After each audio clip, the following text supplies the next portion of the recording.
It's the key to my heart. It's a very cold, rotten thing these days, so I don't know if you want a key to that.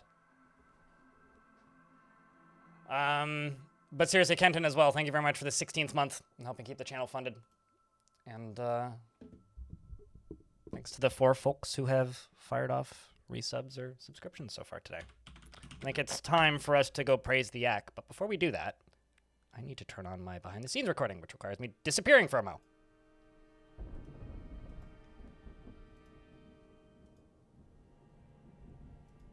And now that that's been activated, I can say this. Thanks for tuning in so far today. If you're watching on the YouTube side of things, don't forget to leave a like on the stream, because YouTube is going to punish me now for the next 2 weeks because I streamed something that wasn't Dwarf Fortress yesterday. So if you are watching and you want people to learn that YouTube exists as a place where people could watch my stuff, leave a like on the stream. It really, really, really, really, really, really, really, really helps. I swear. And as far as Twitch chat, I just want to say a real quick thank you to everybody who has the skulls next to your name, or a hat on that skull next to your name, because you're the ones who help keep the channel funded. I wouldn't be able to do this if people didn't watch on Twitch and keep the, subscription numbers up, because that is literally what pays all of my bills. Whereas YouTube, I make pennies per day on the streams. On Twitch, it more or less pays my mortgage. So thanks to those of you who have hats next to your name. If you happen to have a Prime subscription, consider helping keep the channel funded by using it here when it's available. Otherwise, I just would like to remind everybody that I don't do any corporate sponsorship, so that's all good. If you can't afford a hat at the moment, just thanks for tuning in, Dalkin. Thanks for tuning in and chatting, regardless. I do want to specify as well that I am an idiot on the internet who makes entertainment for free for you. Don't feel that you need to give money to me, period, because there's a lot of stress in the world. A lot of people are unemployed at the moment, and there's a lot of crap going on that probably deserves your time, focus, energy, and money right now that are not me. So it's purely if you have extra funds and feel the need, consider supporting me. Because otherwise, I wouldn't be here. Or at the very least, I wouldn't be here in this format. I would probably still be here. But it's been the longest year of January of the last few years. That's for sure. I thought last January would be the longest January, because last January I moved at the end of January, and anticipating a move is a stressful, grinding process that takes a lot of mental capacity, but this January's been longer. I'm 2 of them. Do me a favor, Elfie. You should subtract the one on the bot and give it to somebody else who deserves it, because there's other streamers out there. But if that's what the other one is.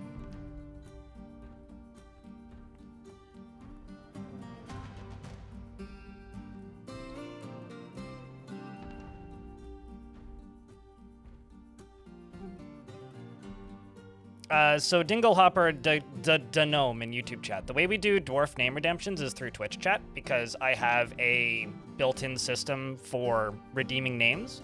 So I don't let people in the YouTube chat claim names for things generally, purely because I'm trying to incentivize people coming over to the Twitch chat, because that's the chat that I read more often, because it's generally the one that's used. So I don't generally just give out names to people in the YouTube chat who ask. Because I don't have a method of giving out names in the YouTube chat that is reasonable, that I would know to look at, that has history and points associated. So if you follow on Twitch and wait for 25 minutes, you'll have enough points to redeem it, and then just wait for the cooldown to be up. Otherwise, it's just one of the unfortunate realities of YouTube not being great for streaming as a platform. I should also note, Legends is up to date, so. And it brings you joy. I could just put it on this channel, Elfie.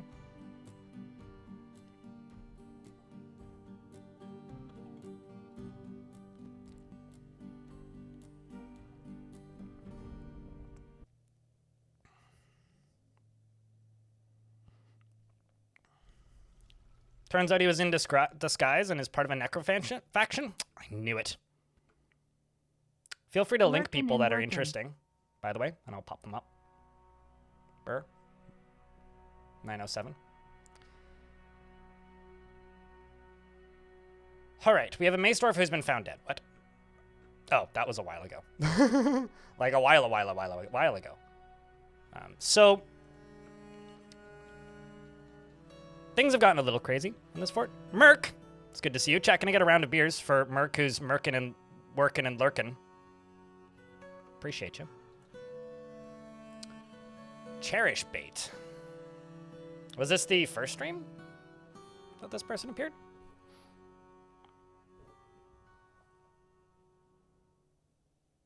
Ah. Fooled that they were unknown entity. I think, it's Rogue Phoenix in chat who was talking about Legends Viewer. It would be really cool to get Legends Viewer running instead of Legends Browser, but for the moment, this is what we have. Corrupted Bone Doll, hey?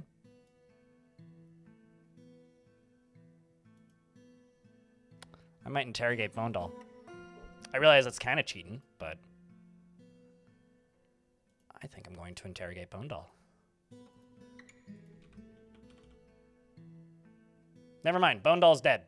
Can't interrogate Bone Doll. We found him by his wife. Gotcha. Posted on Discord. It requires Docker containers, right? Is it something that I would have to compile? Is like the big question.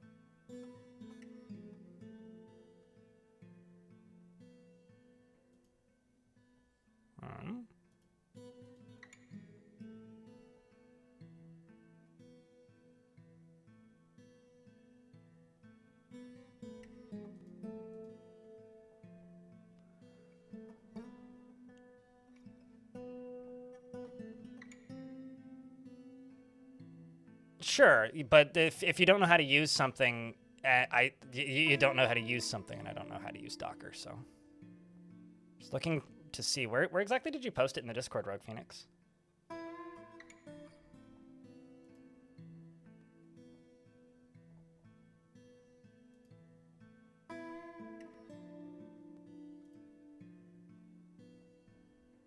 I'm not seeing it. Oh, you posted it in general? Okay, there you go. Oh, I see. Yes, you added me. Just want to see what this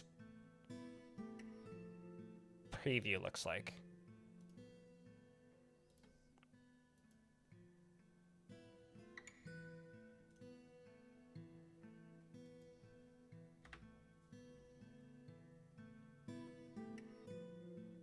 So this is Legends Viewer, which, as you can see, gives you all sorts of extra detailed information above Legends Browser, which is like a much older piece of software.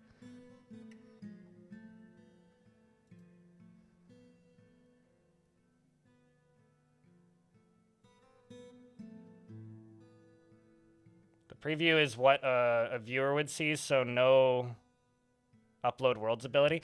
I don't necessarily want... Like, the idea of uploading worlds is an interesting concept, but that's not something I would want to do right away.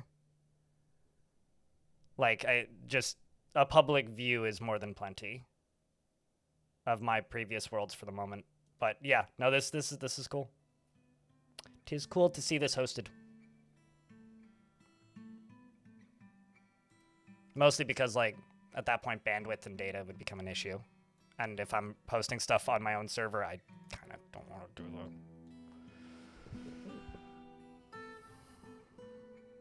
You'd have to set an admin key to upload worlds during set. No, that makes sense.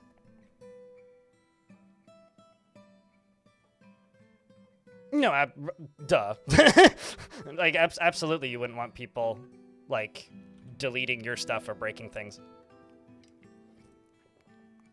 Suited Giraffe, are you around at the Mo?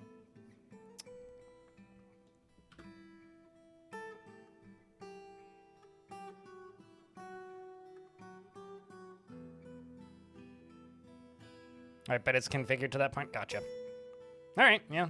You would have to... Don't you have to retire your fort to get Legends Viewer to work? Here, I'll show you a quick trick. If you have DF hack running, even if you have everything disabled like I do. You can just open Legends. And then you just export. And if you need Legends Viewer, then you just export Legends as well. And then when you're done, you just hit done, and it crashes the game. And then when you want to reload your game, you just go to library on Steam or whatever, or itch.io, or click on the executable and reload your save. How am I doing? That's kind of a loaded question. I am present. That is how I am doing.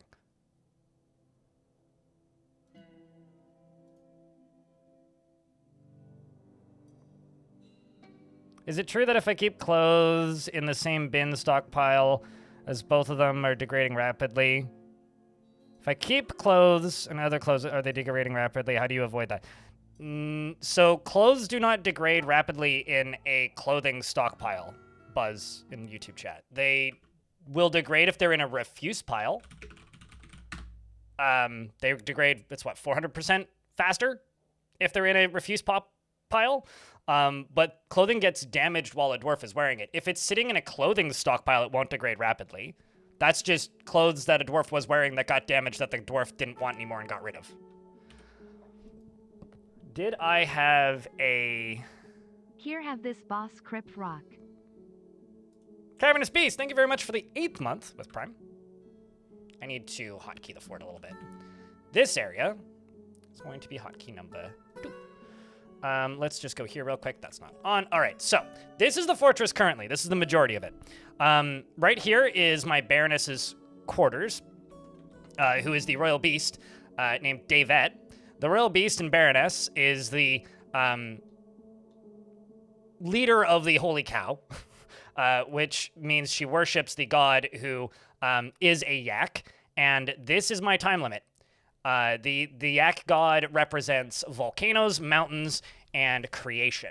And one other thing I want to say, it's the sun? Anyway, so my idea is I'm going to build something similar to what I did in Fire Orb. If you watched that fortress a while ago, that was like, what, 2.5 years ago now? Something similar to that, where I want to pump lava onto the surface of this desert and into some sort of orb-shaped glass ball, and then drop the yak into it. That is the plan. Also, chat, can I please get a round of beers for the 8-month resubscription with Prime from Cavernous Beast? You have to type in the beer emote or the beers emoji or the word beer. It's a very simple task. That's all I ask. So that is the goal for this fort. As for the living dwarves in the fort, we've got Ankh, we've got Squizzly, we've got Potpourri, we've got Frisco Born, we've got QN Green Tea, we've got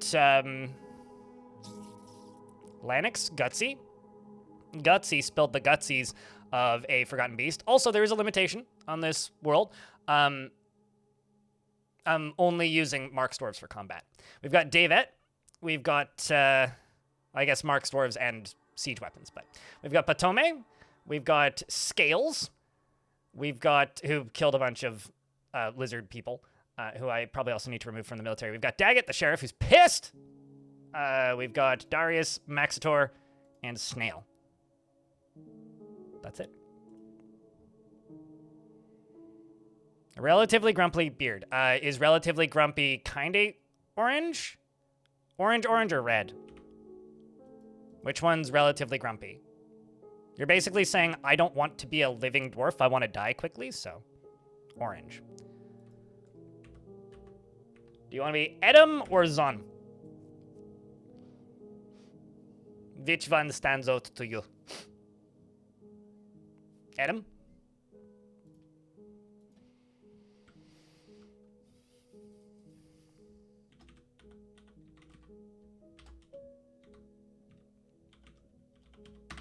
Done.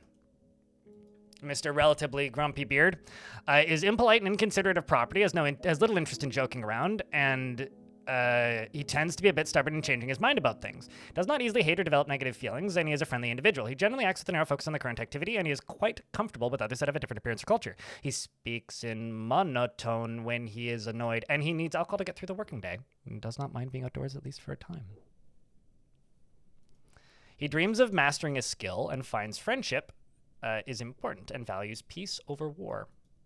He likes chalk and fine pewter, as well as red diamond, giant bobcat leather, ake tooth, as well as coyote bone and brown recluse spider silk, gems and backpacks and earrings and rabbits for their ears, and red-winged blackbirds for their coloration, and when possible he prefers to consume giant magpie and white-spotted puffer and white wine and persimmons, and absolutely hates hamsters.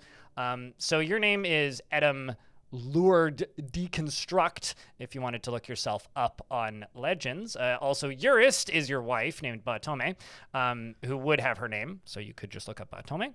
And I will just do a real quick save, because someone did actually ask me to quick save earlier.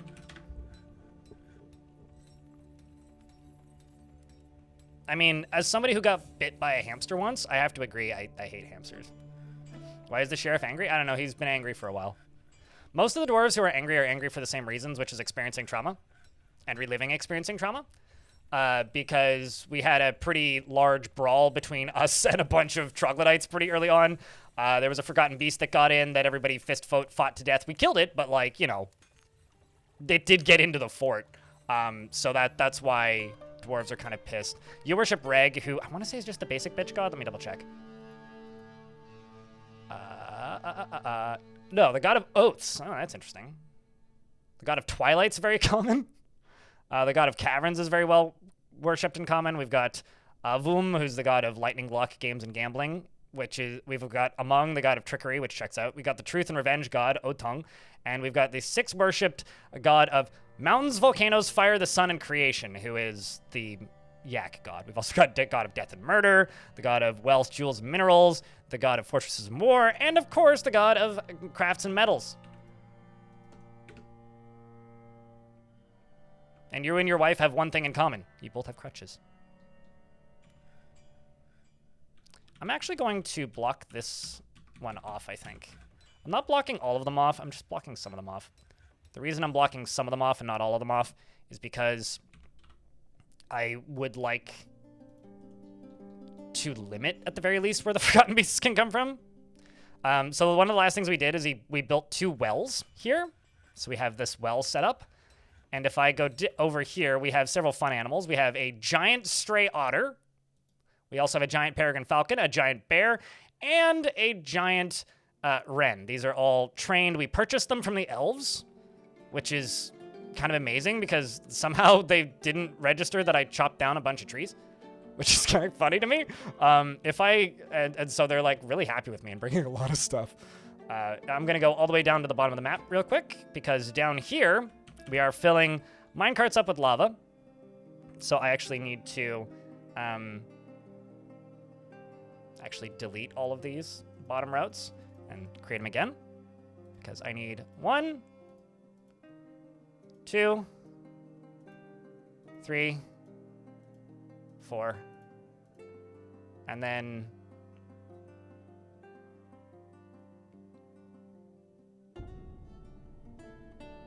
you can also be deleted.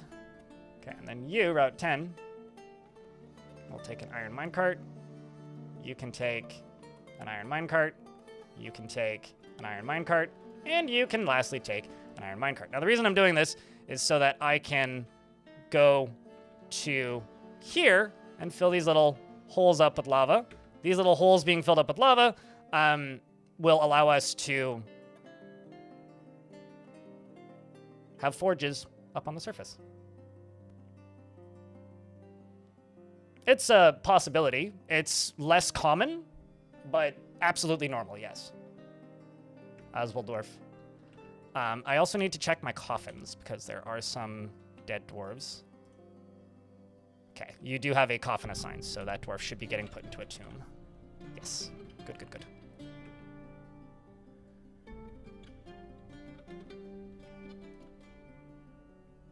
No, I'm just putting mausoleums around.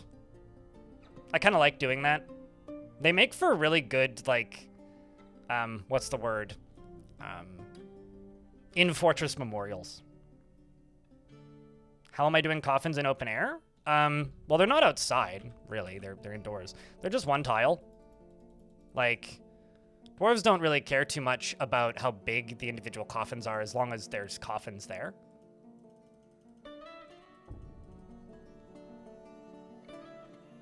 Do they give happy thoughts if the dwarves see them? Supposedly, but in kind of like the same way that they can with a finely like placed statue. Where yes, but like, does it matter? No. It gives me happy thoughts when I see them. It just, I don't know. This is kind of a culty fort, and I think that open air mausoleums is kind of it's a vibe. I think it suits it.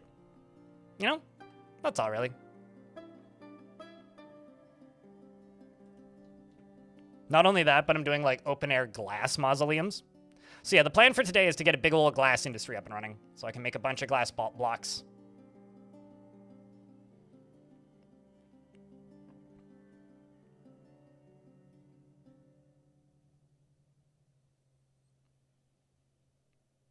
So yes, but the fact that they're occupied is immaterial for the game mechanics.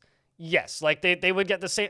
Dwarves that are not dead, that have a coffin assigned to them in a tomb like this, which is my very shit tomb for my Baroness.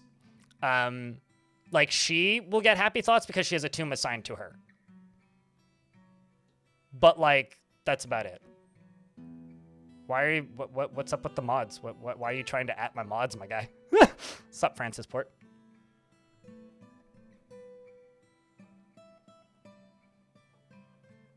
Multi requires closed, yes. Like, in order to use the multi tool, then they need to be in closed rooms like these bedrooms, which are separate enclosed rooms. I also need a lot of bedrooms, speaking of bedrooms. So I think I'm just going to jump off the bat and start doing some of this.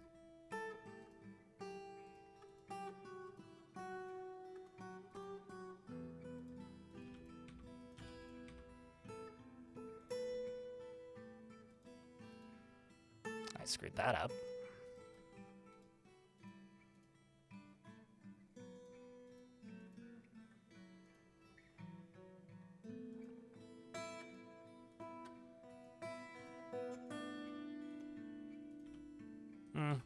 Okay, I went a little bit too high on this. So instead I will just simply do here, here, here, and there. Go up to the top here and erase these. Grab you, take out that.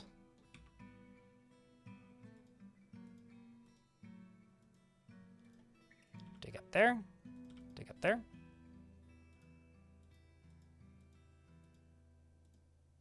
Dig up there, and dig up there.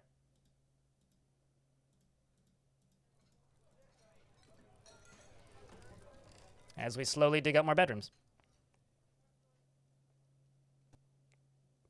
That is like asking a parent to choose between their children. Like, I've had so many memorable moments over the years. Dwarf, that like... there isn't a best moment. It's just the first one that comes to mind. And the first one that comes to mind at the moment is probably the ghost that possessed her murderer and then told the murderer or made the murderer go confess to the crime to the captain of the guard, like a year after the murder initially happened. That's probably my personal one that comes to mind the most. But I don't know. I've had multiple in each fort. Like, this is a game about memorable moments, and if you ask me to recount all of them, that would be the whole stream. So it's really impossible to say because it's very much a recency bias, and the one that I happen to remember at the moment when you ask. That's kind of an impossible question. What about you? What's your most memorable moment to have happen in Dwarf Fortress or a video game? I think like that's a much easier question to answer if you've only been playing the game for a short period of time, you know? Like, I remember watching Bike Man stream Dwarf Fortress, and it was really funny because when I first popped into his stream, he literally had one of my videos up in the background. But he had a kid get bit by a were creature, and that child killed a bunch of his dwarves, and then a few days later killed a bunch more of his dwarves. Or a month later, killed a bunch more of his dwarves, and he was able to lock the kid outside. So he had this child locked outside of his fortress, separated and isolated, but like would still kill his dwarves, and he couldn't unlock his fortress because otherwise the child would get in. So what he did, what ended up happening was he just sat there and waited, and then the goblins showed up and sent kidnappers and kidnapped the child. And then a couple months later, a goblin siege was happening. Actually, a few streams later, so probably a couple years later, a goblin siege was happening, and that child showed up and attacked the siege. So, pretty great. I only have like 30 hours in Dwarf this week. Yeah, that's probably right.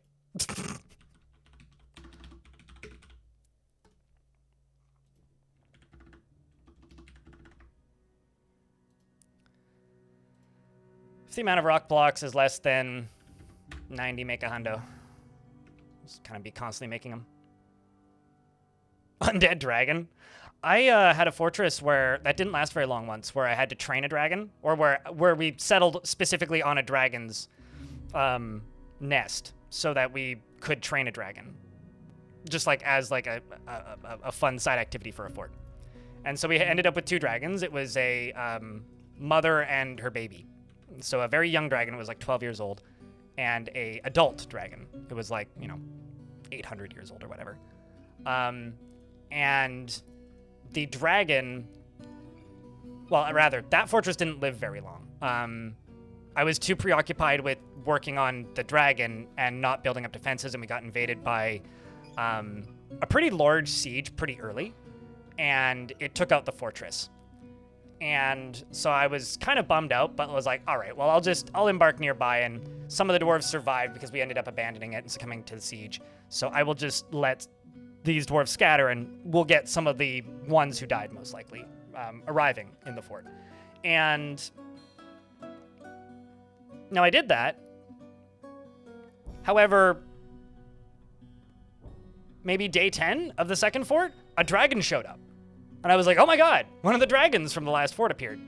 But it was already trained. So we had this dragon just appear in my fortress and then just like walk in and like start hanging out with my dwarves. That was pretty great. That was more recent, but one of your most memorable Dwarf Fortress moments was back before the Steam release, was when you got, when you were still new at the game and you embarked by accident on a dragon and lair and it burned it. Sorry, on the surface, oh, that's pretty great, yeah. I mean, the dragon lair I embarked on was intentional. You were invaded by an undead dragon, everything was on fire, and the entire map was fun. Yeah. The last fort that I played had a dragon appear and then get caught in a cage trap, but, I mean, it was crashing. So there is actually a trained dragon in the other faction somewhere in this world, now that I think about it. Uda wants to... Okay, who's Flyjoyous? Uda Flyjoyous. Does anybody want to look this person up? Meanwhile, my body has decided it needs to use the toilet. You have 2 lovers? Human Bowman! Anybody want to look up Flyjoyous? I will be back in a moment.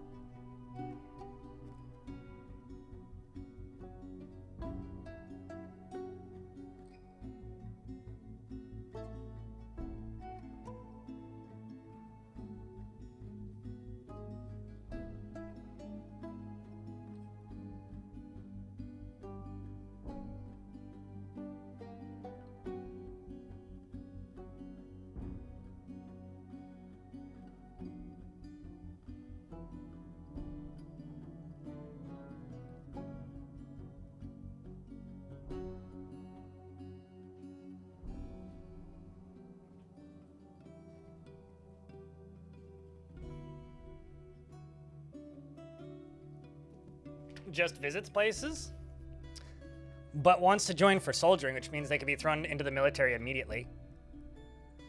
You know what? Sure, fuck it. Let's let you join for soldiering. The problem is I need to make them the second, or not the lead in a squad, but I could put them into this. There you are. And I can get you to equip a crossbow instead. Did they bring anything interesting? Just bronze arrows. Let's get those melted. And get... Oh. I can't melt their bow. Maybe once they drop it? Otherwise, I will probably just throw it out. Oopsies. Let's just go back down here and get all this stuff chucked. But yeah, no, it's really difficult to recount favorite stories. You're not wrong. They do literally just travel.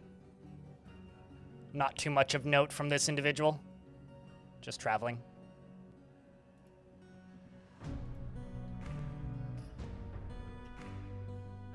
But yeah, do any of you guys have any interesting tales from recent fortresses?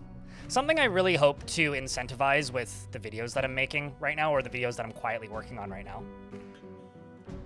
is the fact that I'm, you know, reading a bunch of stories in Dwarf Fortress and recording them into videos. I do really hope that... That one's still full of magma. I do really hope that I'm able to turn those into something that inspire more people to write stories for Dwarf Fortress. I'm just going to jump back down to here. The humans have arrived to trade. A second human trade caravan is going to arrive in a moment. Since you're still full of lava, I'm actually just going to pop you right there. Which is on Route 12. That one. How you doing, PT Kato? Is it possible to empty the magma sea? The magma sea refills from the edges like a, how do I put it? Like an ocean or any water source. So you do have to remember that while they do, you can drain it. You'd have to plug the entrances. You won't be able to fill up the magma sea, the circus in the magma sea, however, because the pools will drain anything that falls into them, because anything that touches, like, falls into them just disappears from reality. So those work as, like, infinite drains. And the, what's it called? The edges of the map are like, you know, any other map where it'll just flow off the edge. So sure, in theory, but, like, practically or in a reasonable amount of time, Neat Learning T, or IT, I think, in the YouTube chat. Thank you for the $2 Canadian. Appreciate you. Thanks for $2. We may have gotten to the point where I've made tens of dollars today. By that I mean, like, actually about $10, I think. Hold up, let me actually look. 1, 2, 3.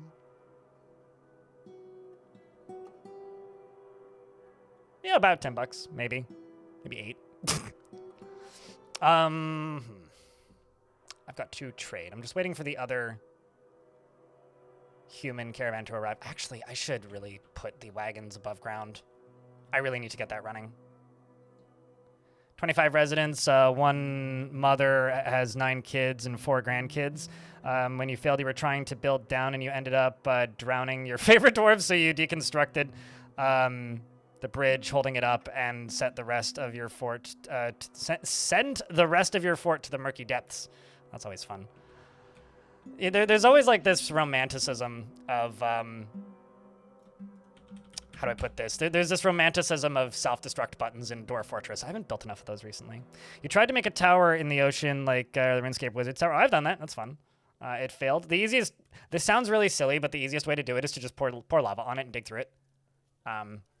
It's just time-consuming. Failed because you ended up drowning your favorite dwarf, so you deconstructed the bridge, holding it up, and sent the rest of the fort to the murky depths. Yeah, that's fun. That's fun. That's fun. That's fun. Ocean Tower's good time.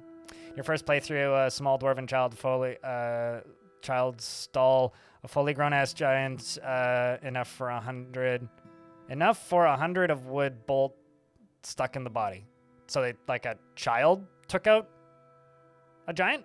Jack, can I get a couple beers, by the way, for the super chat in the YouTube chat? We also finally have a mayor. The dwarves have spoken. My baron is also the mayor. We have an absolute rule. She is no longer the sheriff because she couldn't actually do her job functionally. But my baroness is now mayor as well as baron.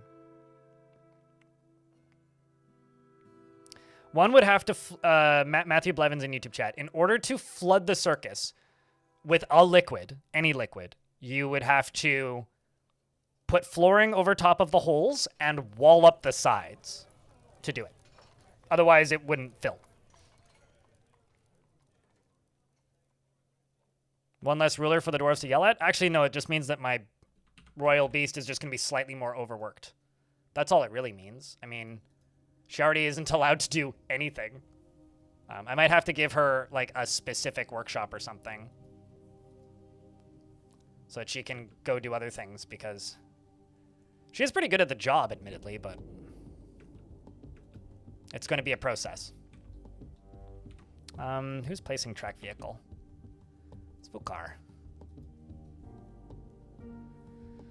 Got that iron minecart.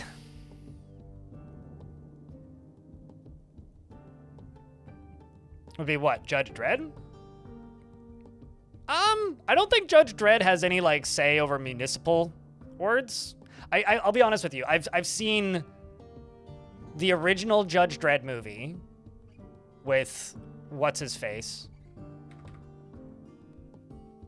and I've seen the Judge Dredd 3D. I've seen the 2 live-action movies. None of the comics. Piticato's probably in an ad. Piticato, are you in an ad? Celestia, it's good to see you. I hope you're doing well. Is there an advantage or disadvantage to this arrangement? Not really. I mean, it just means there's only one dwarf to conduct meetings. Is probably the biggest disadvantage. You do want to have multiple rulers for the dwarves to yell at. So that's probably the disadvantage. Also, my Baron is going to be very overworked, which is also kind of a disadvantage, but the advantage, I guess, is less possible, like, export bans and mandates. No, I think Judge Dredd would be more like Captain of the Guard, Hammerer, Champion. Like, if you gave a Captain of the Guard all of those tasks, that would be more of a Judge Dredd in my mind.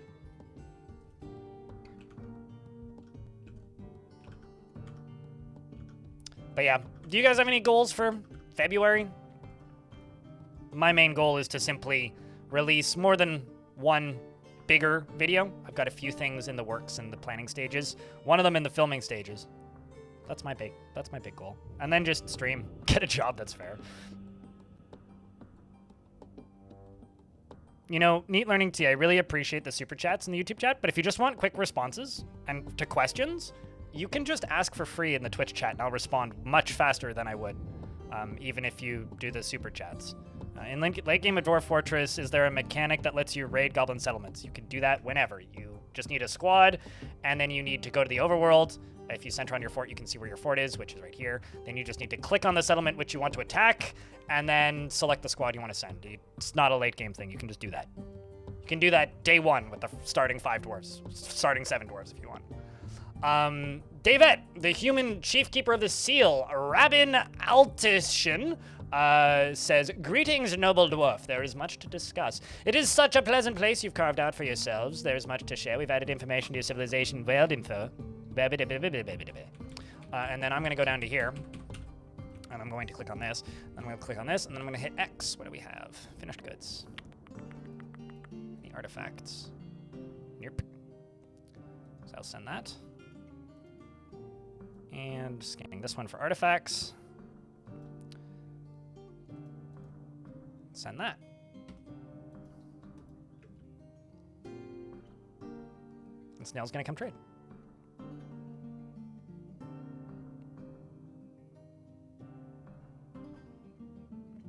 Get through the expo next weekend? What expo's happening, Alfie?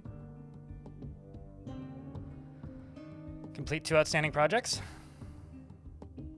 Well, I'll just say this then, Neat Learning. If you enjoy supporting me, consider using Streamlabs or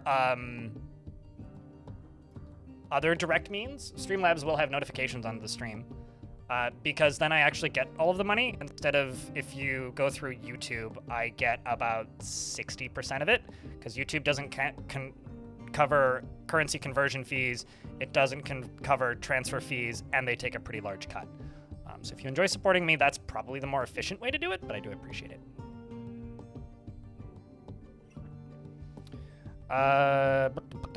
We are broke, are we, George? I mean, I feel like that's most of society at the moment. Like, I feel like every time I talk to chat, somebody's just lost their job or been laid off. I don't know. It's tough times at the moment. They brought some fish. We'll grab that for some food variety. I'll grab the veggies for some more food variety. I don't really have anything I want to buy from them.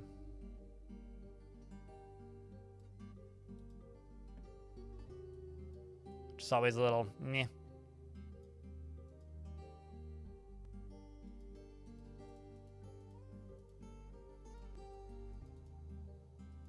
Let's buy the bars.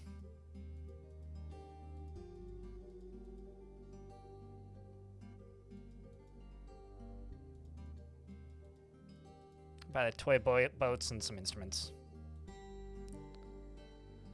And the flasks, why not? Maybe also the backpacks. Iron pick. Stuff that I'm too lazy to make at the moment. Backpacks and the quivers. Trade. What bars do I have at the moment? I think we'll just wait. Okay, so this almost full enough. Let's move you back down to here, which is currently on number 14. So this one will get moved.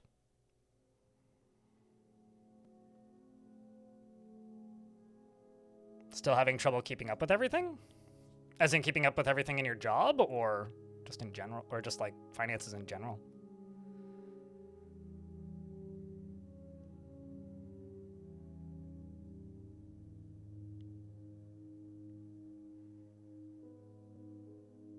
Yeah, I mean, my major goal for this year is to tighten my belt.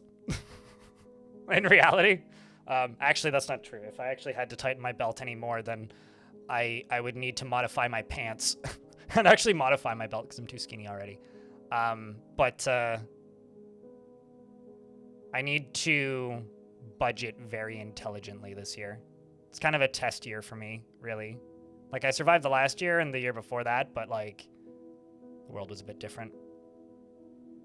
You can haul minecarts filled with lava? Yeah. Dwarves have very, very thick calluses on their fingers, I presume.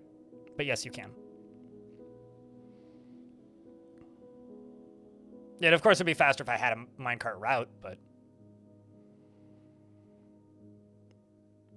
I mean, it's all up to you, Neat Learning in YouTube chat. Just note that if I don't respond to the YouTube chat as quickly, that's why. Your goal for February is to pass the driving test. Best of luck. You also have a couple IT courses to complete, and you want to start a programming business within 6 months. Damn, that seems like a lot. Best of luck, dude.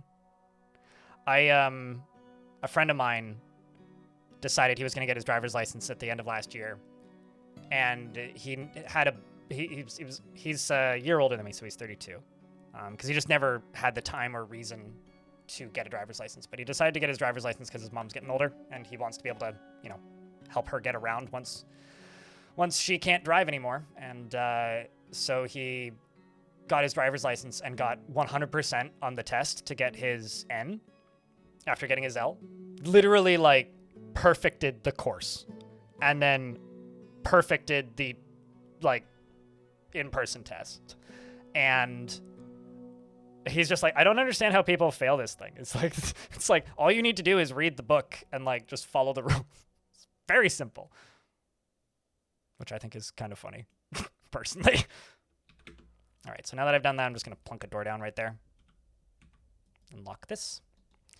The other thing I'm going to do is I'm going to go down here and I'm going to increase the priority on this and do that, just so that this can drain out quicker.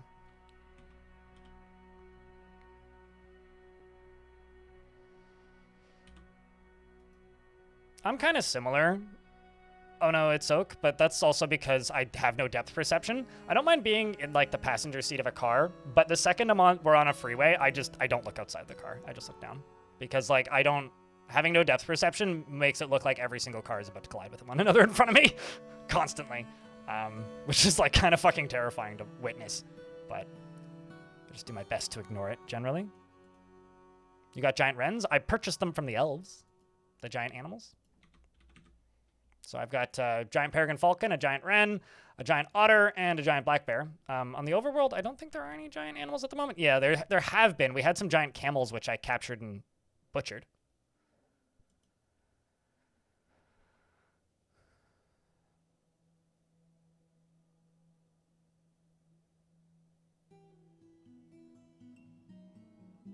When you're digging out some generously sized bedrooms for your dwarves, when you crack into a new cavern and it's connected to the magma sea and a magma pool. Oh, great. Now they have bedrooms with a view.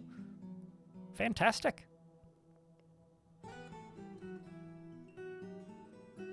Yeah, that makes sense. Neat learning. All I ask of people who get driver's licenses is please just drive responsibly. Please don't hit me on my bicycle if you see me.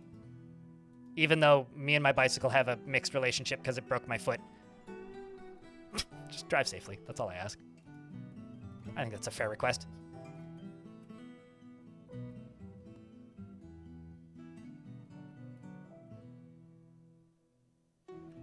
Hardest part is the practical part of the driving test. Yeah, because they try to trap you. Although, something that my friend figured out, I mean, he lives in Richmond, British Columbia, right? But something he figured out is that there is one of the best ways to figure out the practical side of the driving test is to just go online and look up where they're running the driving tests at the moment. Because he went and looked it up, and it turns out that the route, there's like 4 different routes they use that people reported having to take, and he just went and practiced all of them.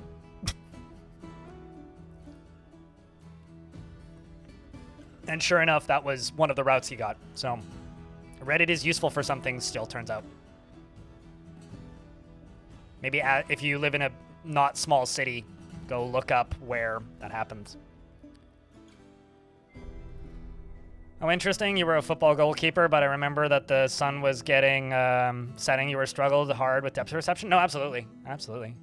I mean, sun in your eyes is one thing, but like, I have no depth perception, right? I only have one working eye. Sandberg, hello. It's good to see you. I hope that you is doing wells.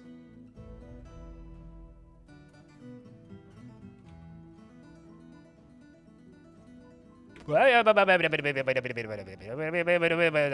stressing me out, Dwarf. Please don't do that. Please don't do that.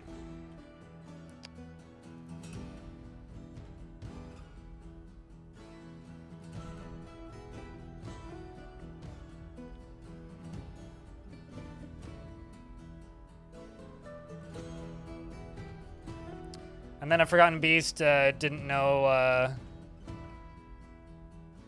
down where there sneaks. And has a nice buff. Oh, what? The Forgotten Beast that snuck into my bedroom area, Carter? Yeah. Yeah.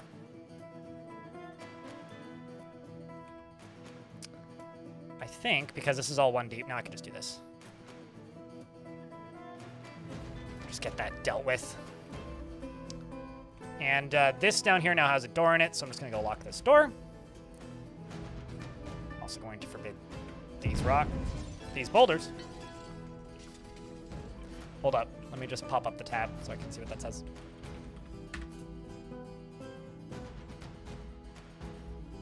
You know, when I pointed out that Streamlabs existed, I should probably have also popped up the dashboard because I get tips so infrequently through that. But recent events, there it is. I can just pop it out. Easy enough.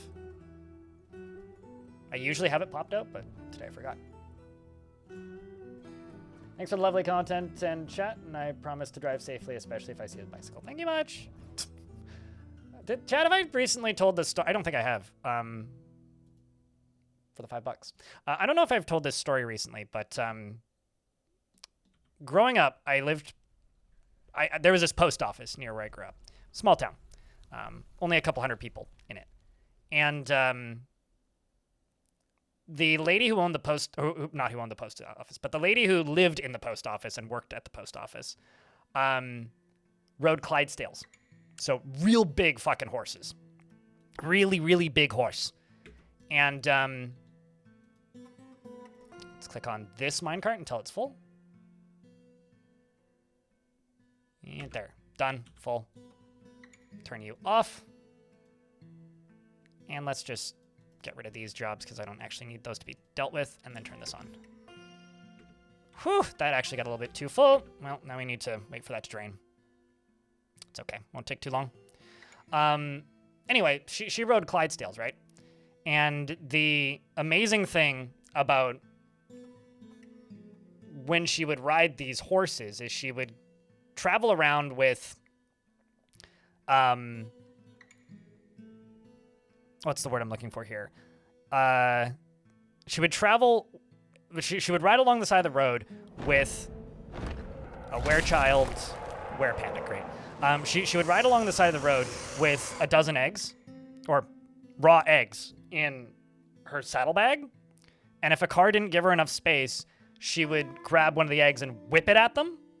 And there was a undercover cop that rode past her once with his window down. Drove past her once with his window down. And that's all I'll say. The werepanda child, Beckdill Bangkangli, sure, has come. A large panda twisted into humanoid form. If anyone wants to look this up, you could. It is crazed for flesh and blood, and its eyes glow blue. Adamantine. We hope the same will befall Sunspire, and good luck with that werepanda. Greetings from Fortress Jungle Falls. We bring news that our God-sent miners have touched adamantine. Well, may you dig deeply and greedily. Kaz, chat, can I get a round of beers for 1 whole year of subscription? Appreciate you. Its eyes glow blue, and its sepia hair is unkept. You will know why you fear the night. Okay, where is it?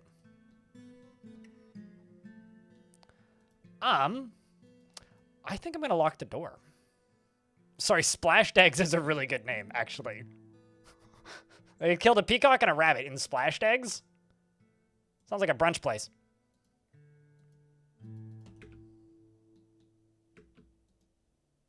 It's getting spooked by this fairy. Maybe they'll make friends.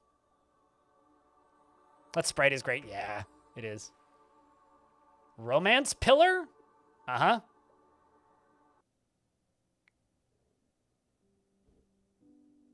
Do we have to kill it? I mean, I'm just going to let it run away because it didn't make it into the fort. Unless it drowns itself. There it goes. Good luck, kiddo.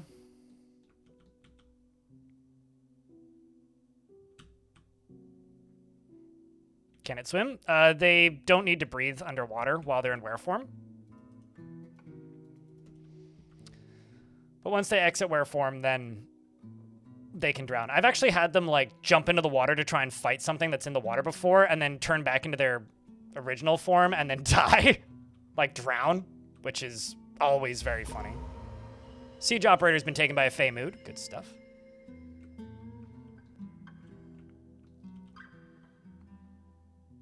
So I think we'll just leave that enabled. Because this should get dealt with pretty quick. All right, well, we'll just let those sit for the moment because I kind of screwed that up. I let it pump for too long. I will go down to here. Actually, maybe not here. I'm gonna go to the surface. I want to see where I should be building this orb. Or, I mean, volcano. Because right here is a way through this cavern layer. This is a spot through this cavern layer. A little higher up, so back up. So I could go through here. But this bottom one would be a problem. I need to skip water. That's the big deal. Like, there's water here. So, like, is there somewhere around, like, here that I could do, maybe? I think that skips this layer entirely. No, just my known parts of that layer, but here.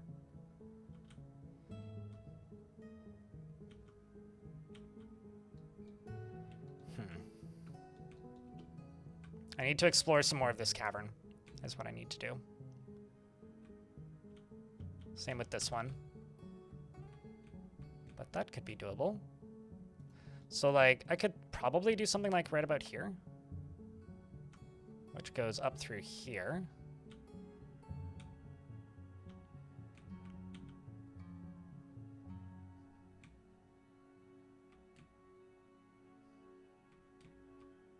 Yeah, that's doable so far.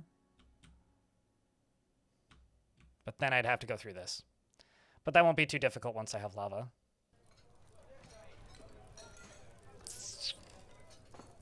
Eh.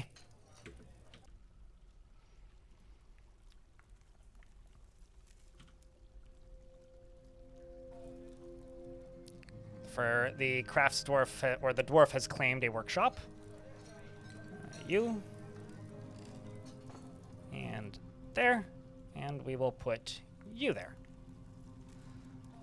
And that dwarf has claimed a clother's shop. Let's see what you go claiming. Catan. Cave spider silk. Cave spider silk. Cave spider silk. Tower cap logs.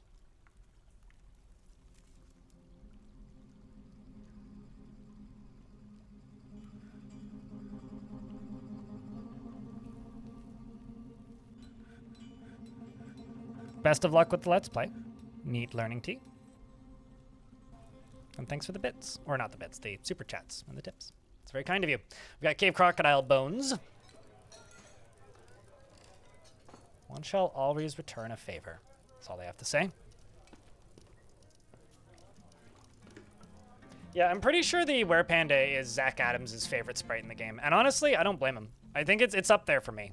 I've thought about making some really stupid videos before where I, like, do a tier list of different sprites in Dwarf Fortress for different varieties. Like, you could do, like, a tier list for the best were creatures in Dwarf Fortress. You could do a tier list for the best, like, I don't know, like the funniest looking creatures in Dwarf Fortress type thing.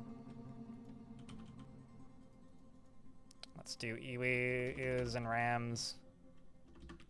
Ram! Let's do all but 2. We're gonna have a bunch of thread to spin in a minute. Got horse leather and bat leather and chert as well. What are you grabbing now? More rocks. Not going to be the craziest artifact, but we'll get it made.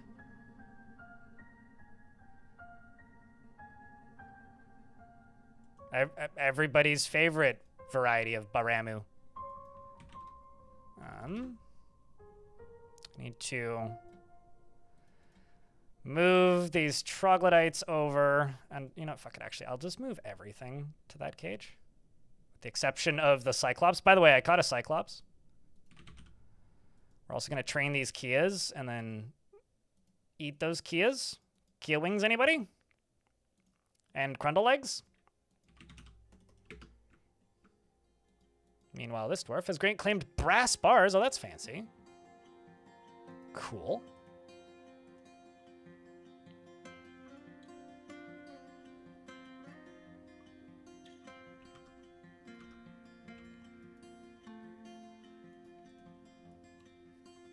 But huge thank you to the 170, or 180 actually, if you're on Twitch, and the 30 on YouTube. Appreciate you guys for hanging out.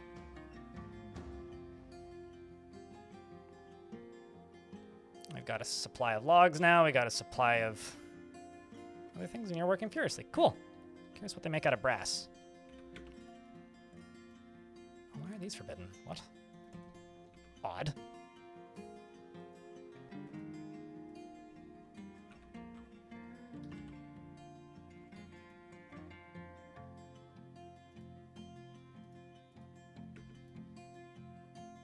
And some migrants have arrived. Cool.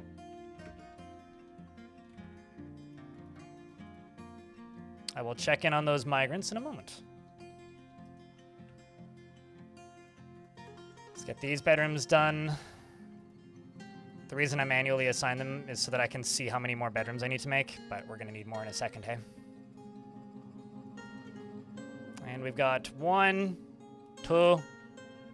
Could do without all these creatures and tangled greenery, she has to say. In terms of mastering a skill, how do you feel about combat? If you insist.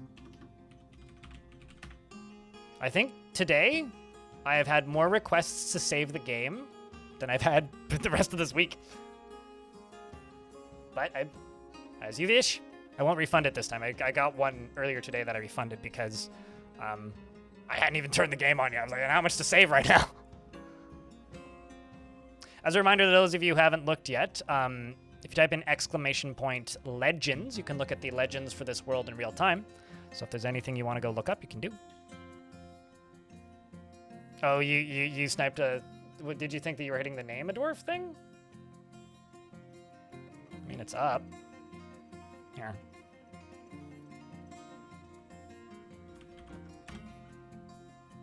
What would you like to name?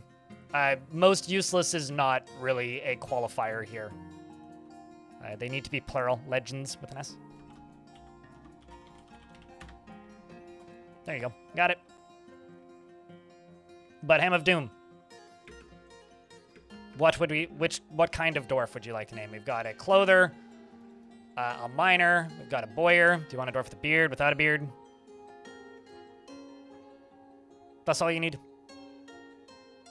You're not the smartest. Hi, smartest. Or hi, not the smartest. Who can't read. Who's somehow typing in my chat without the ability to read. That's actually quite miraculous. Must be a screen text-to-speech. But anyway, do you want a beard? No beard? Whoever's most expendable. That didn't answer my question. Do you have preference of beard? Was the question. Would you like a boy dwarf or a lady dwarf? And then I can go from there. But no dwarf is truly expendable. So...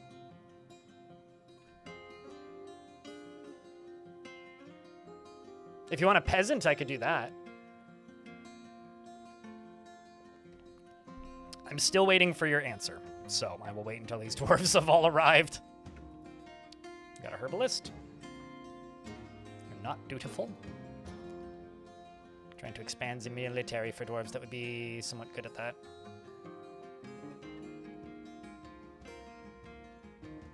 Beard. Okay, so you would like a male dwarf then. What's your name? Not you. You. High Master Clother, hey?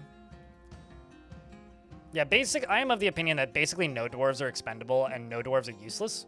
There's just dwarves that haven't learned skills yet. So when people are like, I want the useless dwarf, it's like, that's not really a qualifier here. But if you just want, so like if you just want me to choose, just tell me whether or not you would like a beard and then I can go from there. Ham of Doom sounds like a pig demon name.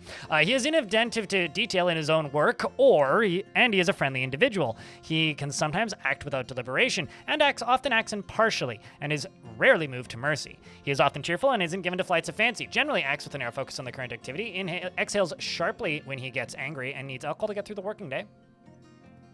He dreams of raising a family and personally is offended by leisure time and leisurely living and sees introspection as important. He likes ash glaze, electrum and brown zircon and chinchilla leather, bats and giant black bears for their strength and the sound of the rhythmic sweetness, and when possible prefers to consume barley wine and purple amaranth flour and oat seeds. And absolutely hates snails. Moon snails, specifically.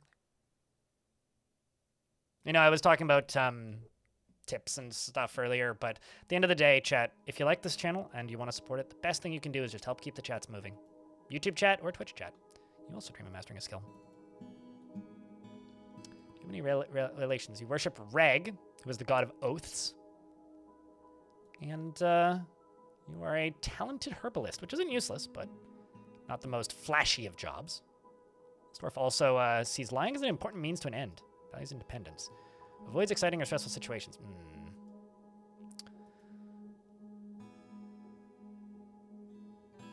You're focused on current activity, dreams of mastering his skills, doesn't feel strongly about the law. You can join the military, I think.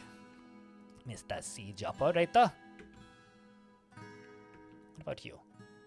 You're a novice Spurdorf. Fact-oriented, extravagant, and thoughtless. Sure. What task do you have? Planter. Bim.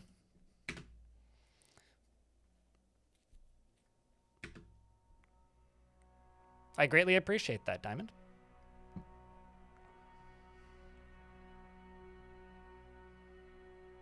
I don't get it, George. If you have time to lean, you have time to clean. If you have time to lean, you have time to clean in Dwarfish.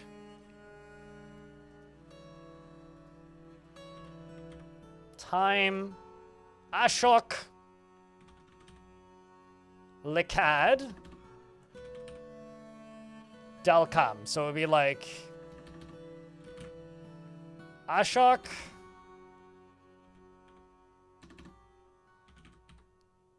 Dalkan. Ashok. Likad.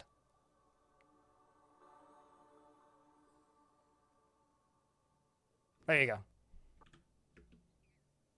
Although I do feel that way whenever I see vomit everywhere. Is offended by leisure time? I mean, who isn't? That's the most like middle management feels of all time.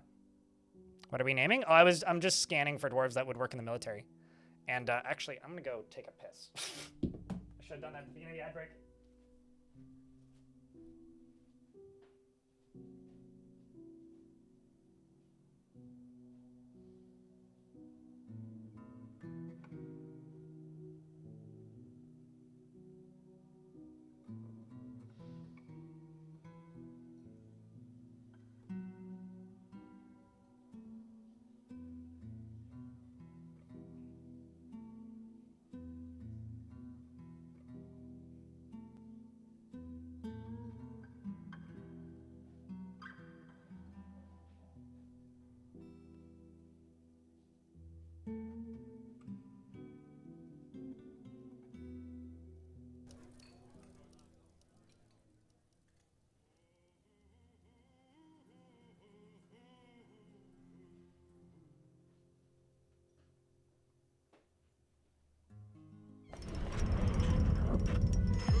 Artifact done.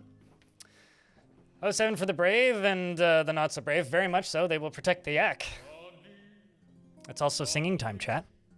The siege operator has created Alath Sholid Olthadazak, the cave spider silk bag, and offers it to the seed of creation.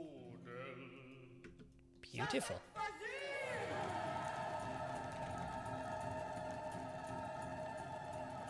Now I need to find it. It's just a normal cave spider silk, not giant cave spider silk.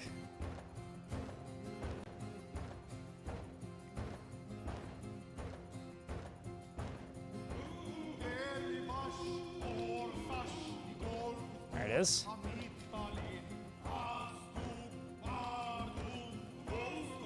Another artifact in the bag. Bien. Defended by the glorious guard goose. Honkers the 7th.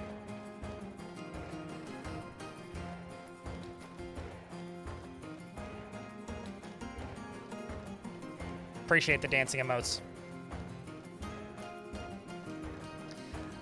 This is a cave spider silk bag. Our craft store ship is of the highest quality. It is encrusted with rectangular shirt cabochons and decorated with giant bat leather and encircled with bands of cave spider silk and cushioned shirt cabochons. It is made from cave spider silk cloth. This object is adorned with hanging rings of cave spider silk and menaces with spikes of cave spider silk and cave crocodile bone and brass. On the item is an image of the sunny time in yak leather.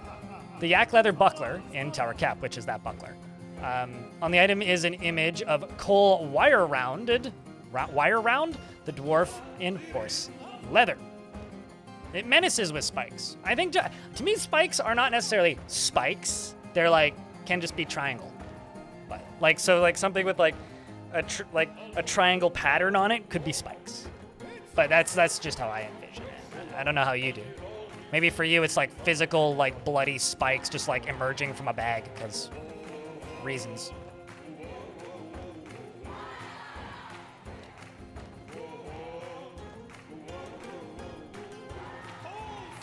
It's an all-metal bag spike? Sure.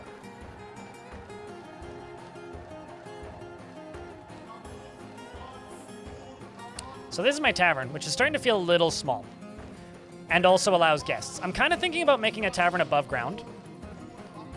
And putting guests just up there. Because I do think that this place is a little bit of a liability in the future.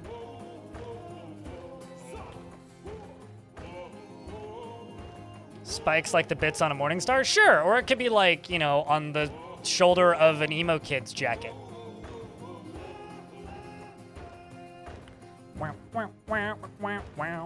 Although, actually, what I need to do is I need to go back down to the bottom. I should also hotkey this.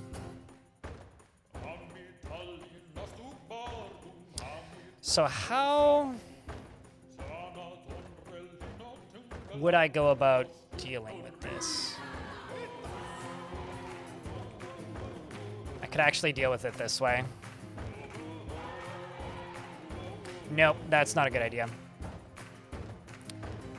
I think I'm just going to do this.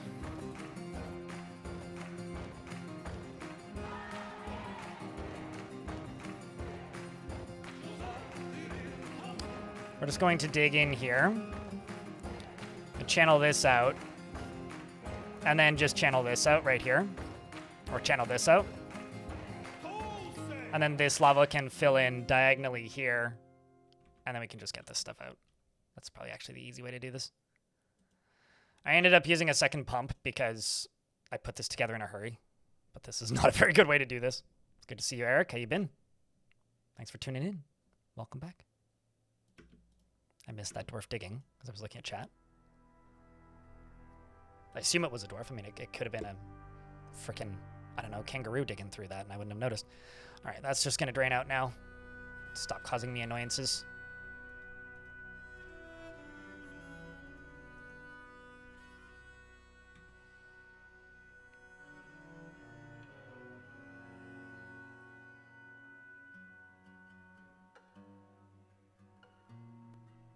I mean, it was an intentional flood, and I think I actually filled this at the very beginning of the stream. So this is nothing to be unexpected. You missed it? Well, that's what you get for tuning out for 10 minutes. You should stay fully engaged and active in chat and during the stream at all times for minimum missing of critical moments.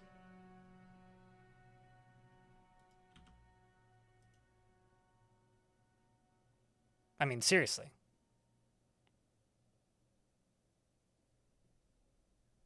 You get what you pay for. And in this case, by paying, I mean watching. I don't know what I'm saying here. How fares the Blessed Yak? Not dead, still alive, 3 years old. Has had a child, slightly traumatized from the death that has occurred here. Clearly, the god of creation doesn't like witnessing the uncreation of living beings. All right, that's going to take a minute to drain out, but should happen pretty quick. Which means I can jump back up to here. So what'll happen is these up here will get filled up with lava. This one will be good to go after this. So let's start building these out.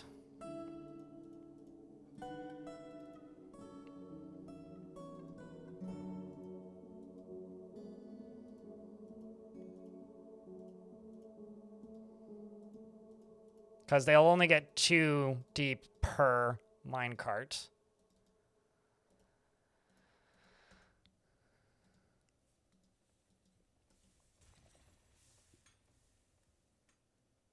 I should also, because this is going to be probably a metal making industry. So because this is going to be a metal industry, I should probably set up a stockpile for iron. Which I'm going to put right here. No, not right there. A little bit further to the right.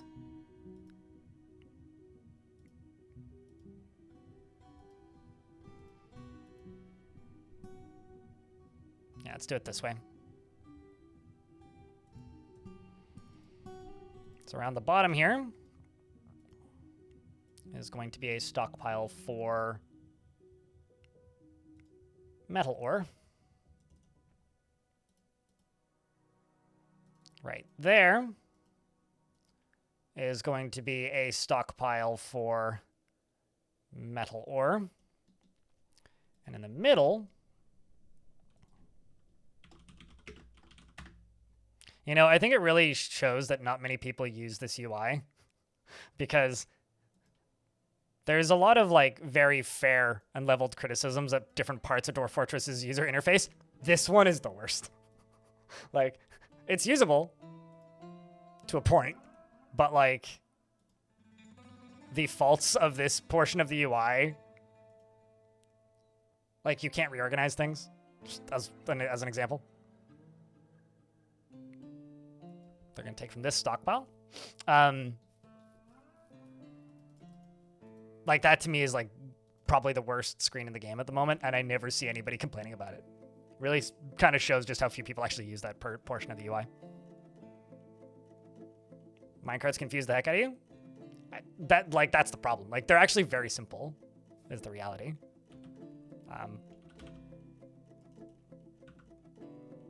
Like, they shouldn't confuse the heck out of people, I guess, is what I'm trying to say. They really shouldn't, because they're quite straightforward.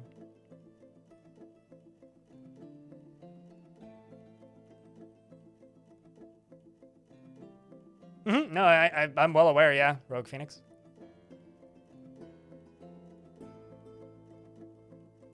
Thankfully, they're still faster than they used to be. It's still better than like version 47 of Dwarf Fortress. Although if you need to see minecarts being implemented in things for them to make sense to you, I would recommend watching my video on the Ghost Fort, which has the hunted thumbnail, because that whole fort, I'm just using minecarts the entire time. Like, going out of my way to use minecarts.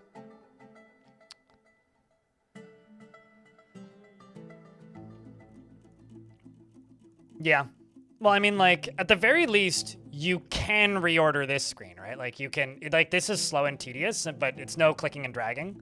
Although, I've heard from reliable source, Putnam, that will happen at some point, and there eventually will be folders at some point. So it's just a matter of that whole portion of the UI being rewritten, which is happening behind the scenes. Sure, but the minecart tutorial is just the tutorial, right? Like, the hunted video actually, like, implements minecart routes in something. Like, just this is how you set one up is not always as helpful as, like, this is them functioning, you know?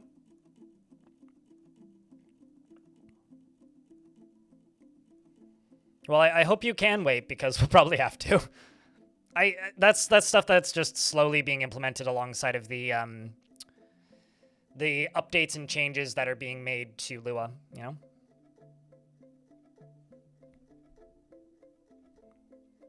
Like the trains in OpenTTD. I kind of doubt we'll ever get that, but maybe if that stuff becomes more moddable, but...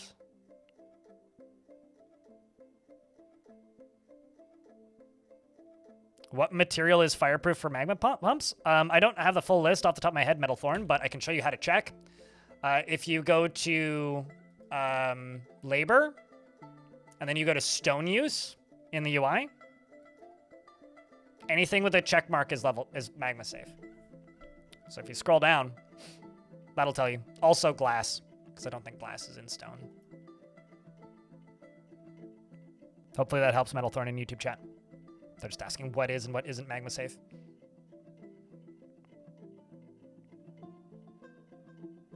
So, labor, stone use, economic, or other. Why did I put the minecart in the center of the stockpile on Exa? Because I'm using it as an infinite stockpile, which I have multiple tutorials for. Just look up quantum stockpiles.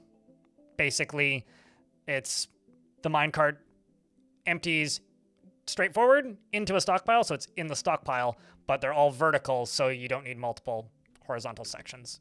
And, like, this is an example where, like, this is wood goes here, this is a minecart route that loads from here, and then automatically dumps right here, so I have all of this wood in one tile instead of taking up a third of the fort, because space is limited and we are in caverns. So this is an example of me doing that with boulders. And now I'm doing that with ore. Right here. And the reason I'm putting these minecarts here is these minecarts are full of magma.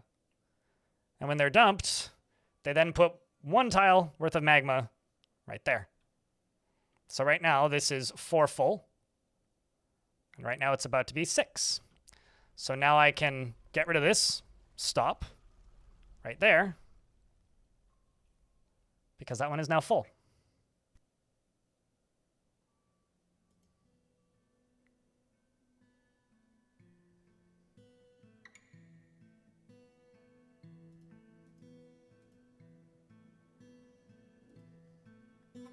And then I can go here, and I can go here.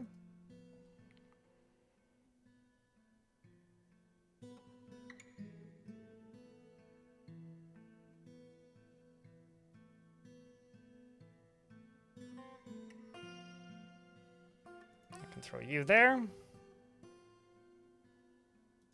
Delete that one, and then wait. You need to read up on that. As far as I know right now, Lua allows you to, like from the public user perspective, allows you to modify procedurally generated creatures, which were previously unmodifiable. So you can make new types of vampires or give them new abilities, or new types of forgotten beasts. But I'll be honest, I haven't seen a ton of stuff. I do keep an eye on mods that are releasing, but I haven't seen a ton of stuff. But the long-term plan for Lua is to allow us to be able to modify things like the user interface, which is really exciting. So this I can now get rid of. And I can now place a magma smelter there.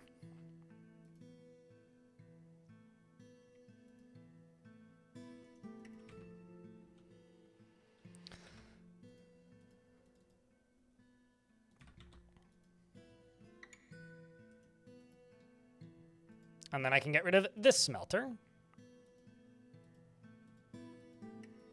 And I can go here, and I can go bars and blocks, but only metal.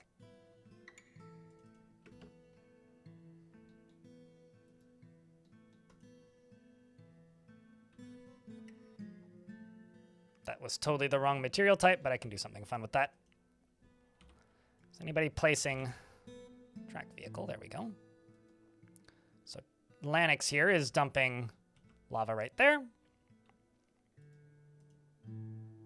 Now there's 4.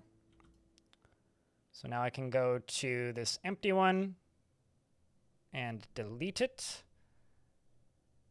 and reassign the one from Route 11. And then I can delete Route 11. Yeah, the reason I'm doing this is because I've been getting more and more comments recently from people saying, why don't you ever do it this way? Why do you always just like send pumps up? To which I have to say, this is why I don't do it this way. This is slower than just building a pump stack. But theoretically, it's like, you know, you get a more focused amount.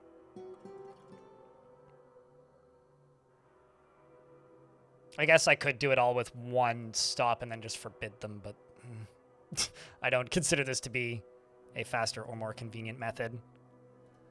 I'm just going to get you smelting Lemonite ore. I'm just going to say check monthly if number of iron bars is less than 40. And number of Lemonite is more than 15.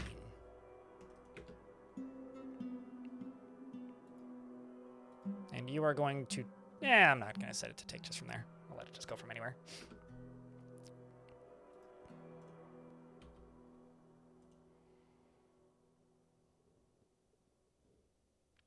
If a minecart holds 2 depth of liquid and the dwarves will path through 3 depth and it's not through 4, then they can get swimming XP for it being 4 depth. They won't path through 4. Does that mean put 5 carts of minecart into 103x1 trench in a hallway? 2 deep, they'll clean them. It'll clean them. 3 deep or 4 deep. 3 deep, they'll path through it. 4 deep, they won't path through it. No. If you want to train dwarves to swim, I recommend using my swimming tutorial, which is literally just put them in a minecart and fire them underwater on rollers, because they'll be out of the water before they drown, and you don't have to worry about pathing issues, because like trying to get them to path through water, while yeah you can do it, isn't remotely reliable. I just don't even bother. You're wasting your time if you're doing that. That's just my opinion. Just don't even bother.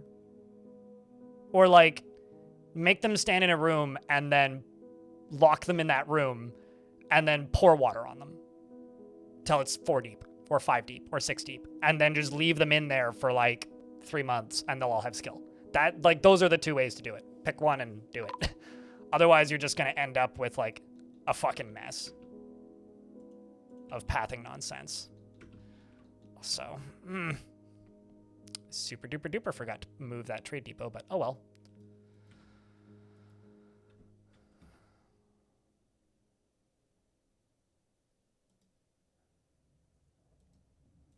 Oopsies, that is not what I wanted to do. I think I might sell meat, because I've got a bunch of meat. Oh man, you still can't sell Forgotten Beast shot stuff? That sucks. Oh, I think bags are forbidden. It's funny.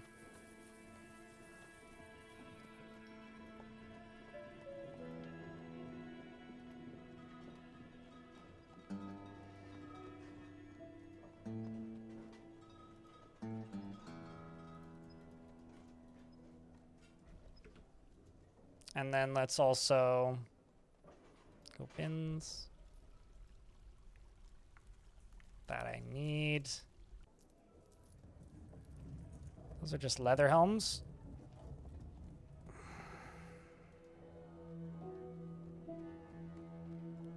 I could sell that. It's the weapons bin.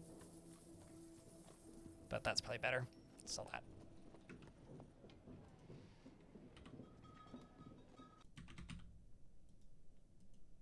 Oops. Just trying to butcher things that are in cages.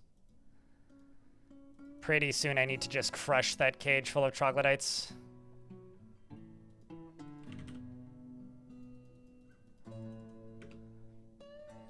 This one.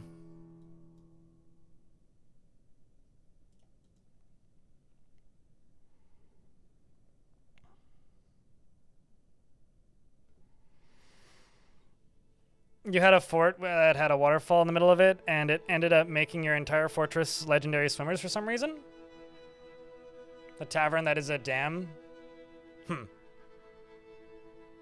Yeah, I mean, that's kind of wild. I feel like, did that lead to any pathing oddities? Because the last time I had a fortress where I actively trained swimming, it led to them getting stuck in weird places. Kangaroo training. Am I training a kangaroo? I didn't see a kangaroo in that list. I guess there was 3 kangaroos in that. Wild. Okay.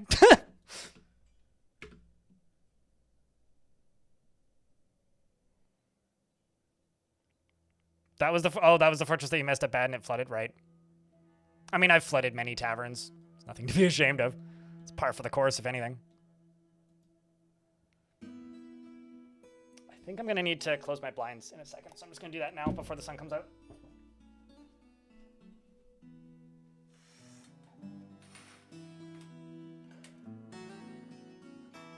I really hope the sun comes out today, because if it does, then I can go grocery shopping this evening, which I would really like to do because I need cooking oil. I am out of cooking oil. Okay, what did they bring? They brought some bars, which I'll take sight unseen. Ooh, some fancy instruments.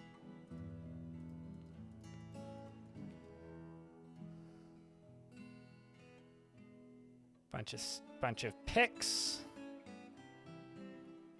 Various types. So I did ask for leather, but because the wagon's canceled, I presume I didn't get any of it. Okay, so instead I will just buy the cheaper bags.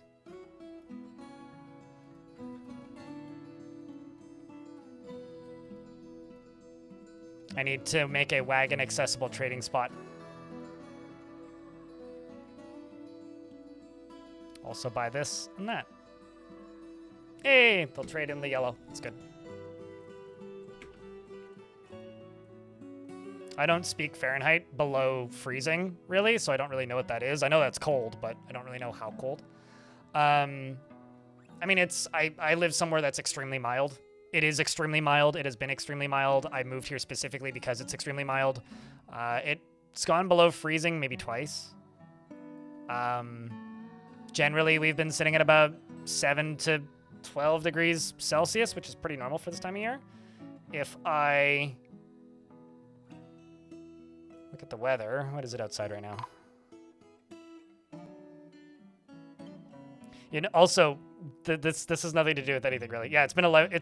Today's a high of 11. Tomorrow's a high of 10. It's like between 11 and 12 degrees Celsius high, and like 8 to 5 at night is like the next 2 weeks. Like it doesn't get super cold here. Specifically why I moved here. One of your friends told you to embark with a legendary swimmer and then have him lead a demonstration. Can they do that? I don't think there's a swimmers guild. Like, I don't think they can lead a demonstration. Yeah, like there's no speech related or like swimming related guilds. So no, like you couldn't, like that'd be great if you could do that, but you can't do that, so.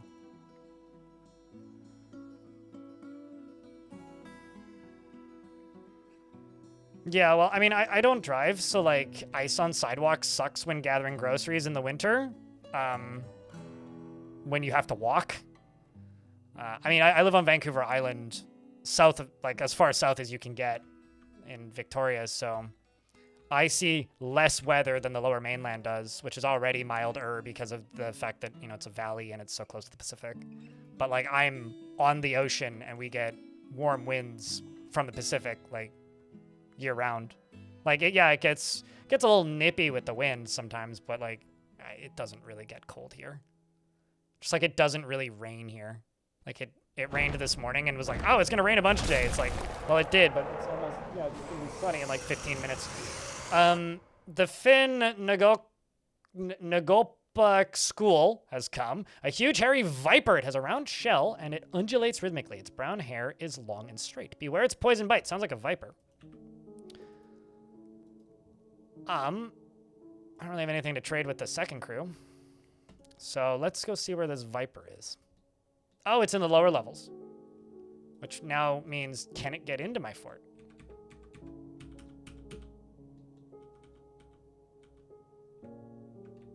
No. Doesn't look like it. So we may be safe from this one. Curse hole! What a name. It's killed a bunch of things in Craft Cradled. Wait.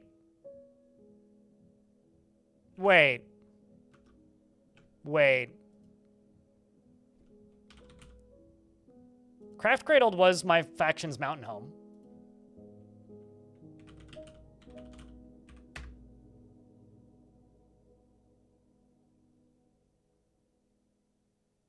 Was this the creature that settled there? Because there was a Forgotten Beast that settled in Craft Cradled. Okay, no, I guess that was after. Okay, so no, that Forgotten Beast was earlier on. Wow. Mostly devoured my livestock in that faction.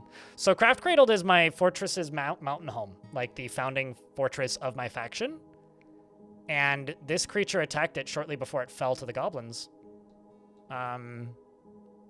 It's right here. It's this guy. So we're right here. Over there. And it's right there. That's kind of cool, actually.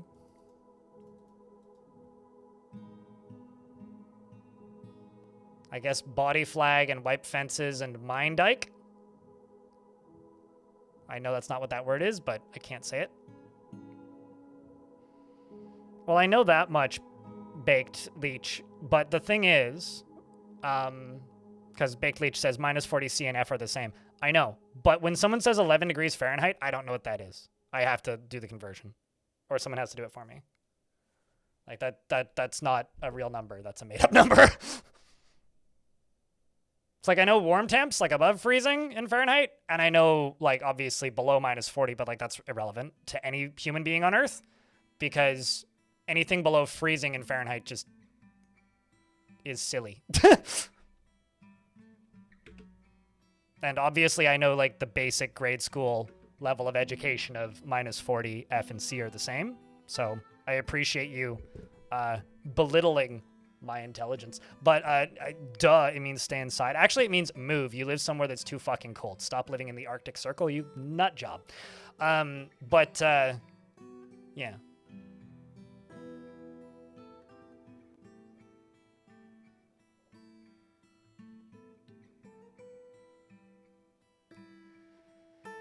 Anyways, all I'm saying is if you live in America and you want to rebel against your government, which is the smart thing to do in the current year, switch to Celsius. It's a better system. And then I won't get confused and we won't have to have this discussion every 90 minutes.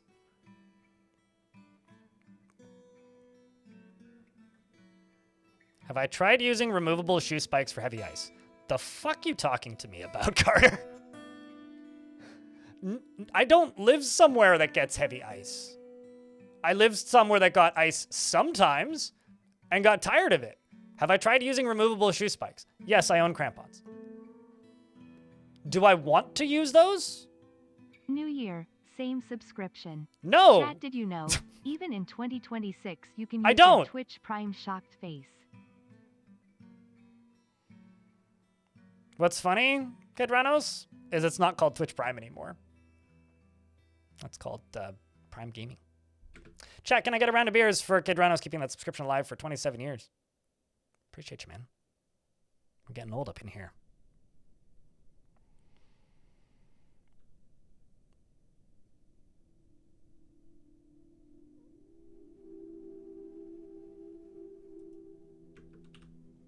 When did they change the name?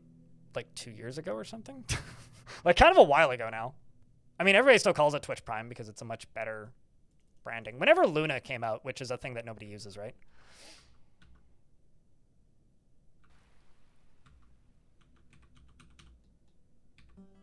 Okay, so that's almost full.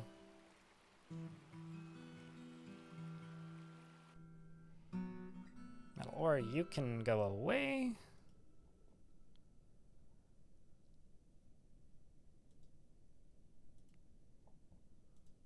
There's gotta be one that's still full, right? Yeah, that one.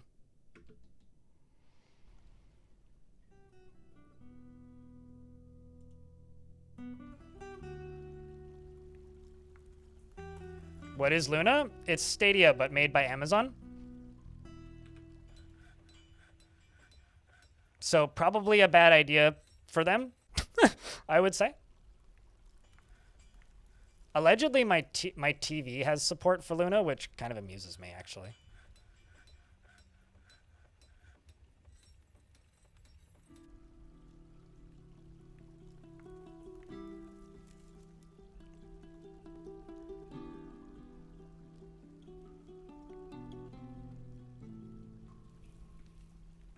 Free with Prime? Included. People need to stop saying free with Prime. It's included with Prime. It's not free. It's included. Okay, so this one's good to go.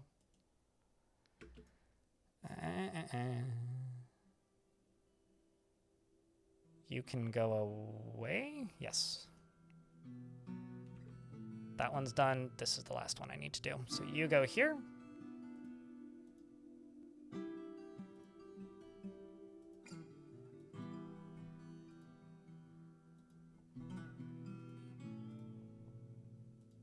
Okay. You can go away. Let's go back down to here.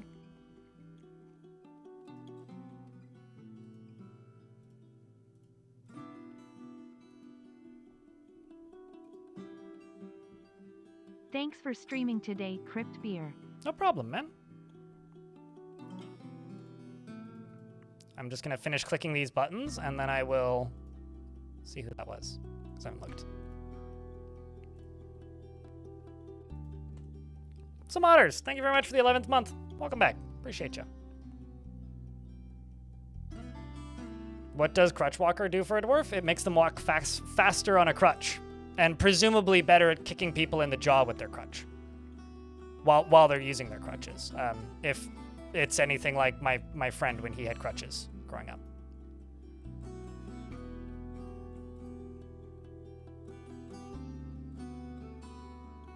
I could probably just do it this way.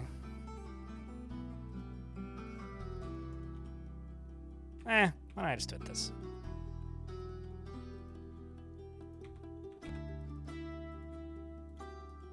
Probably Jody, thanks for the gifted subscription. Too tempered. Appreciate you. You want a dwarf? Any dwarf? No preference? Okay, happiest unnamed dwarf it is. You get this dwarf. Erish the soap maker, which is actually something I should make at some point.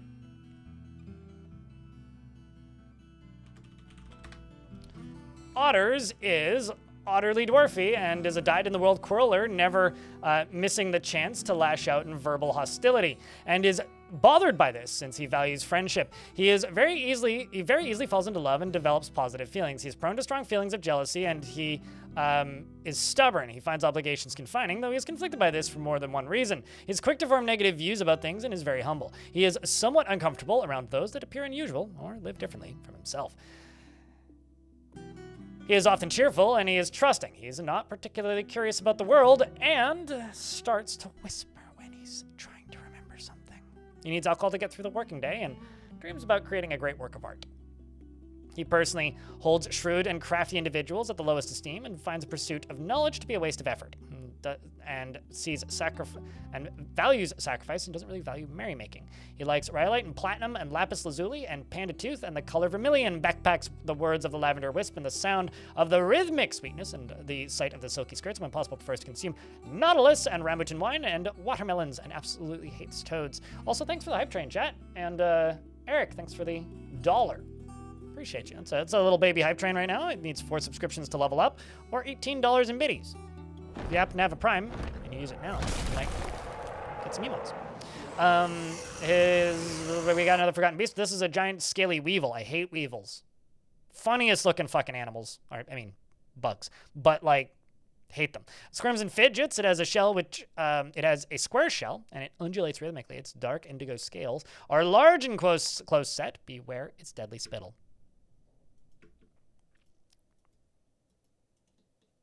Okay, that's actually a really cool looking beast. I know I say that a lot now, but holy shit.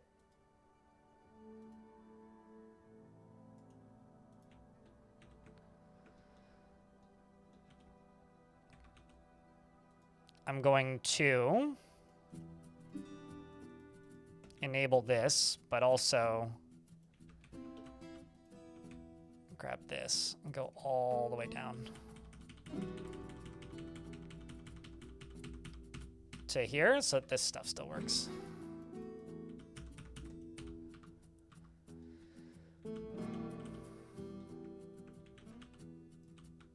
So the military is going to go station right here.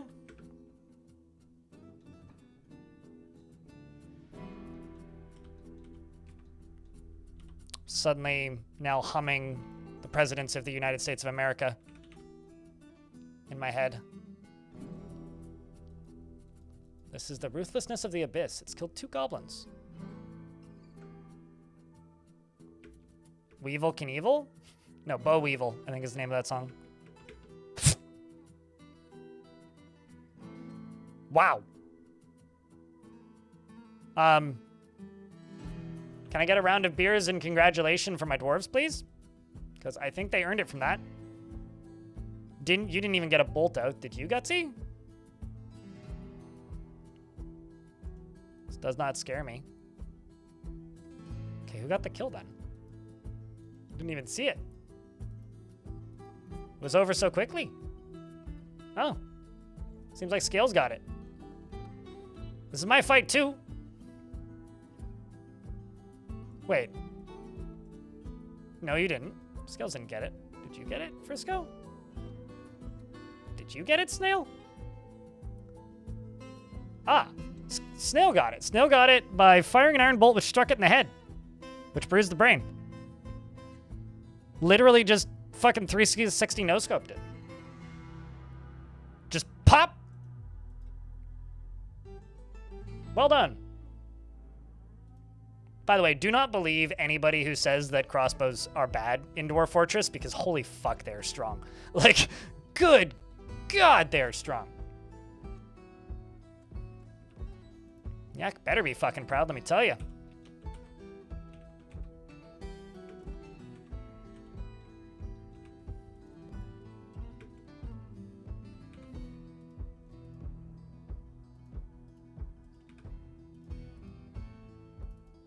"37 seconds left on the little hype train. If anybody wishes to participate. Okay, you smelt tetrahedrite ore. If the amount of tetrahedrite is greater than 10, let's do 20, and it's if the amount of tetrahedrite is greater than 25. Just smelt 20 of them. Let's keep that going.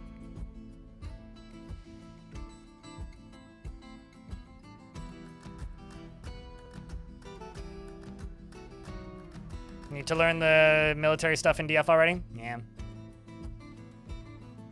Train timed up. Thanks for it regardless. Appreciate you, chat. One little train at a time. After learning that bolts bludgeon, you've been way more effective with your mark swerves? Well, I mean, they're like a spear, right? So they're like a combo of bludgeon and sharpness damage. I don't need a group of performers in this fortress. What are you building? Okay, you're smelting tetrahedrite. Let's just make this into the priority route so that they don't go up that way. Waiting on one more down at the bottom.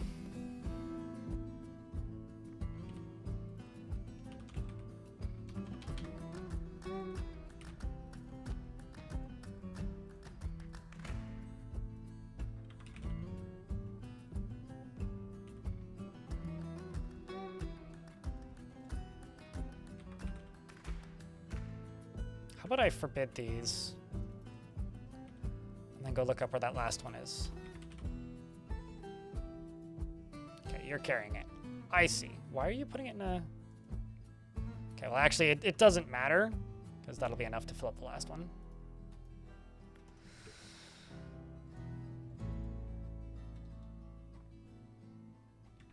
So now I just need to forbid this in time. What do you still need to learn about the DF military stuff? Do you know anything, or is it just like you can't figure out how to get them training? Like what part are you stumbling on, Victoria? Just not having started yet is also a viable response to that. Okay, so you've now got lava. They've all got 833 units of lava. We now pump the lava out of here. And Devet meets with the outpost liaison. The world is the same as ever. I'm just going to...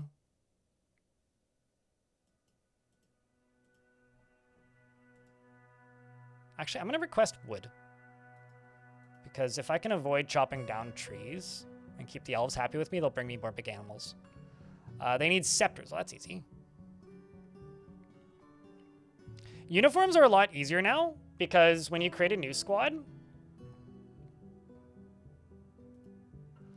it gives you the, like this one I made, but these are the default armors, and they are much better than the previous default armors. So I personally think that military's gotten a lot easier, because you can just use the default uniforms now without any worry of them not working. They won't ever be able to wear shoes with the default uniforms still, but that's not really an issue that you need to worry about. So just don't worry about making them boots, because they can't wear shoes and boots simultaneously, which kind of makes sense when you think about it that way. All right, so now that that's done, I'm just going to go up to here. The last stop, which is going to just dump those minecarts right there. And I can just get rid of this, this, this, this. And then go 1, 2, 3. And go 1, 2, 3. And then 1. I should actually just put them all there. 2.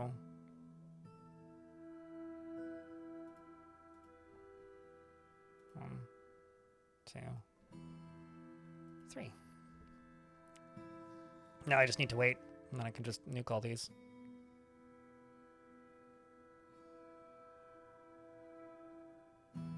That one I can get rid of. All right, now we wait. These guys over here are smelting these. And then you going to make another magma smelter.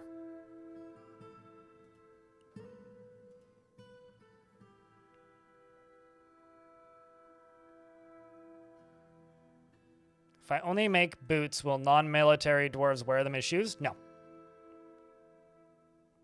No, they will not. Literally, all you need to do, if you want them to wear boots, is just make sure that they are fully covered in gear. Go to details, and then click this button. Worn over clothing. Click that button to replace his clothing, and then give it a name, blah, and then confirm and save, and then assign everybody to blah, or whatever you name it. That is all you need to do, and then they will wear shoes. But they will also take off their clothes. So that means, essentially, make sure that you have full suits of armor for them, or they will get very upset very quickly. Unless there's any, in which case, then congratulations, you have a weird dwarf in your fort. Which should be of a surprise to nobody whatsoever.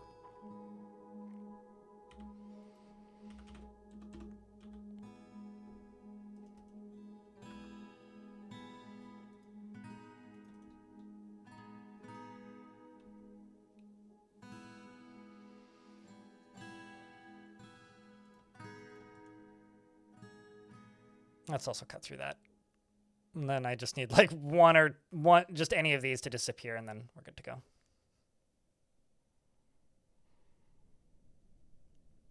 You want armor stands and weapon racks to function? They do. So what you should do is make sure that they're using a material that you don't want to store in a mass stockpile. So if they're using steel armor or adamantine armor, and then you make a clothing stockpile, don't allow steel or adamantine, and then they'll function. Like, I don't see that as an issue, because it just means you have to specify your stockpiles a little better. Usually what I end up doing is I have two things. I have a stockpile in the barracks for that type of gear, or like, you know, a military gear area where gear that is not currently assigned to soldiers goes, and then allow them to put their gear in the barracks. If you have overgeneralized stockpiles, yeah, they won't function consistently, but that's because you have overly generalized stockpiles. Like, could it be better? Yes, absolutely.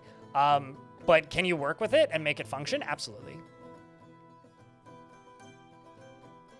Although I think the only thing that you actually need stored in the barracks is ammo for Mark's dwarves.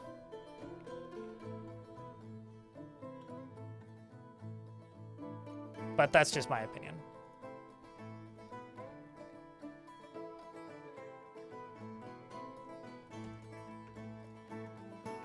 Bim is your name?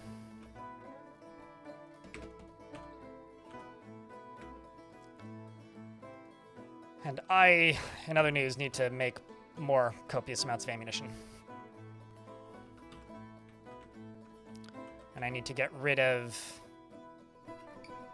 these forges, or these furnaces, rather.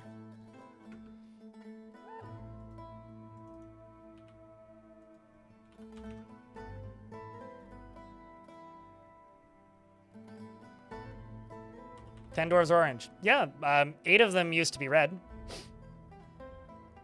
So they're getting less upset. If you're curious as to why they're so upset, it's because the entire fort had to face tank a Forgotten Beast earlier.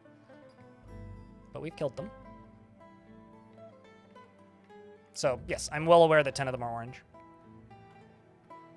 Queuing green tea, congratulations on used to being rich. Thanks for paying your taxes.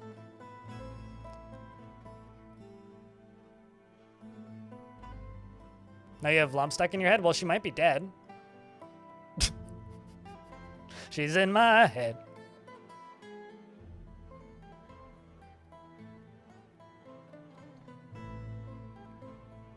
I mean, for the same reason that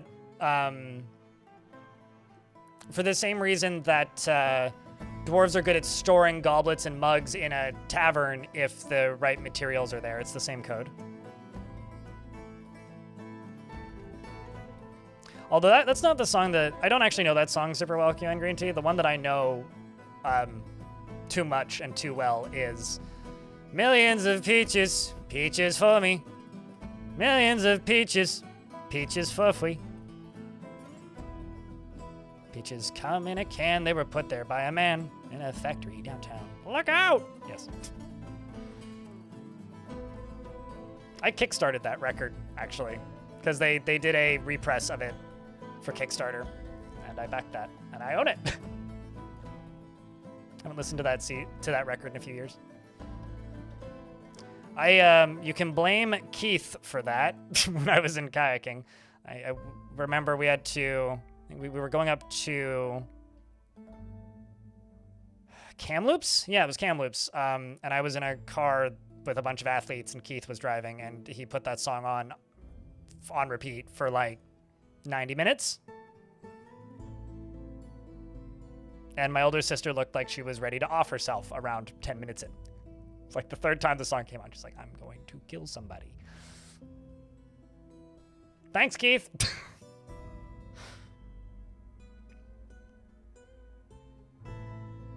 That is diabolical. I mean, it's what you do for a free ride.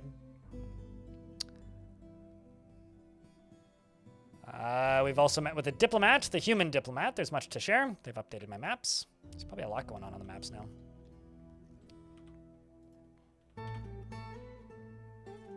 It's interesting to know that they only do one at a time when you do it this way.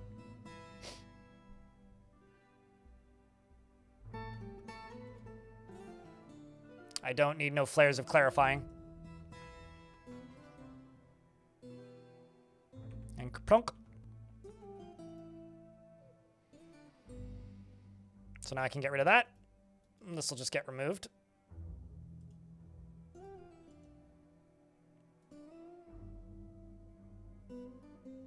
Eventually.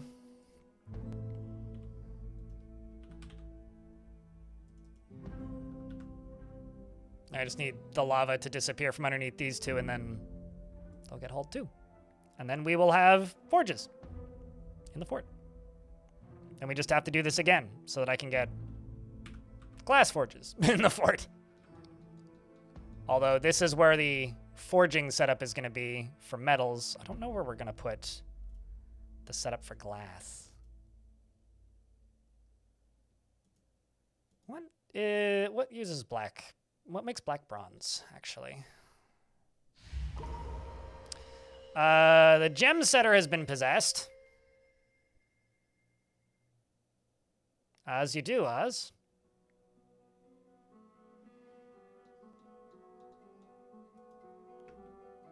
And he grabs a wood opal. And begins muttering.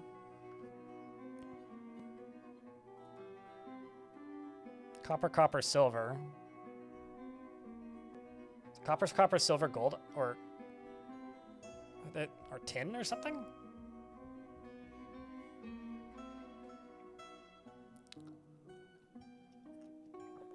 I'll have you know, glass doesn't blow.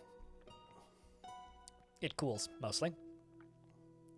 And gold, okay, I don't have any native gold around, so I'll just make whatever we can out of that. Let's make a couple billion for crafts.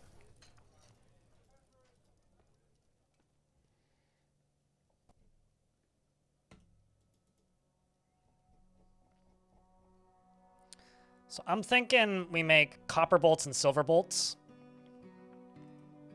is going to be the to-do list.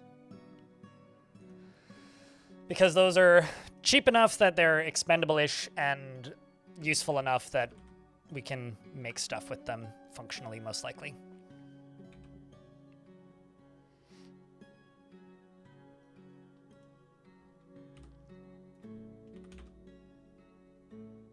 Place track vehicle. There we go.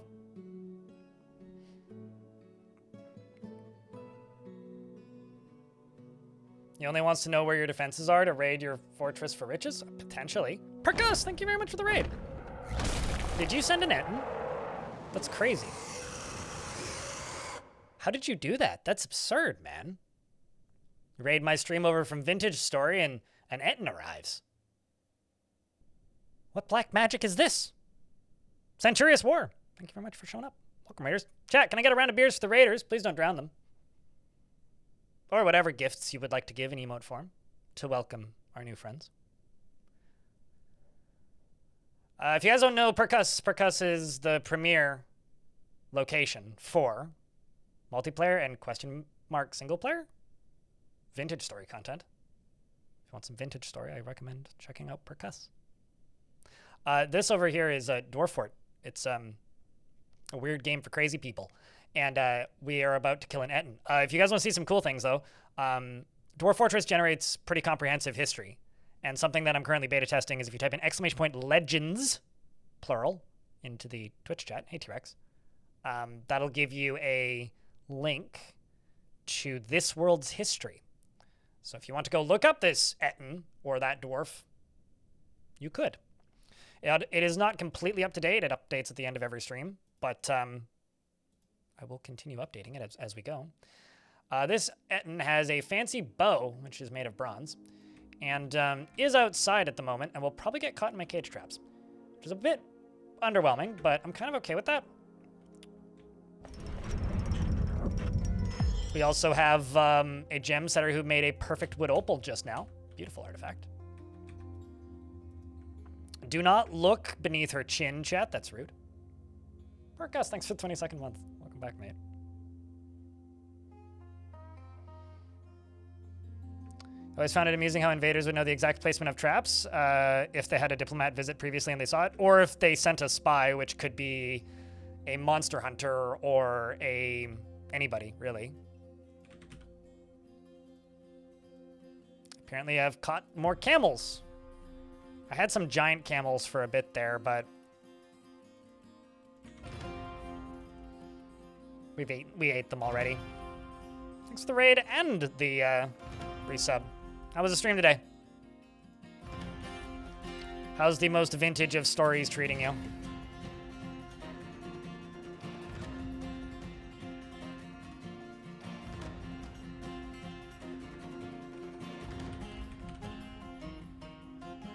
We are moving lava to the upstairs. Needs a dark mode? What needs a dark mode? My blog needs it? Or my... No. Legends Viewer needs a dark mode? How could it be any darker? Or Legends Browser, rather. It's already, like, dark moded. How much darker do you need these modes to be, man? Get some sunglasses. Yours is all bright white.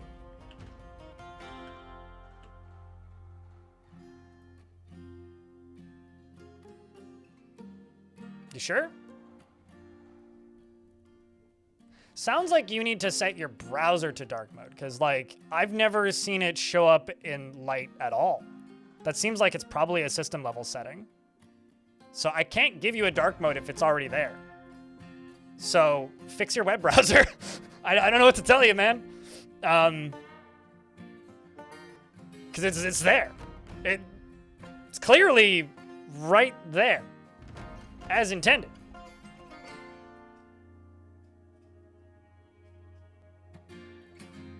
So, skill issue, I'm saying. Clearly it's a skill issue. Fix your shit, Darren. No empathy. What was I building? Right, a magma forge.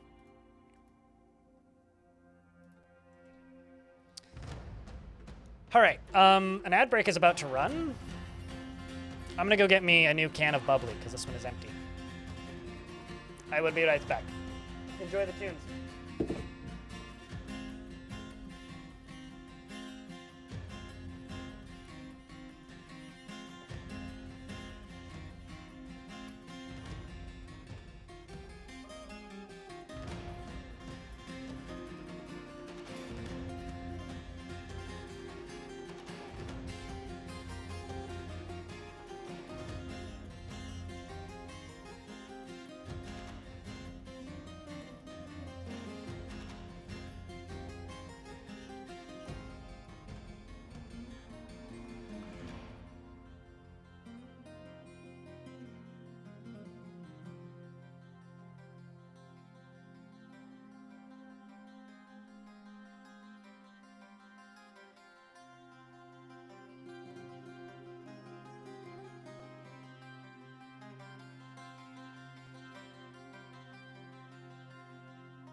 I'd also say, Darren, you could probably use one of the various browser extensions that turn white squares into dark squares.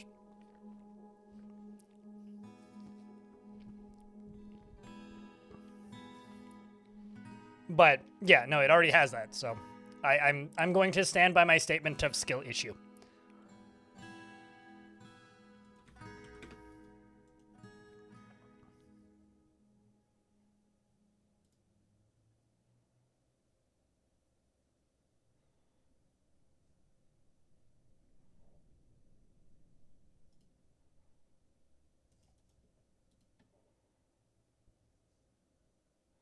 Someone got bit by a cave spider.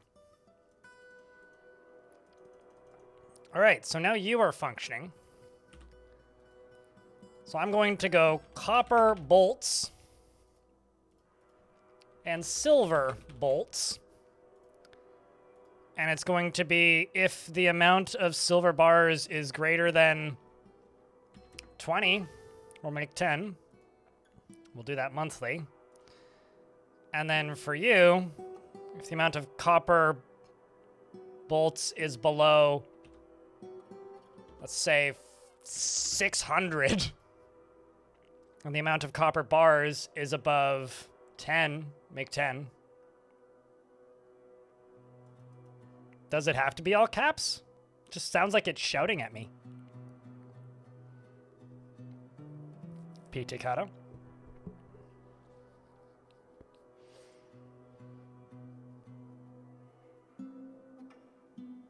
Is there a green mode? Probably.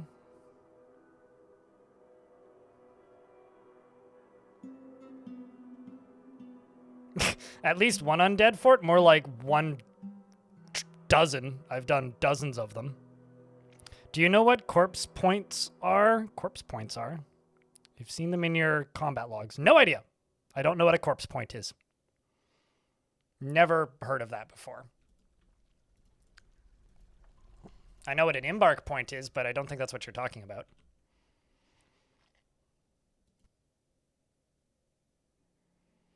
All right, so now we can start making bolts. I'm also just going to go here and just say copper bin. We're just going to make 10 of these.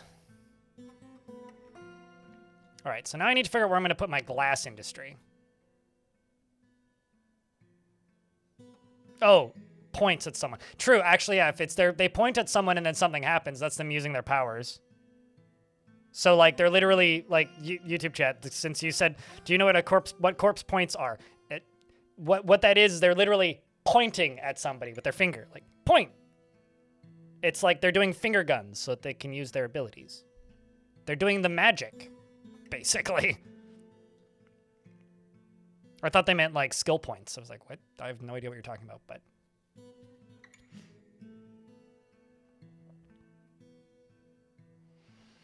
It's just metal printing time at that point? Yeah, no, absolutely. Pew pew, exactly. See, you gets it. Place track vehicle.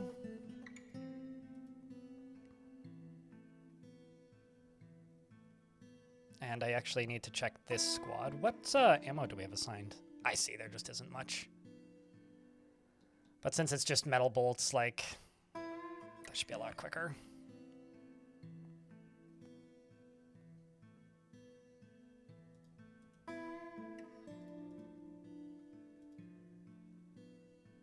Same with these. Actually, just gonna get rid of this squad's need for bone bolts. And let's say, oops.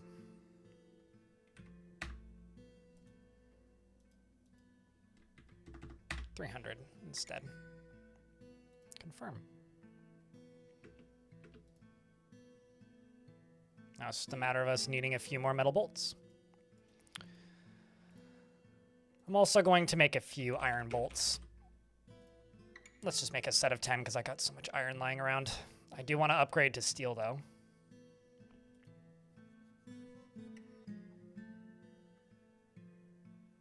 Bone bolts are really good for bolt throwers, yeah. Same with wood bolts. But these are going specifically into my dwarves inventories. So... because I've got, these are all Mark's Dwarf squads. Actually, I'm going to set you to red to no orders so that I know what you need. We're going to set them to crossbow mixed. Okay, so I need at least 2 more quivers, so I'll just queue up 10 quivers. Leather quiver, and I've also got a perfect gem, I think, artifact, right? Yes, a perfect wood opal. We're going to put it in protection by the duck. I mean, goose. Honkers. The 7th. Of his name. The Great Honkening. Okay, so you right here. This is a perfect wood opal. All Craftstar ship is of the highest quality. It is, on the item is an image of the sunny time, the yak leather buckler in wood opal. Should also go check beds. Let's unforbid this.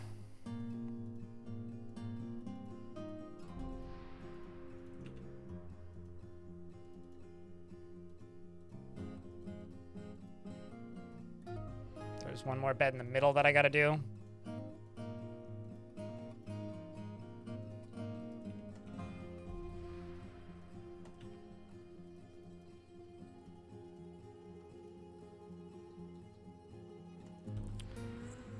And now I get to figure out where I'm gonna put glass. Probably over here, actually.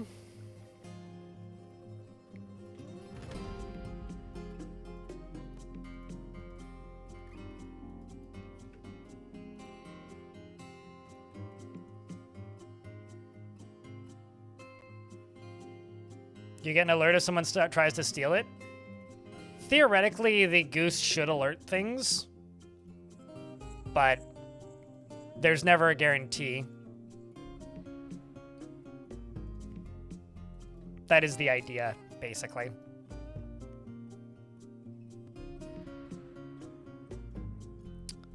Are you hauling this right now?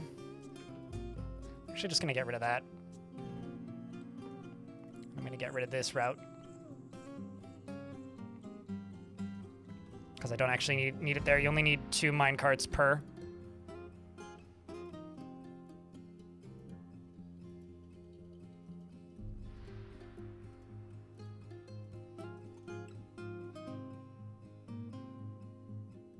No, he didn't fail us earlier, because the artifact that was stolen wasn't there.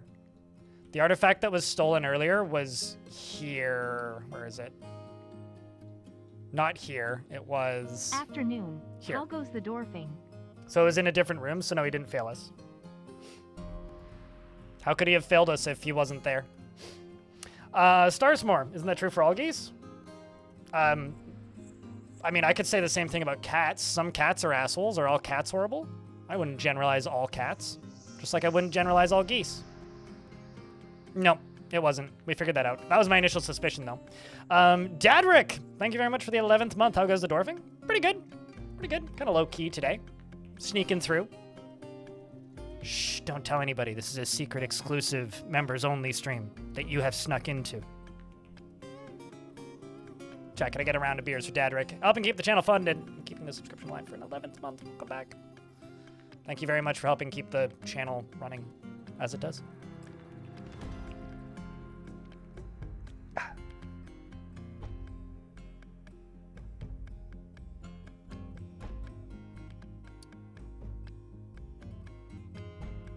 I mean, Canadian geese is just a certain pattern of goose.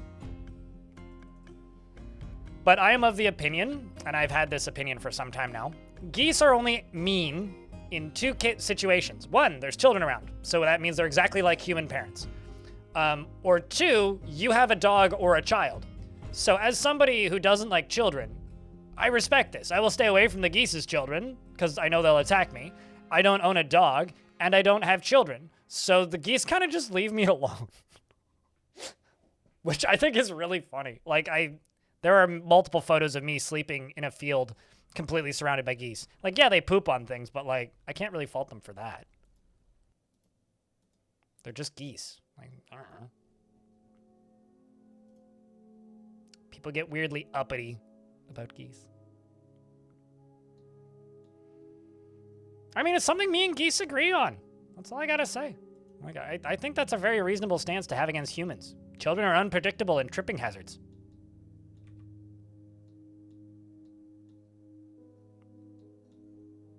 And if I was a goose and I got chased by a child once, I also wouldn't like children very much, I don't think.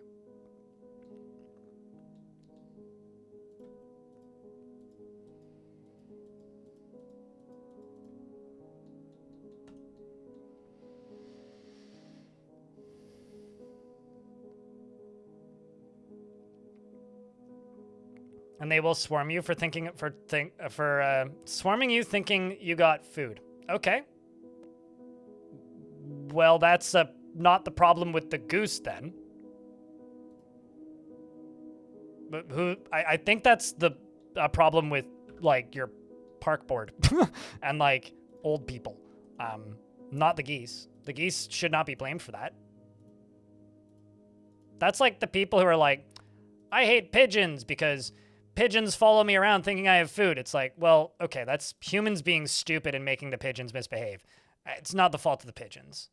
Pigeons are just hungry, and that's the only thing their pea brains understand as concept of food.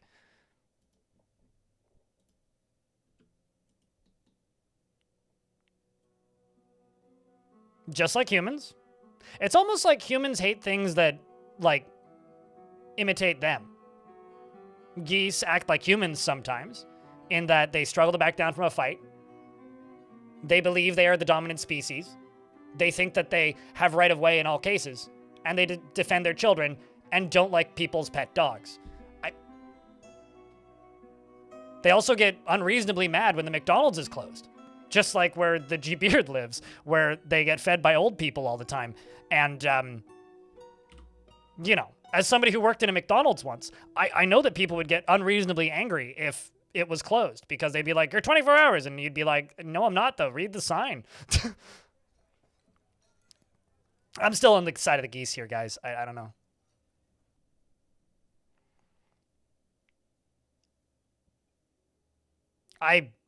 You have no ground to complain about your frame rate if you set the population cap to 1,000, but also I'm curious about how well that runs.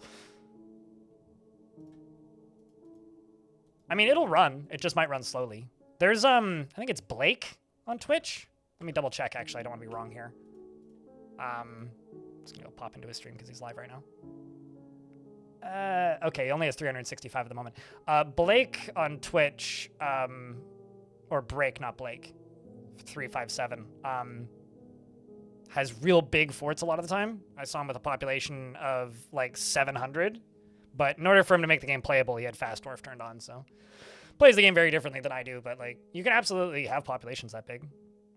I recommend lots of narrow hallways and rooms that separate dwarves so that they're not all talking to each other, because that's what hits your CPU heavily, is all the conversations that they're having that you can't read.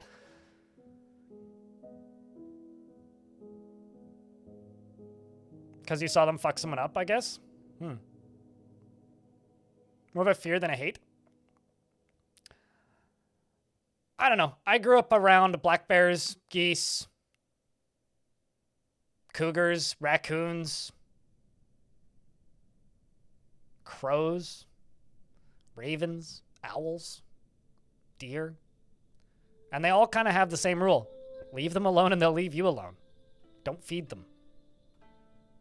And if you fear them, they figure that out pretty quick and it makes it worse. No, that's just Jim. Dilfo. That's just Jim. He was our next door neighbor. He had some strange hobbies and would dress up as things sometimes. Also, when it comes to Bigfoot or Sasquatch, hot take, I think most Sasquatches are actually just misidentified bears standing on their hind legs.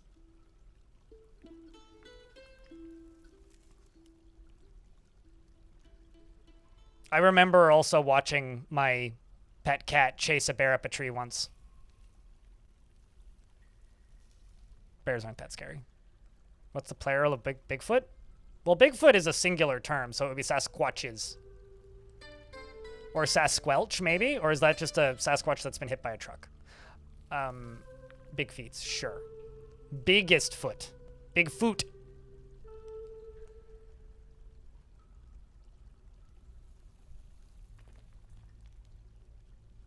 Then what's the Yowie? That's, Japanese gay porn? What are we talking about here? King of Knolls. Rattlesnakes and... You know, honestly, poisonous snakes are scarier to me than bears. Mostly because, like...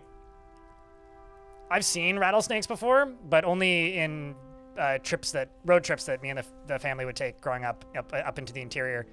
And I remember just, like, walking around in a campground that we were staying at one point, and heading to the bathroom and then hearing a rattlesnake rattling and then looking and seeing one like off of the boardwalk thing, because I was on this boardwalk thing that was like, I don't know, maybe that high off the ground, and it was down in the grass and I was on the boardwalk and it was like right next to the boardwalk but in the grass, and just heard blah, blah, blah, blah, blah, and just kind of jogged past it and went, wow, that's a snake. That's a rattlesnake. It's the Australian Sasquatch. Oh, that's today I learned. I didn't know that they had those. That's crazy. I thought they... Okay, genuine question. I know that, like, this is the no fun allowed statement, but I don't think Sasquatch are real. What I think is more interesting with Sasquatch is figuring out what people are mistaking as Sasquatch. I'm not talking about, like, those old videos or whatever of people in weird costumes, or, like, the guy finding, like, the prop that's just a giant head. I'd love to try and figure out what could be mistaken as a Sasquatch. And honestly, like, a kangaroo that got mutilated at some point and lost its tail would be a pretty easy suspicion. Or, yeah, just Darius going for a run in the morning in the safety of his own property. Or trespassing. I don't know. You avoid any snack larger than a garter? People have rational fears of animals and irrational fears of animals. Like, I think being afraid of geese is kind of dumb, but, like, yeah, don't pick a fight with one. I think, like, being afraid of bears or poisonous animals is rational, but I don't understand the irrational fear of non-venomous snakes. That is a fear that that a lot of people have that I will never understand. Unless they're, like, big enough where they could kill you, but, like, at that point, that's kind of a different thing.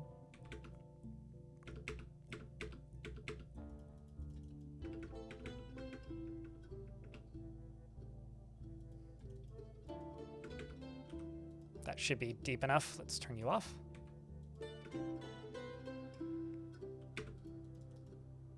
Let's turn you off so that this can fill up. Okay, well, didn't quite get it full enough. Drained it a little too much.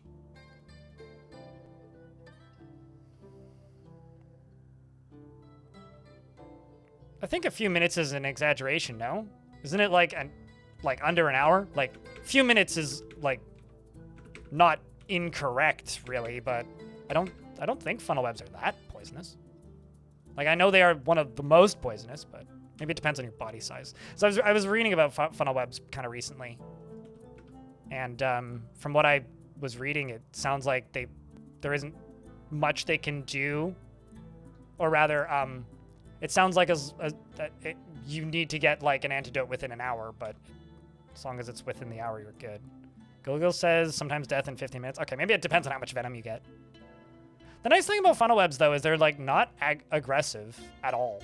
Like they're like, yeah, if you invade their space, they're aggressive, but like if you keep a safe distance and check your shoes, you're probably fine. Unless everything I've ever read is incorrect, which is possible. Although more people die to sharks than funnel web spiders, unless the statistic I read was wrong.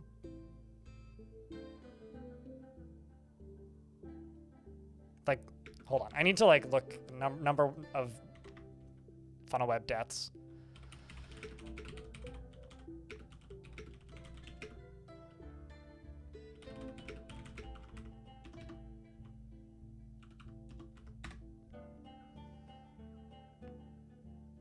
There have been 0 recorded fatal deaths since 2008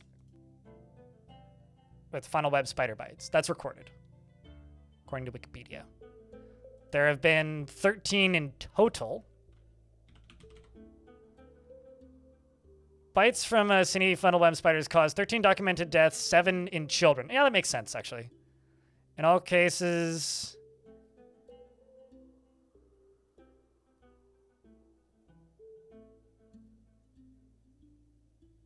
the venom of the funnel web spiders has been found on Fraser Island. Contains a molecule that could block the... Huh. What about tick bites? That would be Lyme disease, right? I don't want to look up tick bites. You can look up tick bites if you want. Because it's like issues developed because of the tick bite, not the tick bite itself that would kill you in those cases.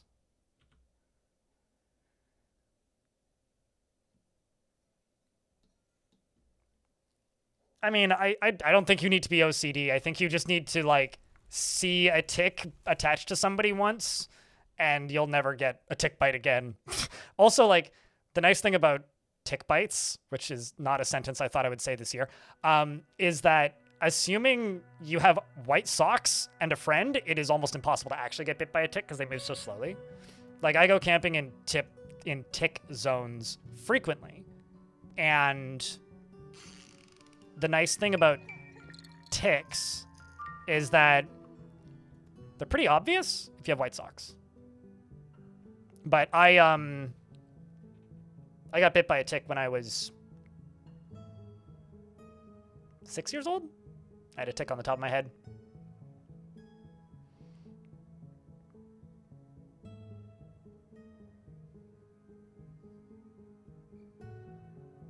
The Lone Star tick gives an allergy to meat. Sure, but there's mosquitoes that can kill you. That's not the, like, majority of the ticks at all. Like, that's extreme. Like, if you could get hundreds of tick bites and be fine. Yes, we're literally, it was mentioned literally 2 seconds ago, Brosifer. Also, I'd be fine. In regards to being allergic to meat, I'd be fine. You know, I don't ever want to wish. Cancels release. Okay. I'm going to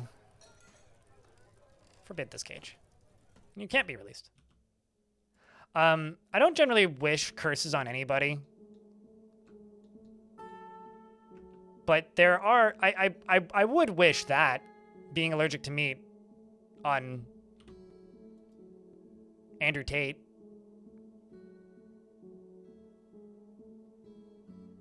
That's all I have to say. Mostly because I think it would be really funny. I want to see him become an extreme vegan influencer. Where was I? Place track vehicle. Do I have any of those? Nope.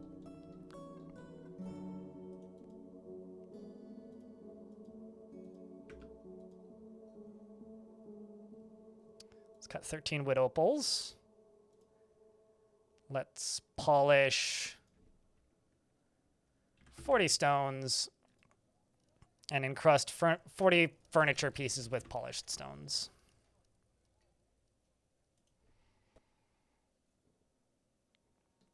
Yeah. I mean, the only place I have to worry about them is higher altitude than where I live.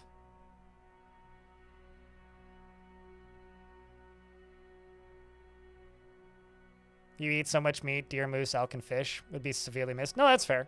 I don't eat a ton of meat, mostly because, like, I live alone, and buying meat in small quantities is expensive, and buying meat in large quantities is heavy, and I have to carry shit from the grocery store. So I eat almost no red meat.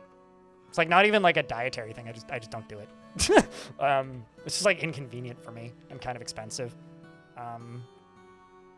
So it's like a rare treat. Like I eat a steak maybe once a year, or like a burger maybe twice a year.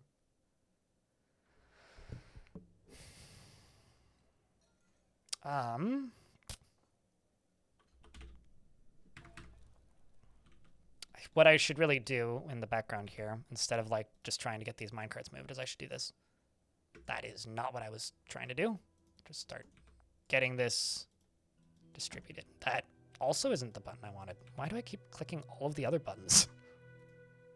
I'm doing a good job today, chat, I swear.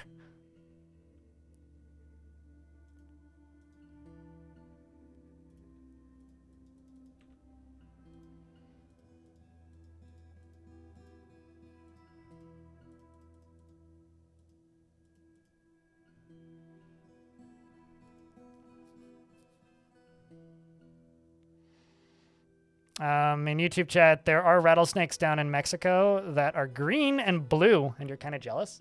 Oh, like as in they're obvious and easy to spot? The one other thing I'll say about poisonous snakes is I will never own one because that would be stupid. Vipers are really fucking pretty. Like really pretty. Like beautiful. I absolutely adore the look of vipers.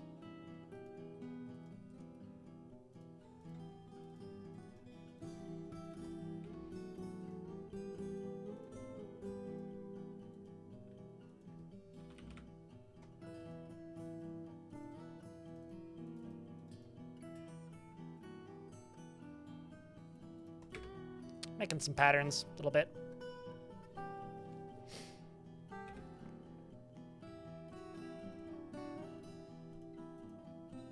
much slate do I even have? Not that much.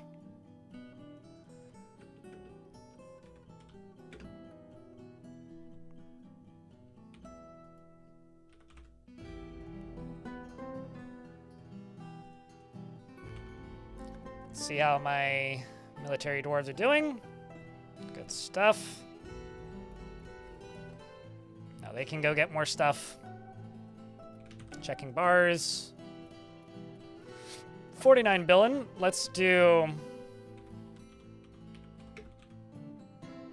10 billion tables.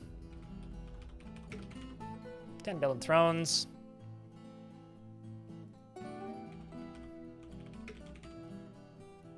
$6 billion statues.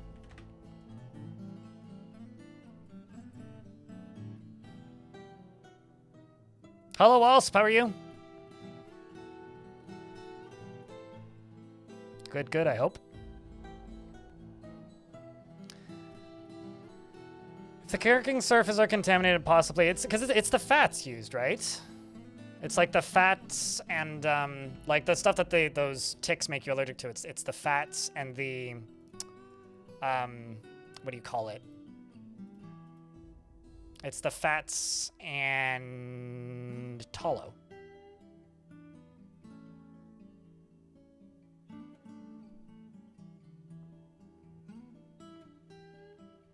Protein chains are what's actually the issue. I didn't know that protein was still in that phase. It's crazy. Do they also have studded jackets? Sorry if that joke is misplaced, but something, it's not a phase, Mom. We're in an ad break, so I will pause.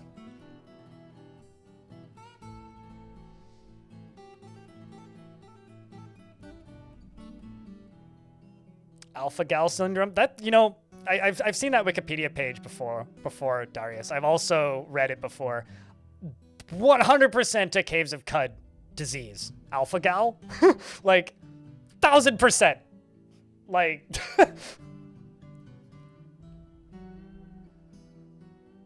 certainly Caves of Cud thing. 100%. What are we salting? What's happening?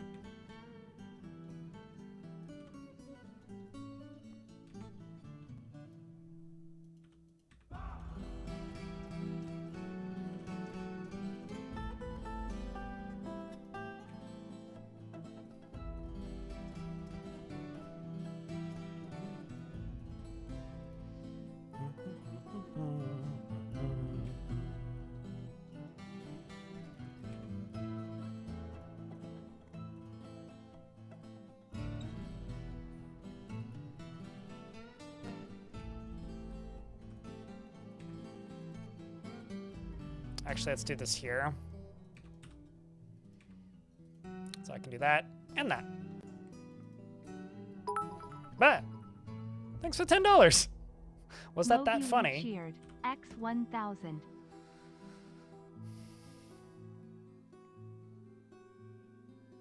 All I can think of now is that South Park episode where... Sorry, I gotta scroll up.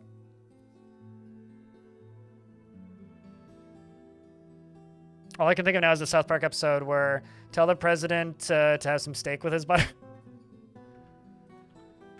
I was reading a thing recently from a certain president who lives in our current reality who apparently the majority of his diet is candy and meat.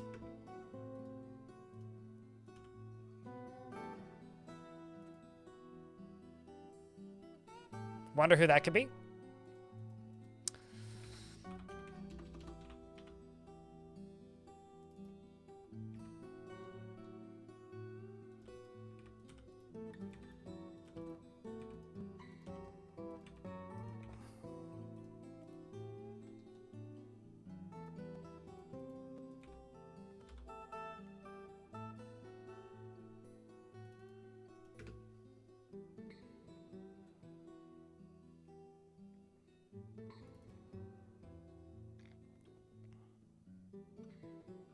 That's how he obtained the peak male physique. You mean fake tan?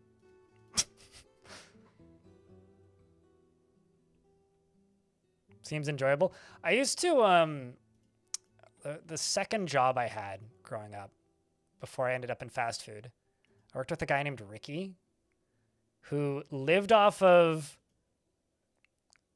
Oreos, gummy worms, sour keys, gummy bears, and jelly beans, Dad's cookies, whatever the chocolate chunk cookies are, they're everywhere, the chocolate chip brand. It might pop into my mind in like 20 minutes what the name of those cookies are, but chocolate chunk, chocolate chip cookies, and hot rods, pepperoni sticks. Is he still alive? I don't know. I don't think he works there anymore. I think his mom still works there.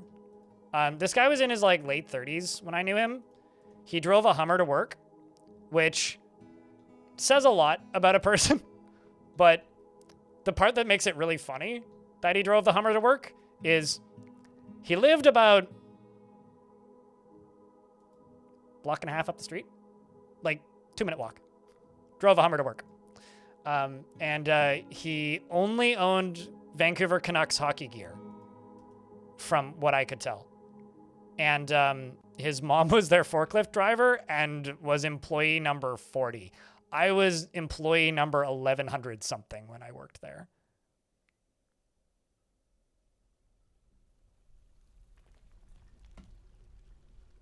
You had to show off the Hummer?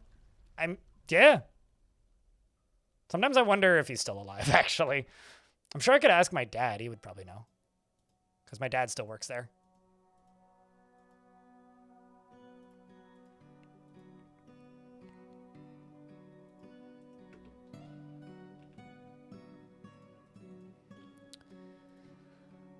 Okay, let's just keep expanding.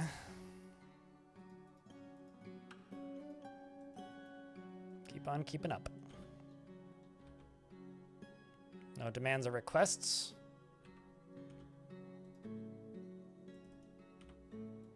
Anybody placing track vehicles yet? No?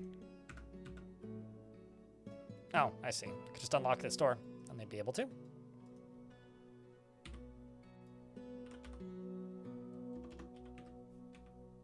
Nice. The Hummer is a bit of a bummer, yeah.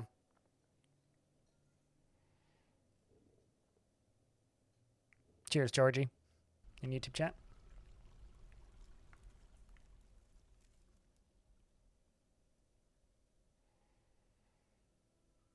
Your apprentice and I go back and forth on these all these days. You have an apprentice? That's so cool. Are you a sorcerer, Green Tea? Would a dwarf be content with just a cabinet in their chamber? Or do they still require a chest? I mean, the cabinet is actually the bare minimum. The chest is optional. The chest is only for dwarves that are particularly greedy and start claiming and storing food or claiming and storing like scepters and crowns because that's where they put their scepters and crowns. I give them a chest kind of just out of habit. Sometimes I also give them a statue or a table and a chair because the more furniture they have, the happier they are, right? So like, if you want dwarves to be like properly satisfied, ideally you would want to do that. This dwarf really wants to learn something. I should make a library. Or actually, no, I should make, I'm torn, chat. Should I make a siege operators guild that's public or some other type of guild?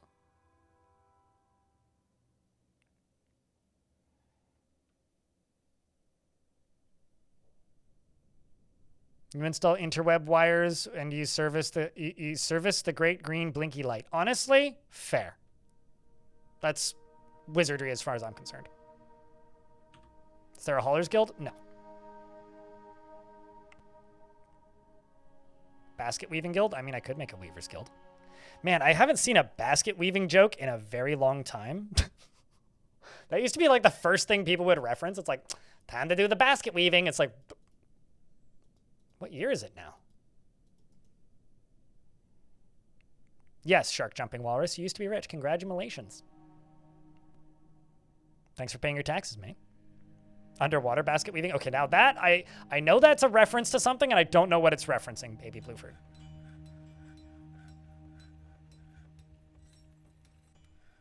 What the heck is underwater basket weaving a reference to? Because I know it's a reference to something. Naked Goblin? What? Well, at least he's a considerate lime. It's part of a performance troupe. As opposed to the inconsiderate limes.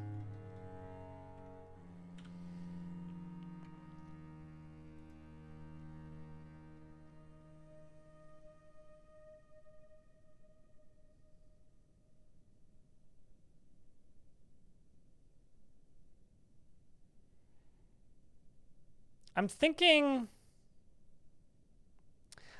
I will do a Engravers Guild. I think that's what we'll do. Actually, no, not you. You go away. You get this one.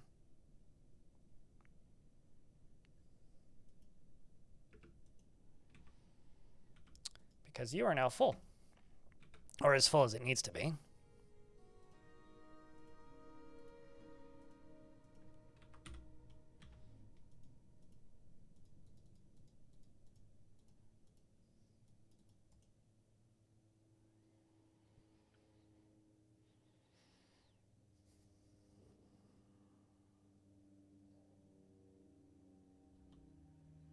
So I'm going to go up here one level.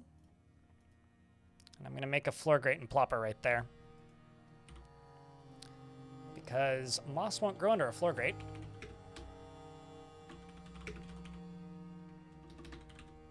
Rock grate.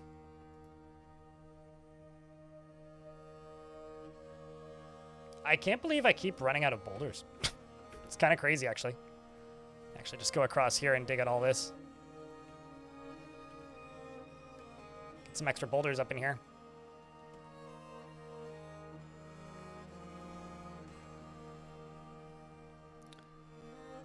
It's always been a course you take for credits at a university that was clearly useless. Yeah, but isn't underwater basket weaving like from something specific? I want to say it's like a Monty Python bit.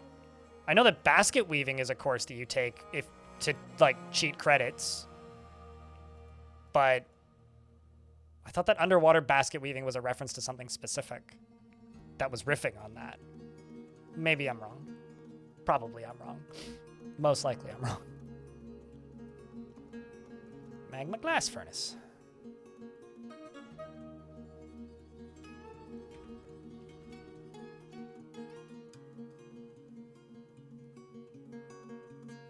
For basket weaving in Boy Scouts, really?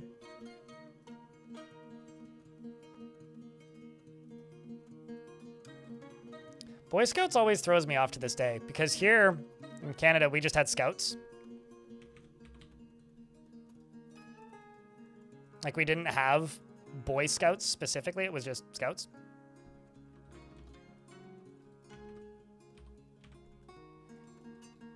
And that will forever throw me off. Okay, so I need to go here.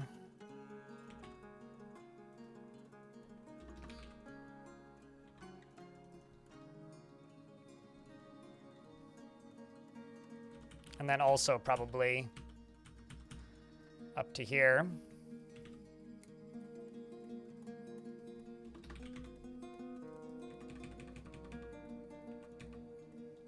I mean, to me, basket weaving is like pretty comparable to like working with clay. It's just a crafty thing. Nothing wrong with basket weaving.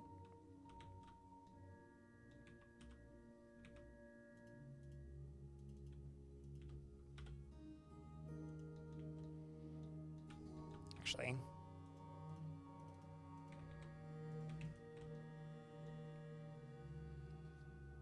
Okay, so you collect sand 1,000. Green glass blocks 1,000. Go. Except up here, I'm going to place one of those floor grates if they're ready. Yeah, there they go. And then I'm going to build some stairs going down right there. And then I'm going to go around this.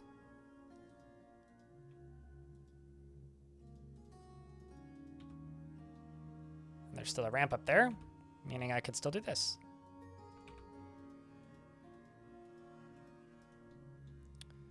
So I'm just going to floor this off and make a little box.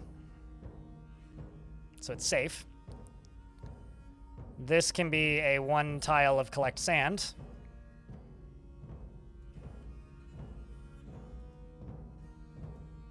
So that should function. And now I should be able to go up to here, where I had a collect sand spot there. And now I just need someone to go collect sand from right here. Let's just see if it works. So Potpourri goes, grabs bag.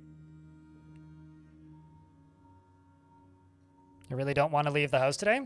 I'm very excited to leave the house, and I'm very happy it's like stopped raining pretty much, because that means that I will have a chance to, you know, get some fresh air. It's been a while. All right, so I need a grand meeting hall, so I could cheat it, but that's no fun. So I will do this the slightly more fun way, which is I will grab these Wood opals. Put some more windows in. And let's do tables and chairs.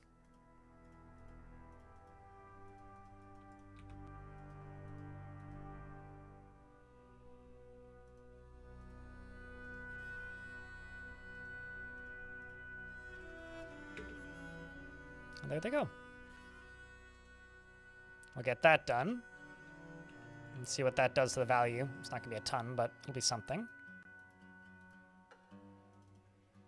Can also engrave these walls. Maybe make it 2 floors. Or add an outdoor area to it. Alf, hello. It's good to see you.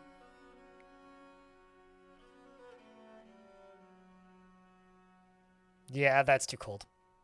I think that's the difference here, is here it's just like 8 degrees and raining instead of -10 or -20 or fucking cold.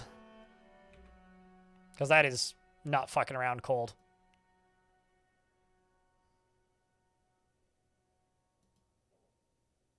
This is just a farmer's guild, so it's nothing crazy.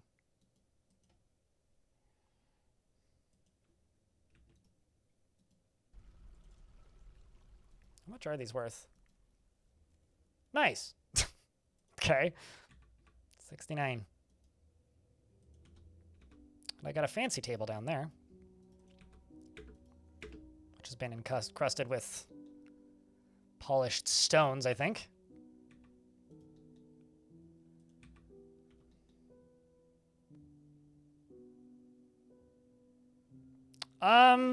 The hottest day last year was 28 degrees Celsius, 29 degrees Celsius, something like that. I bet on the mainland it gets up to the mid-high 30s, like where I used to live. And I feel like I say this about a dozen times a day now. I moved to where I live now specifically because of the mild temperatures. The issue is, if it goes above, like, 25C, it gets difficult to live anywhere in the lower mainland. Because, and, like, you gotta remember that people are used to temperatures that they're accustomed to being around. And 2, nobody has air conditioning here. So, like, when that one year when we hit the 40s in the lower mainland Vancouver, and, like, people were just straight up dying because, like, it was just too hot. It's, like, not something to be fucked with.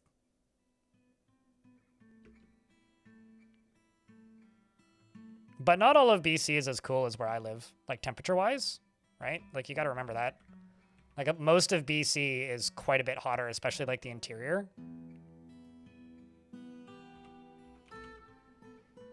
It's like there's a select few regions that are cooler, but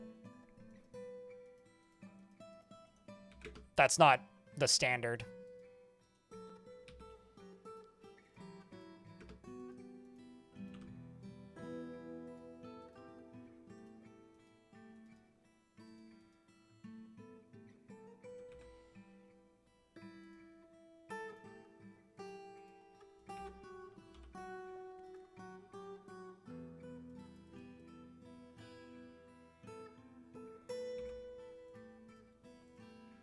What other blocks do I have that are an interesting color? Let's do nice.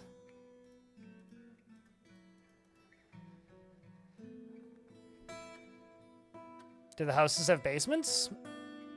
I haven't lived in a house since 2011, 12? 2012 was the last time I lived in a house. And that house had a basement. My parents live in a house that does not have a basement. I think it depends on the house. I don't think there's like... all houses have basements. Not all houses have basements. It's more of a... some houses have basements. But none of the buildings are designed for hyper cold. So you're just kind of SOL if it's super fucking cold.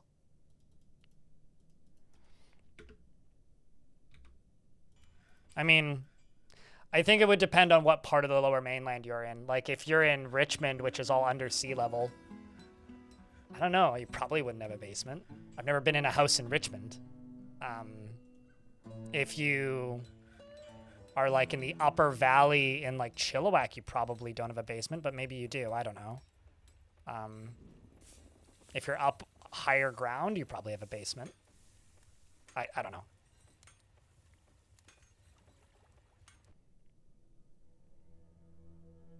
The heat and the food are the two things I wouldn't be able to manage about New Orleans.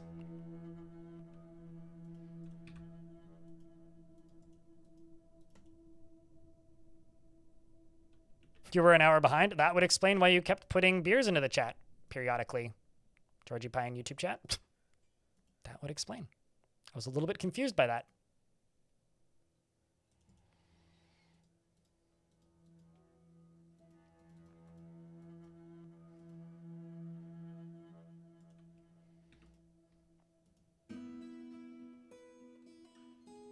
Romanoid, thanks for the raid. How was the dwarfs? I saw that you were dwarfing.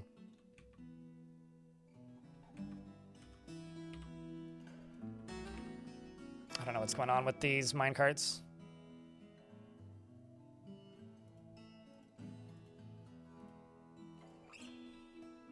How is that still inaccessible? What in the shit?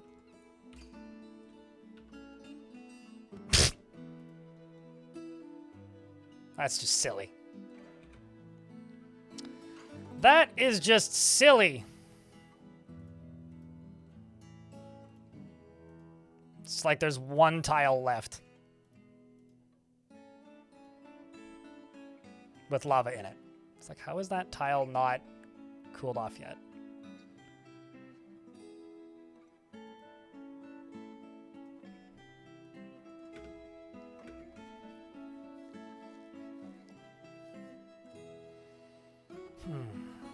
What's up, Witch Dev? Which dev are you, though?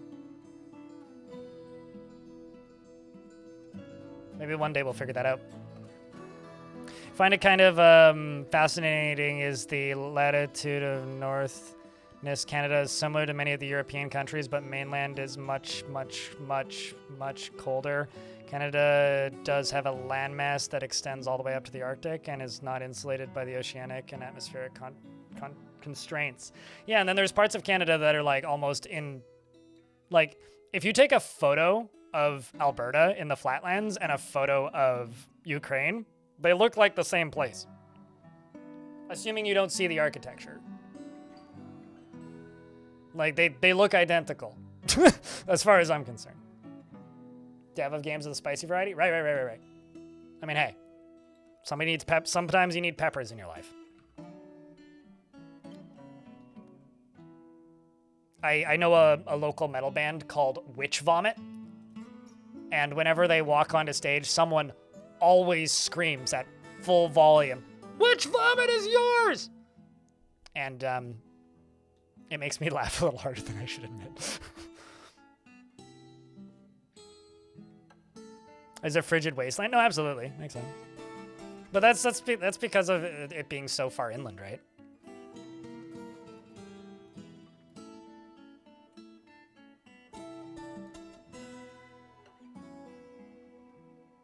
Although I do think that the Canadian stereotype of everything just being frozen all the time is really funny, personally.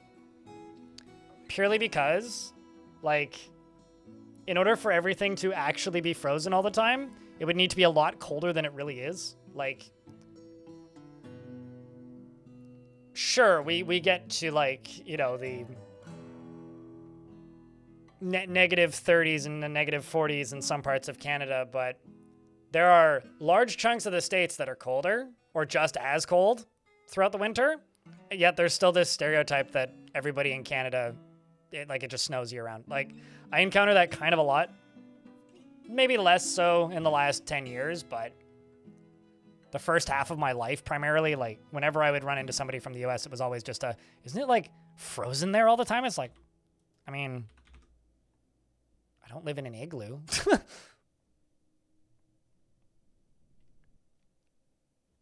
Your mayor had a gold Warhammer artifact? Oh, that's pretty dope.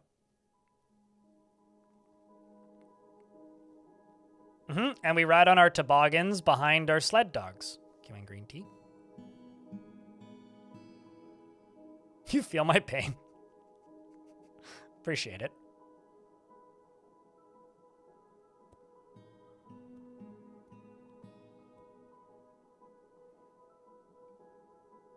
Although hopefully not all of it, because I'm in kind of a decent chunk of pain on a good day.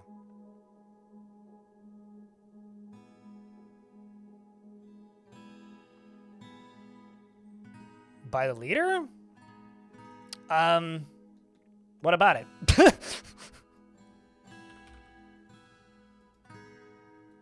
Like, I don't know. Like, I understand that being like, you know, it's a Canadian delicacy, so obviously it's like exported, but like, what am I? It's, I don't know. Blame Quebec when it comes to the maple syrup that we chug by the liter. Blame Quebec. That's my actual follow up to that.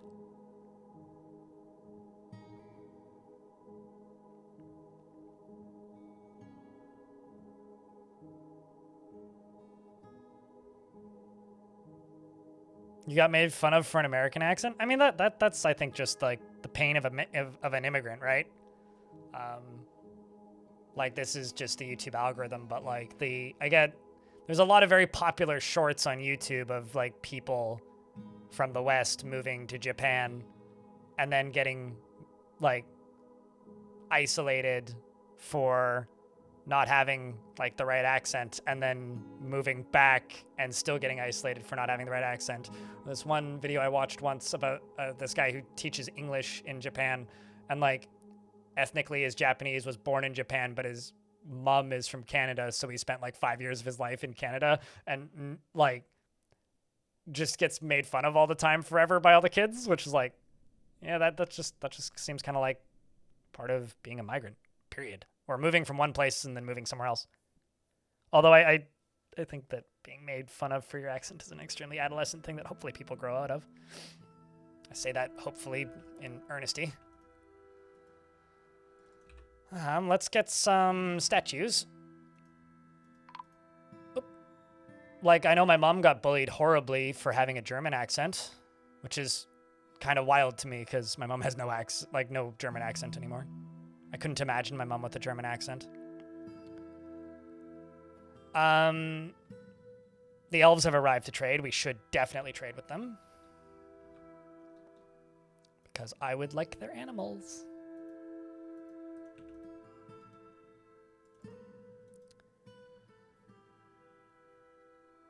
Man. Got some pretty good, well-designed image. We got some pretty good engravings, but it's going to take a little bit to get this up to higher value.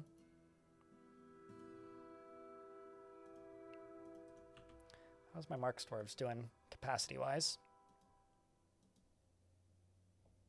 Cool. They've all got bolts. That's what we need to see.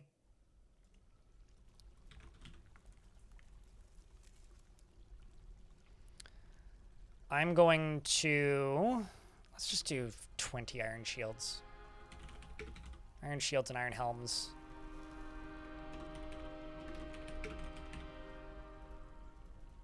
Leather armor. Leather leggings.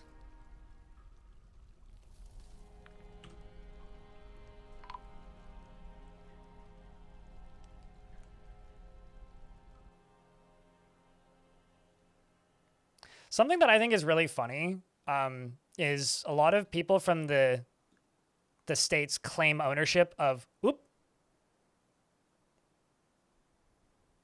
Yet that's just a thing that's been in everybody that I've ever known's vocabulary for the entirety of my life.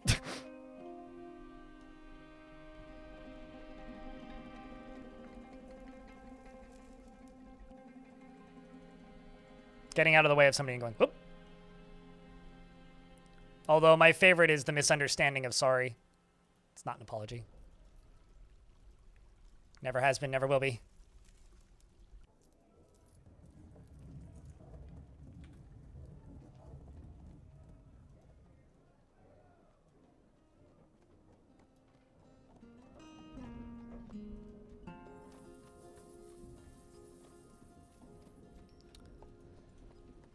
All right, let's bring both those bins over and then we'll take a look. Hey, buddy. That's just human speak, though.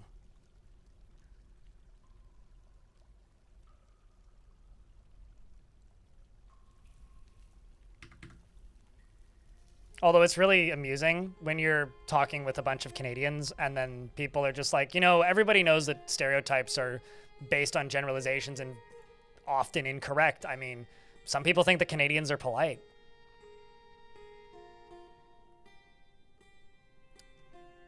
Yet, you know, Doug Ford exists.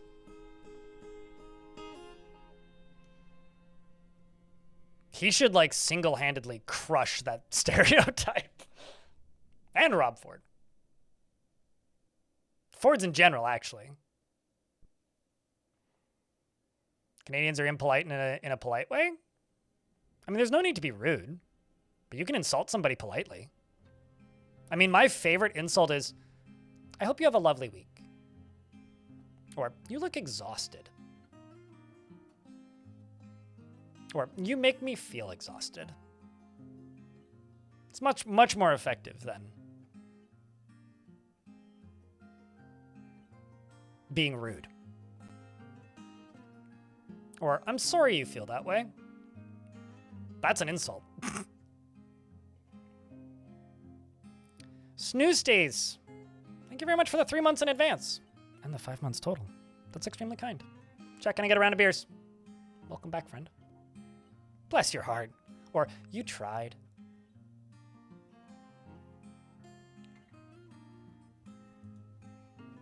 It's actually, like, to the point where, like, I sometimes try not to be overly positive and friendly towards people because, to me, it sounds like I'm insulting people.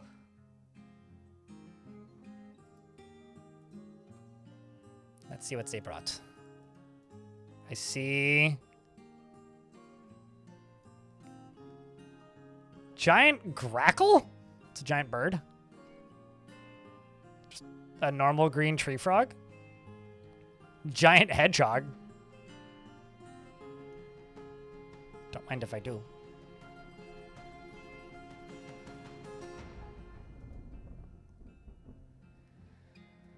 Don't mind if I do.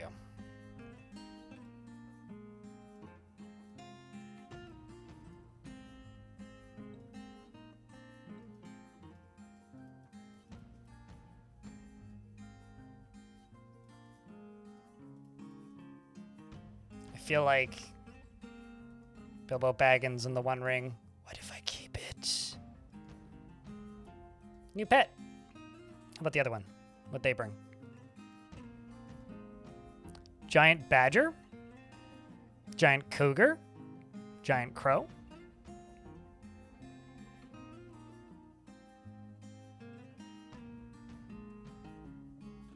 Do I have any large gems?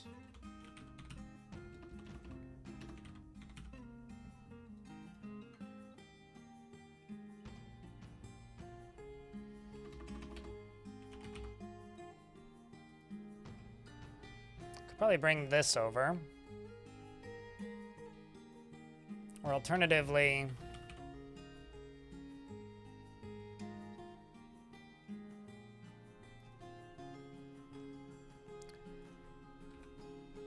I could sell them a grown cage full of animals.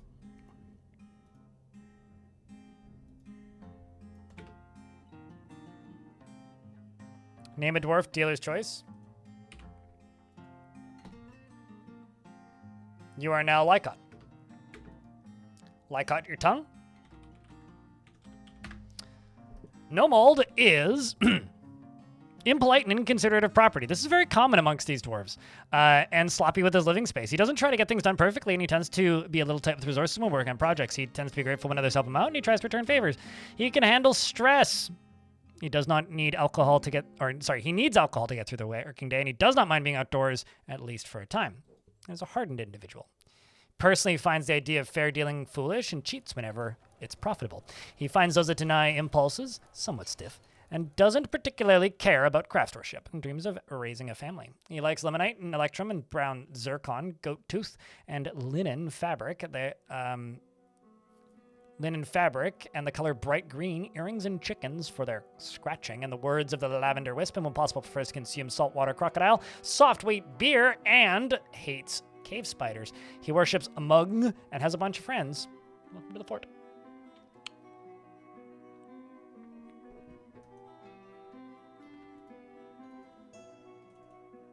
I'm also just going to jump up to here. Let's do iron bolts.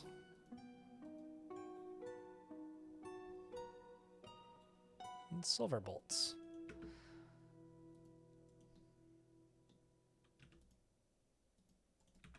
Maybe a chain. I could chain up an animal in here. Or I could put... Ooh, actually...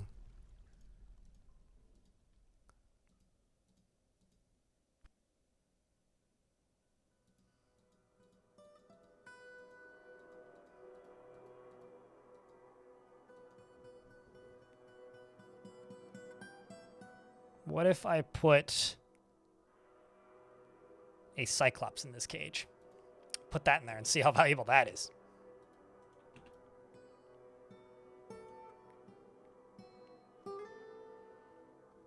Okay, so we're going to get all this in here and see how that does for the value.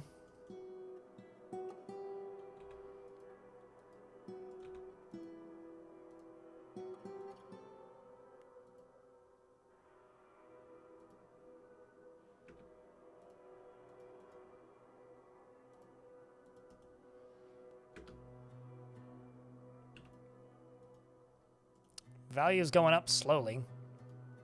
Slowly. Pretty fucking slowly.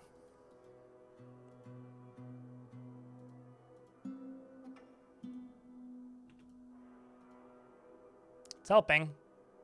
Not by much.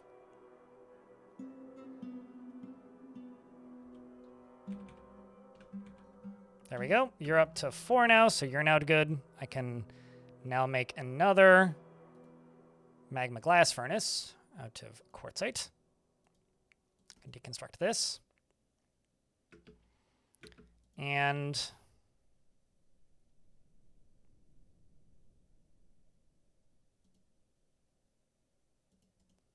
that you? I actually don't know.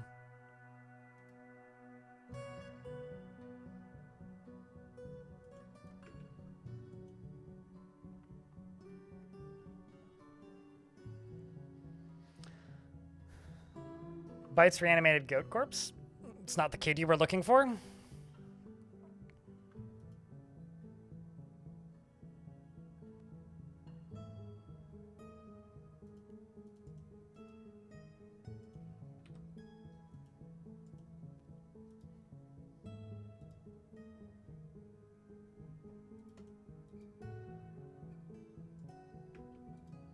How about I just remove you?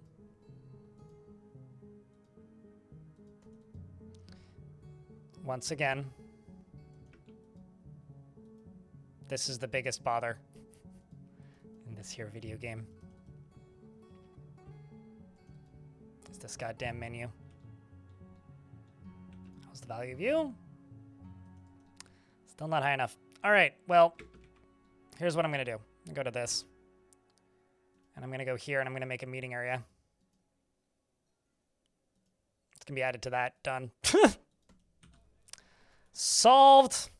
Sorted. Because apparently this ain't high enough value. Let's go back up to where I was trading. You right here are a grown pair cage. Going to sell 2 yaks and 3 sheep.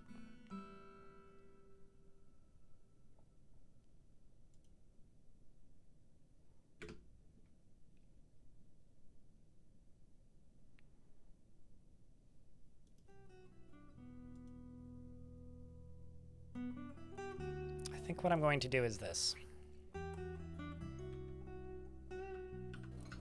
Just go down here and turn you on, and turn you on, while they're sorting those animals. Because there's 3 down here, so I don't actually know what that last one is. So I'll fill these up, and then I'll know which one's left. And then I'll just delete that one. So now I need to wait for somebody to come down here and operate a pump. There you are.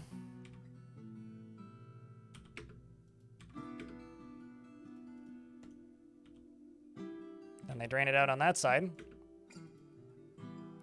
So that is the one that's empty. It's Route 35.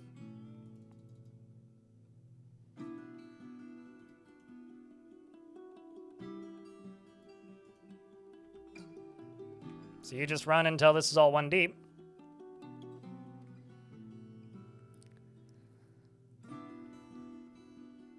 But I legit double took and was like, that's a perfect piece of bacon. Who just throws that on the street? Somebody who doesn't eat pork, probably. If I saw a piece of bacon on the side of the road, I would assume it was somebody who, for religious reasons, didn't eat pork and got pork on their sandwich. Or bacon, I guess, on their sandwich. And took it off and threw it out, and moved on with their life, which sucks, but, like, it's food waste.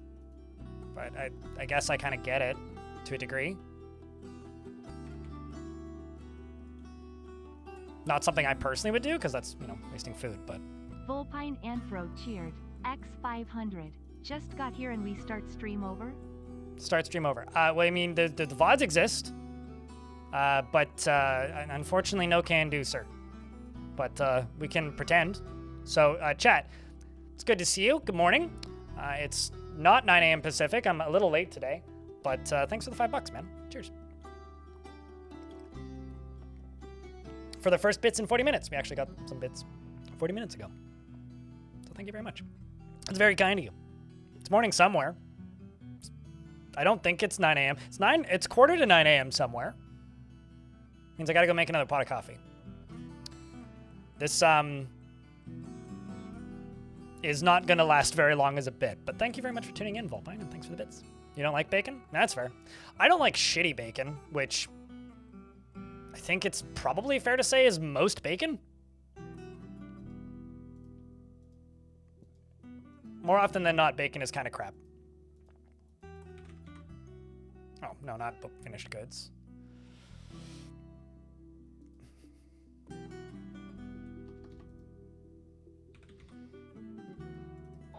Excuse me. It's close to 11. Good evening.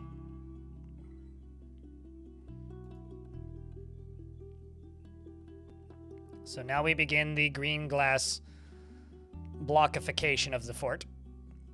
I mean, if I go to... We have 61 green glass blocks. Most bacon is shit, yes.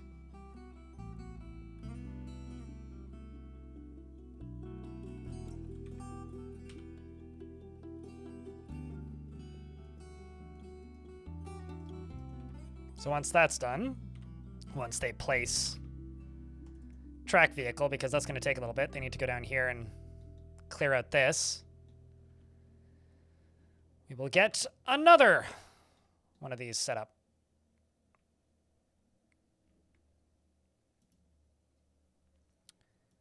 And I'm going to pause that and say...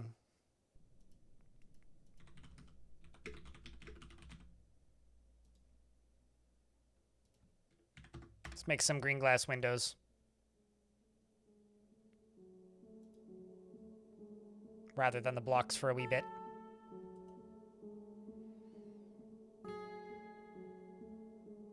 Actually, I'll leave that one unforbidden. But what I will also do is I will also add sand 50. So just add 50 collect sand tasks for any job that I add to any of these, and we should be good. We officially have a glass industry, chat.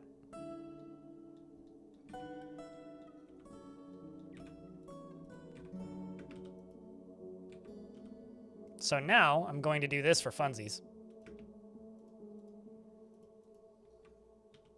Soon, by soon I mean literally in a minute, you will now have a window into my artifact hold. You know, just to tease the would-be thieves.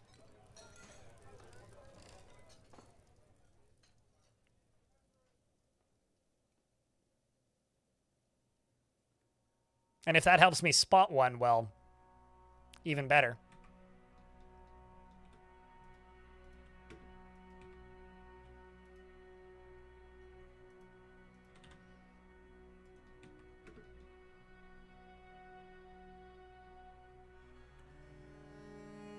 Well, hopefully it improves armor. That's unfortunate, mate.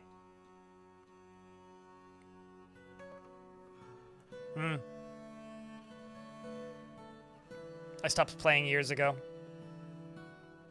Hopefully you're able to recover. I wish you all the best, Armor.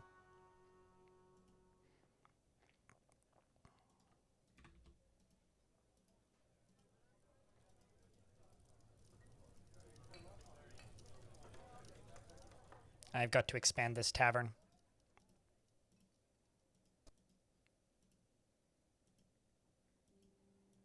It's a little bit too small for its own good these days.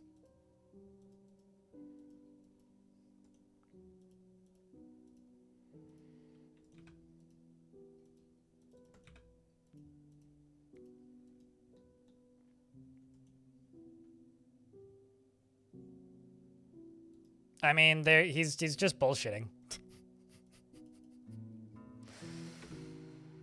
Diamond. This is some very, like, elementary school / high school humor happening in the chat.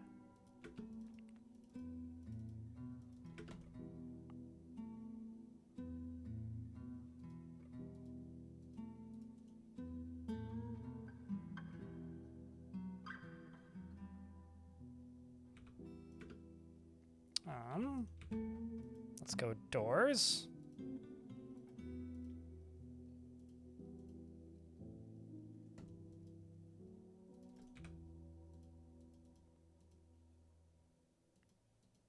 There we go.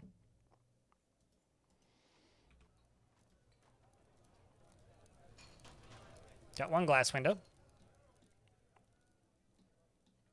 Never really matured past 12. What can you say? Nothing much, really. Aside from I can smile and nod, I guess.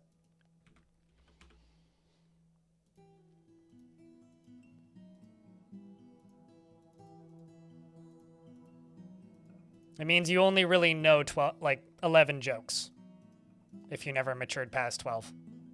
Maybe one of these years you'll learn a 13th joke.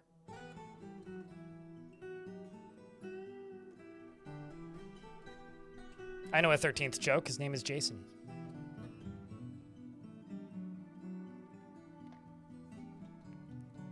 How are you doing today, Armor? It's good to see you.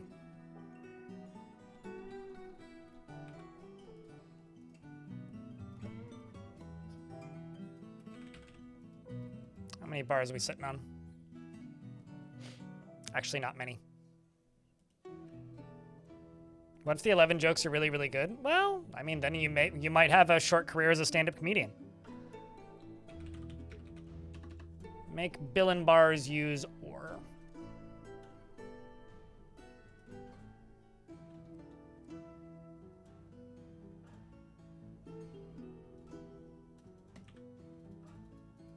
How are the bolts doing here? There we go. Got a bunch more armor as well. As you want to see. And a bunch of helms. Much better. They all have bolts. They all have crossbows. Honestly, you'd love to see it.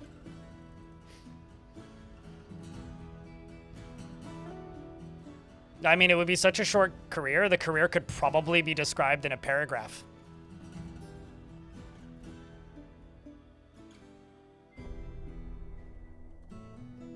A very short sentence, if you will. This kind of looks like a really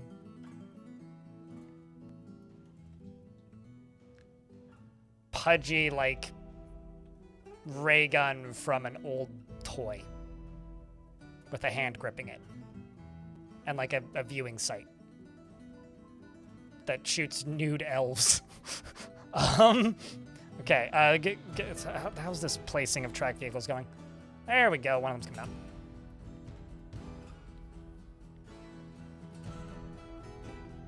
Also, if his career was really short, does that mean he's a dwarf?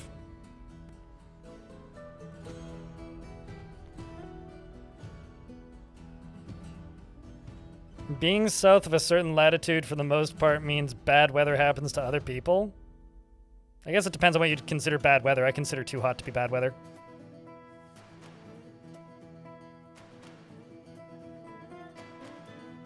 So chat, what are you up to this weekend? Aside from sending your well wishes to people who are having a worse year than I am, which is something I've been doing a lot of recently. You hated the heat in Texas? Illinois is much better? Yeah. It's got that ill vibe too. Maybe you should read XKCD instead. No mouth. I realized I made that yesterday. Subtitling a video? That's something I would automate these days, but... The rules for World in Flames. What the hell is that? So I'm assuming a tabletop thing? Or a board game? Spending all weekend working on drawings for your final exam piece? Drawings? What kind of drawings? But it probably has a strip about shooting poisoned arrows at bandits.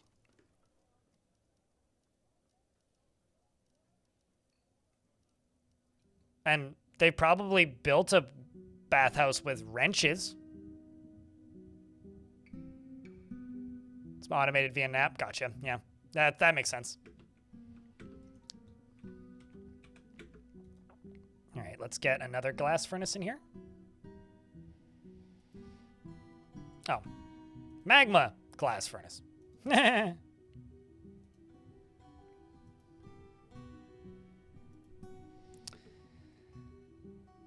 So now that that's done,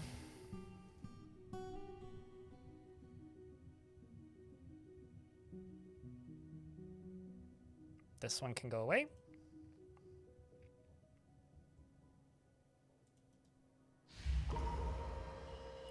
And the administrator short-assed has been possessed. He's just like me. And she claims the clothes shop and grabs a bunch of clothing, making stuff and some gems and some logs. Begins muttering. Good luck. Speaking of muttering, I totally failed to sell the elves animals because they left. But at the very least, I did get to trade with some of them. So let's see those big dumb animals that we have now.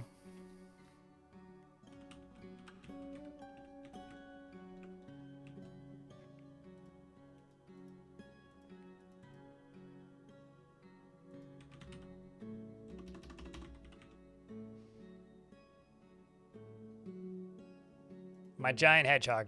There we go. Now we're talking.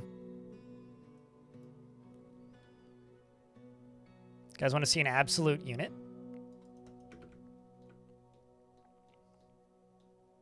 Hedgie the hog. Potentially.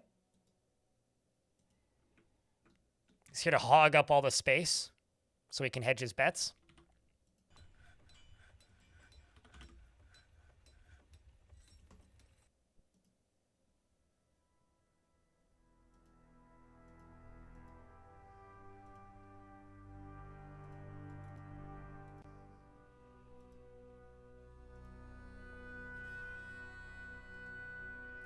So that's just inaccessible.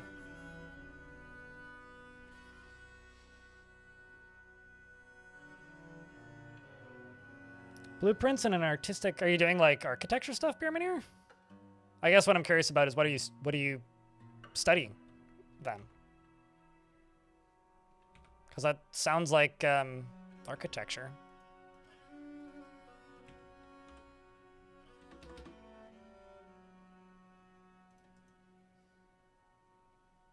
Silversmith. Oh, that's cool.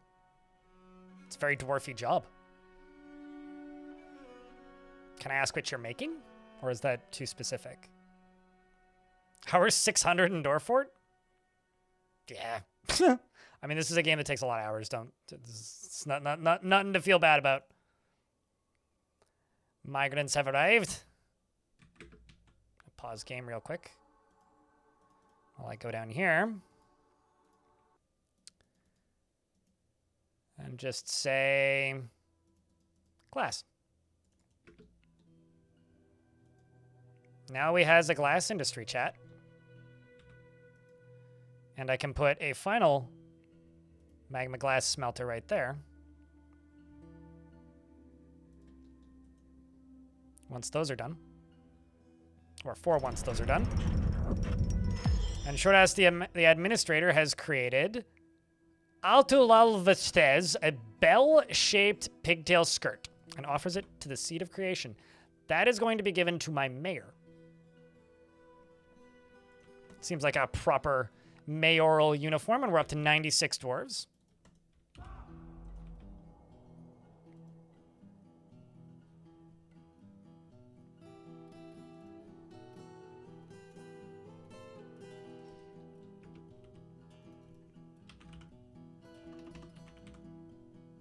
And you're napping right now. 97.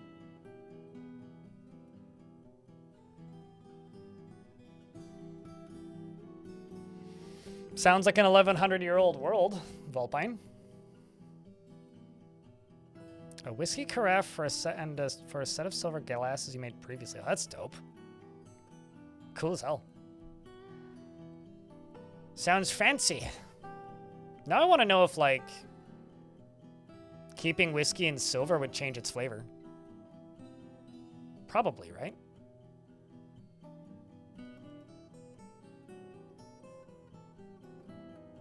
Seems like it would.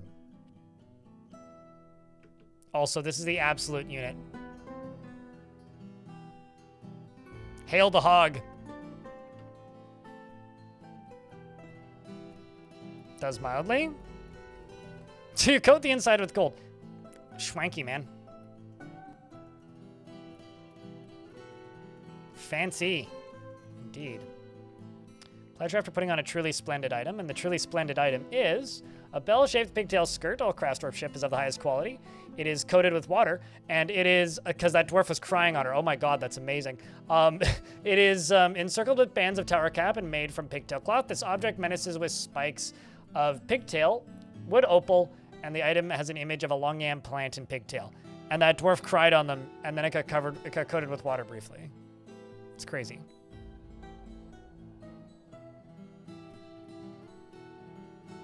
Certainly a high-value trade good with the tavern keeper in regards to the whiskey carafe. Well, that's cool. That's a new one. I don't know of anybody who I've encountered before who, in chat, does that sort of crafting. Baroness, sir, not king, Baroness.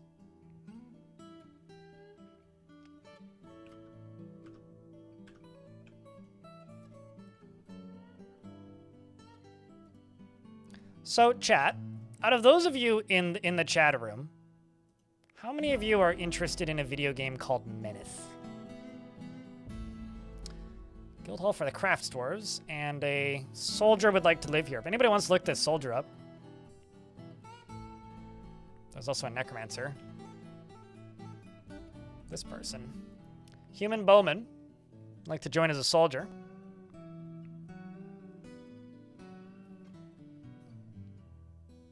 Menace. Menace. Don't know how you got myth out of that. Menace is the new game from the developers of Battle Brothers, which I have access to right now, which doesn't release until the 5th. They gave me an early key for it, so I have it. I'm curious how many of you are interested in it. Because if there's a good chunk of you, I might boot her up and play a little bit in like an hour or so. That sounds like a bit of a menace, Mogwai, and also a valid reason to mishear me. You know, they should remake Myth. They should. That is a series of games that should get an update. It has big robots and bugs. It's a bad planet, a bug planet. And probably also bugs, because it's early access. But I can't make a properly scored review, but I am welcome to stream it at this point. You like Myth and Myth 2? I wish I played Myth, rather.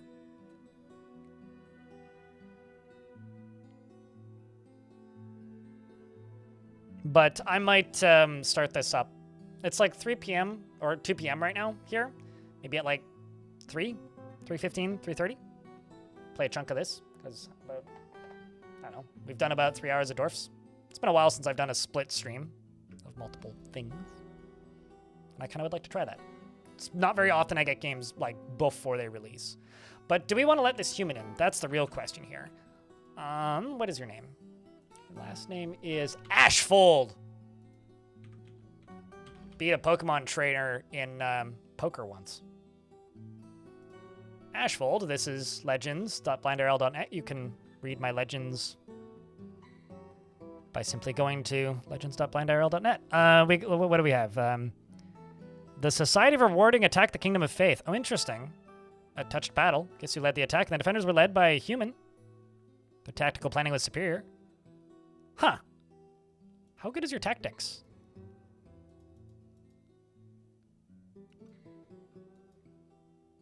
Not actually that good. But they're competent. Hold on. So your son's here. You're 89 years old. Your son is here right now and is a poet. He's 61. Hold the phone. You're a citizen of the Kingdom of Faith. Okay. And Gisu here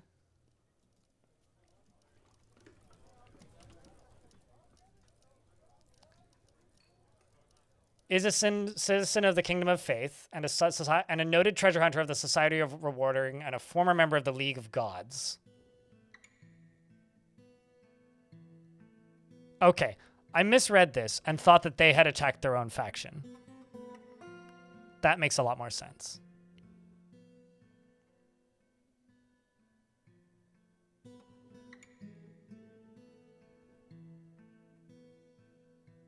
I don't see any reason why not. What do you think, chat? Should we let Gisu Ashfold join the fortress? They were born in the year 212. I know it's 283.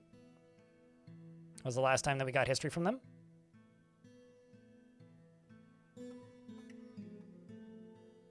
What do we think?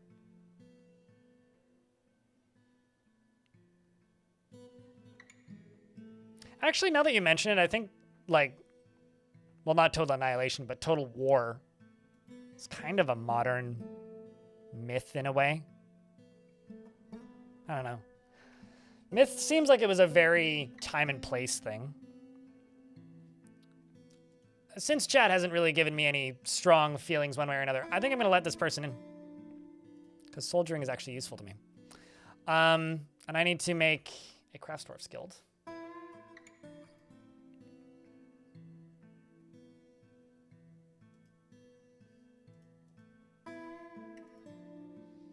Let's fill out the rest of this squad.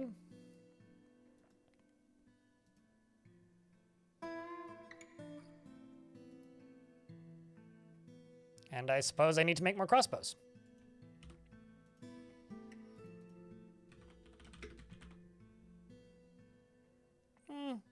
Let's do wooden crossbows.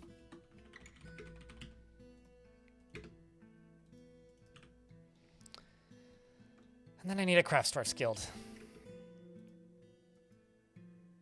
If you insist. Oh, video game.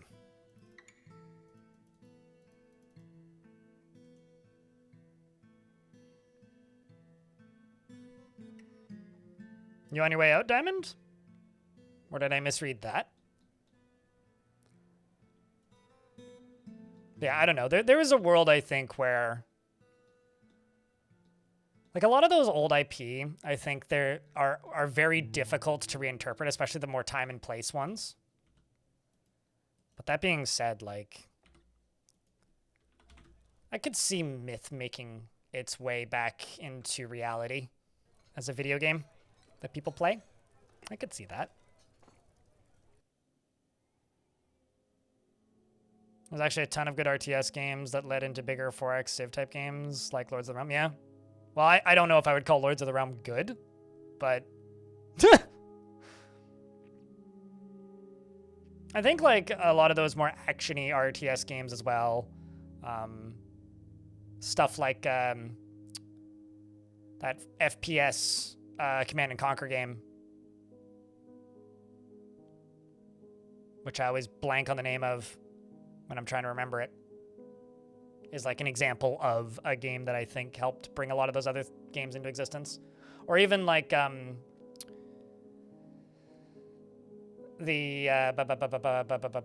Dynasty Warriors games, like those types of, you know, maybe not necessarily an RTS game, but like it's a big open map with control point capture stuff. Renegades, yeah, that's it. I always want to call it Rebellion for some reason, and I don't know why. Maybe I'm thinking of Sins of a Solar Empire when I say it, but I always want to call it Rebellion. But I know it's not called Rebellion. That's something completely unrelated. All right, so now you're done.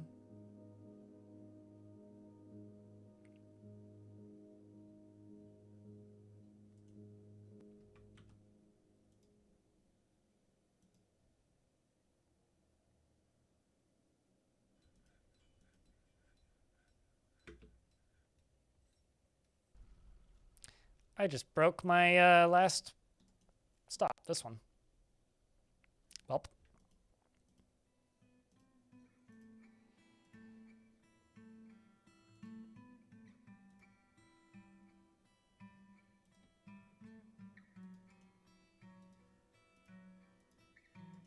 Well, that solved it.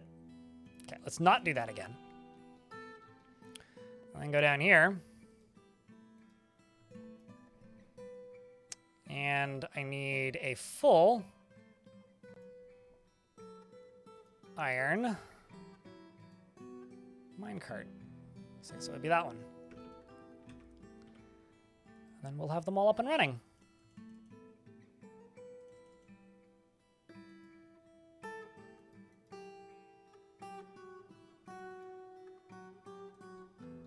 And I can go over to here and I can make that last green glass window. And then I can finally expand the tavern. Hopefully get some more dances.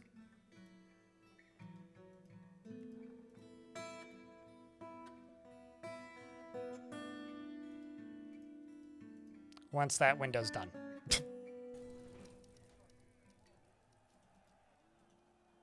Immediately they start dancing. You'll love to see it. You always forgot that one existed. Yeah, that's fair. There is the people who made the pixel, the 8-bit whatever RTS games, Polyglyph, whatever the name of that studio is making a successor to Renegades. Also, chat, could I get your favorite dancing emotes into the chat, please? Because it's dancing time. Look at all the dwarves dancing.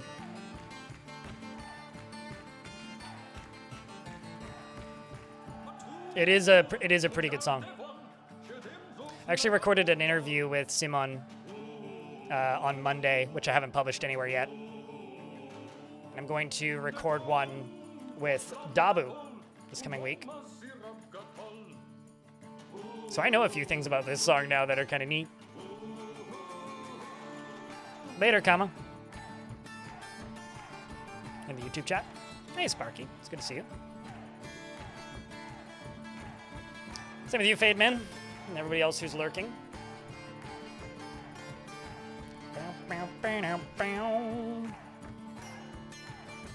I think my favorite at this point is probably Pony Rider. I'm a big fan of Pony Rider. Pony Rider is pretty A+.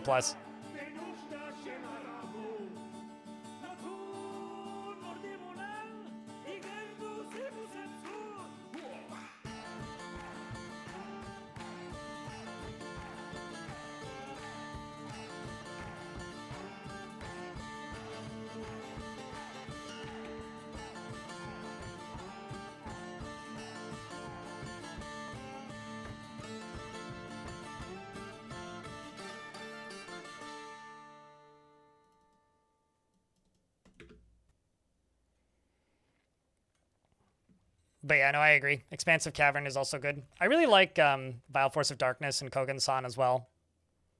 But that one is up there for sure. It's pretty great. It's pretty hard to dislike that track, after all.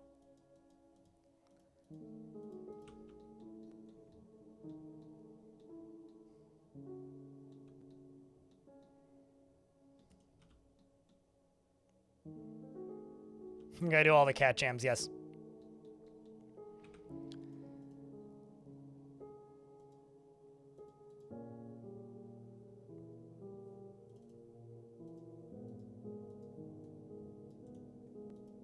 Let's actually just get rid of these because I screwed up. And that. Then we wait for a second. Let's just bring glass.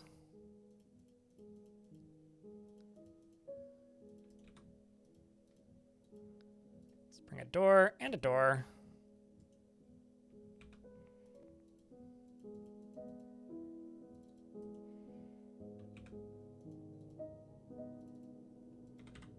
Let's bring green glass. Bring green glass. Green glass. And I missed a block. That should get cut out.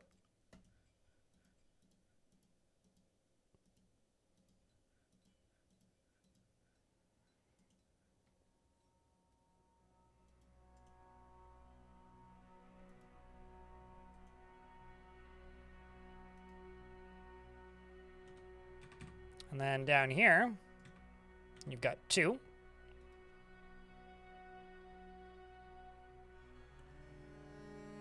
And this should be renamed to metal ore. I think my green screen might get screwed up in a second. And this one's getting hauled up.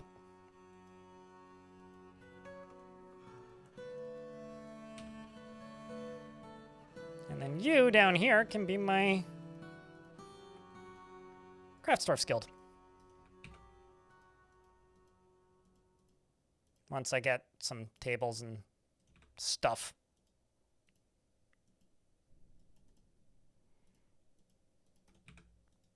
Do I have statues at the moment? Hey, I do.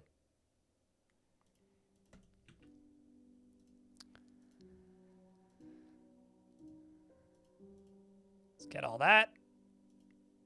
Up. And the game's saving. Wait.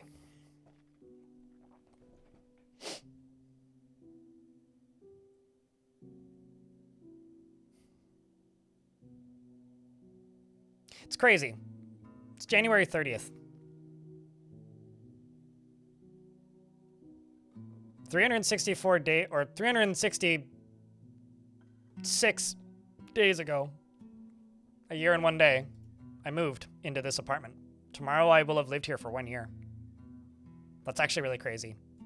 Just as like a personal anniversary thing, like that's actually crazy. Thinking about that. And knowing that I've been here for a year now.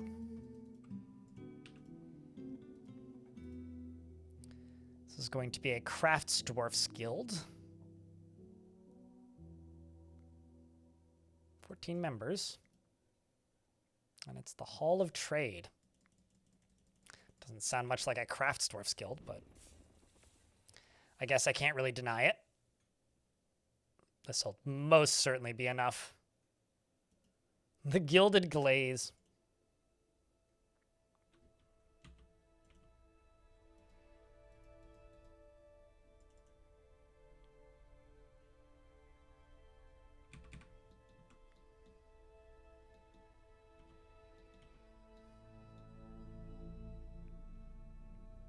So chat. There's a bunch of games coming out soon. Is there anything high up on your wish list that you can't wait to get your hands on? I think for me at this point, it's like Streets of Fortuna is like the game that I don't have right now that I'm like the most curious to see. Just because there's so many unknowns with that, like what that game's going to turn into. And how well it's actually going to play. And it's such a lofty promise. Makes me very curious. That's probably the only one that I'm like really pining for at the moment.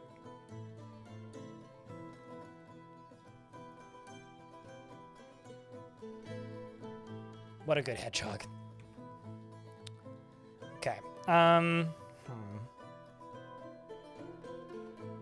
Burmester in YouTube chat says Mugenics. Resi Evil 9. Yeah, I guess that's coming out soon. You know what's crazy? Like, absolutely fucking nuts, chat. That, like, surprised me and startled me and caught me so off guard when I learned this yesterday that, like, made my head hurt for a second. In, like, 2 months, which is, like, pretty soon, there is a new Star Wars movie coming out that is a theatrical release. Is Star Wars just, like, cooked? Like, is Star Wars done? And, like, I realize that I block a lot of ads, so I don't see a lot of ads. I realize that I tend to ignore a lot of marketing, and I don't really go to movie theaters. But I think that means that Star Wars is just, like, done. Star Wars is over.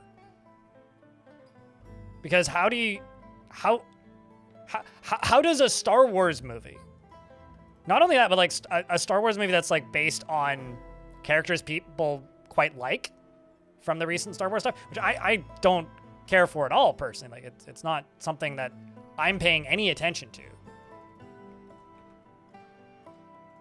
But I heard it mentioned, like, passively on a podcast recently, and I'm just like, that they're releasing a new Star Wars movie that, like, isn't just, like, direct to streaming. It's crazy.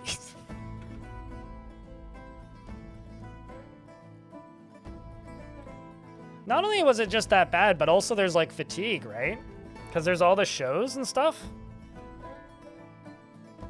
Let's Slay the Spire 2. Having not played any Slay the Spire 1, I don't even know what they're doing differently in Slay the Spire 2, and it just looks like more Slay the Spire 1. So I'm kind of, like, completely out of the loop on that one.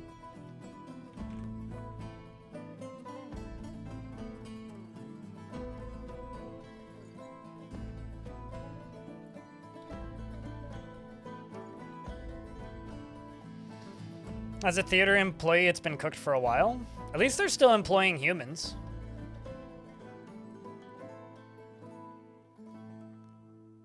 Star Wars is Disney fodder now? It's been that way for a bit. Greetings from the Woodlands. We have much to discuss, says the elf. Whatever possessed you to brave these wilds, were our animal friends or even larger than your kind than usual, we do not know. But know that this land is sacred to us. These trees, more than any others, we loathe to spare a single branch to your senseless slaughter. We are willing to ask that you cap your tree fells at 5 until we next meet. I will try to return next year as I am able. And beware. Okay. 7 trees. That's pretty good. I can deal with that.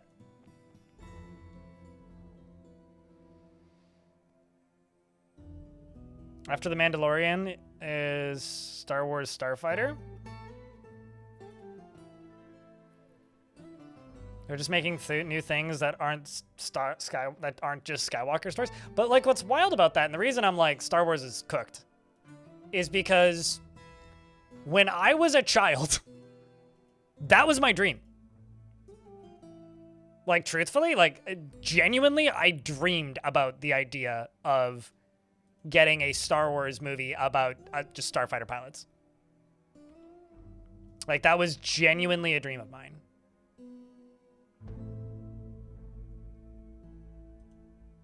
And I know I wasn't the only kid who dreamed about that.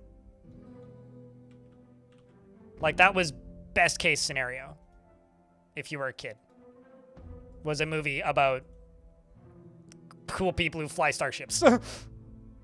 And it's absurdly wild to me. Whoopsies. That it has fallen from grace so heavily.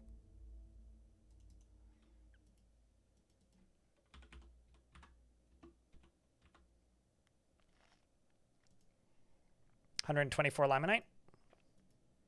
Yeah, 50 will be fine.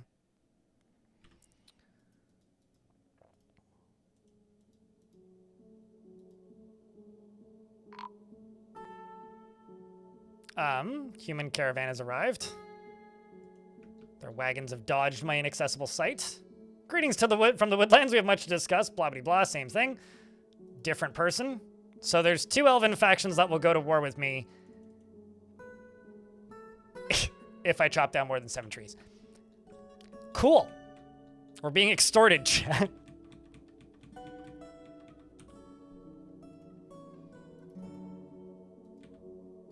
At least they hate me evenly.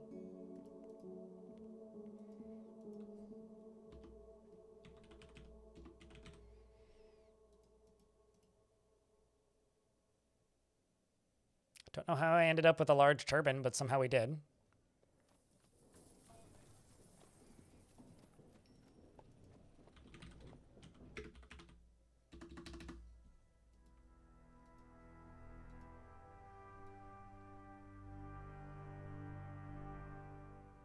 Just gonna buy all these, grab all these pots, sell those. Let's clear up some stockpiles a little bit. A lot of them empty, some of them not. And we'll also sell this animal cage.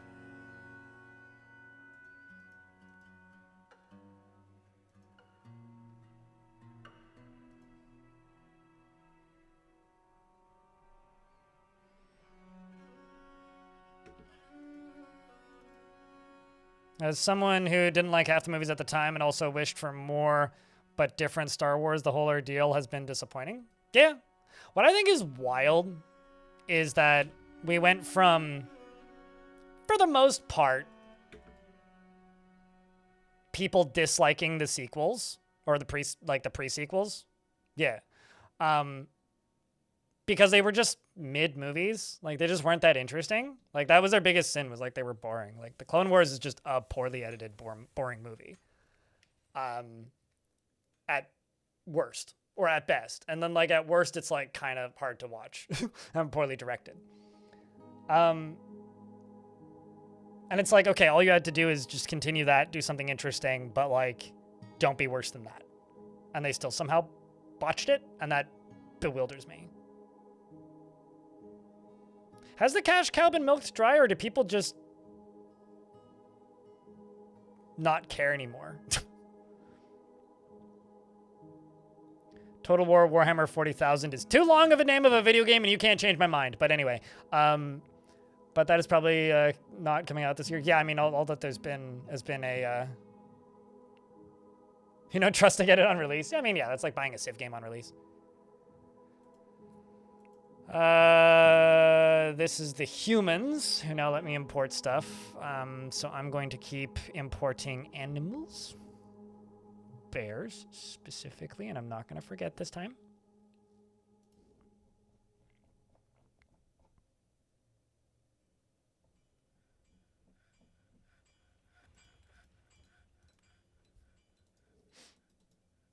They want scepters. Well, I'll have to accept you on that.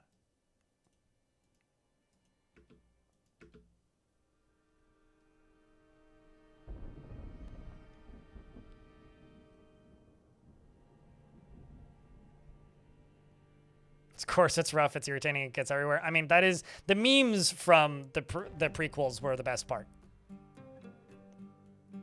Rogue One was peak. You finally... it was finally like Star Wars. It was Stars and War, and then they made The Last Jedi. Last Jedi was before Rogue One, wasn't it? Pretty sure The Last Jedi came out first. Like, before Rogue One. Or am I getting my dates wrong? Hello, Leda Ren. Was it really way after? Okay. I don't know. Time has no meaning. Post-2020. Let's see what the other humans brought. Oh, they haven't arrived yet. Okay, well then I'll see what I have for value. I'll sell you the bars. And... I'm bringing fun animals. Boo! I will buy the fish, plants, fruits. Yeah, I could have sworn that was like the same time, but it also doesn't surprise me at all if I've gotten my dates mixed up. Hey, Chad, there's a boning knife. Let's trade all that.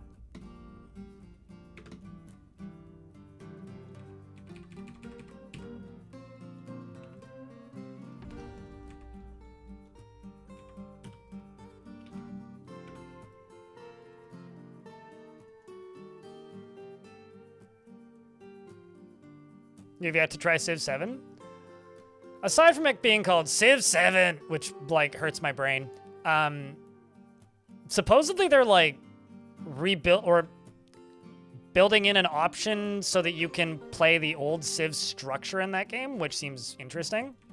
Like, I'm not gonna lie. I'm a big fan of the fact that Civ just kind of reinvents itself every other game. Like, they're one of the few franchises that isn't afraid to pretty drastically change the formula. Like, you know, say what you will about the quality of the formula and, like, the results of it. But I do have to say that I think that for the most part, it's really interesting that they do that.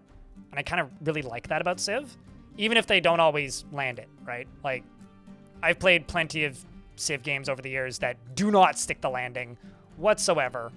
And that I think is fine because they usually fix it within a couple years worth of, like, updates. Watching videos of Civ 7 made you reinstall Humankind? Yeah, like, if you wanted that kind of mode right now, I think that Humankind is probably the just flat out the better option because it's had more time to develop that gameplay style, but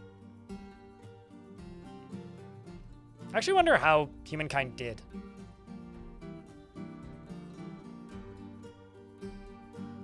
I mean, I want to say that I bought Civ 5 after, like, for like $12 on Humble Bundle, and it was like the complete edition. About the same for Civ 6 too.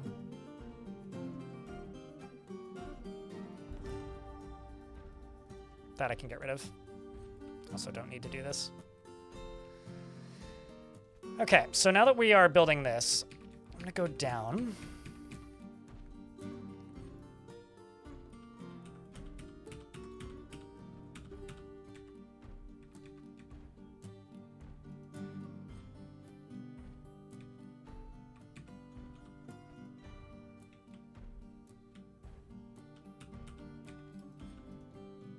Begins.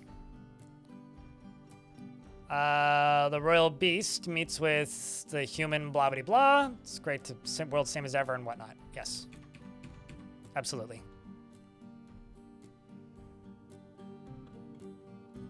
That is true. Amplitude is a much smaller studio, but it still makes me wonder, like, how well those games do, because, like, what are the expectations for them? Because, like, I was still going to conventions during Humankind's marketing cycle, and that had a much bigger push, like, just at conventions than any of their previous games.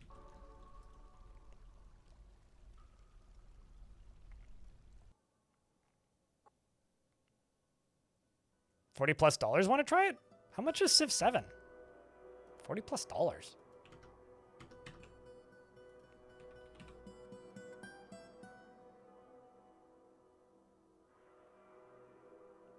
Yeah, Civ 7 is $89.99 Canadian. I guess, like, if you buy it on a third-party key reseller, maybe you could get it for that, but geez. It's like 40-ish on sale? I guess. I don't know. I think that, like, video game prices have, like, made me very risk-averse to try things. Like, I didn't really think that, you know, games costing $40 would turn me off of them so much, but it really has.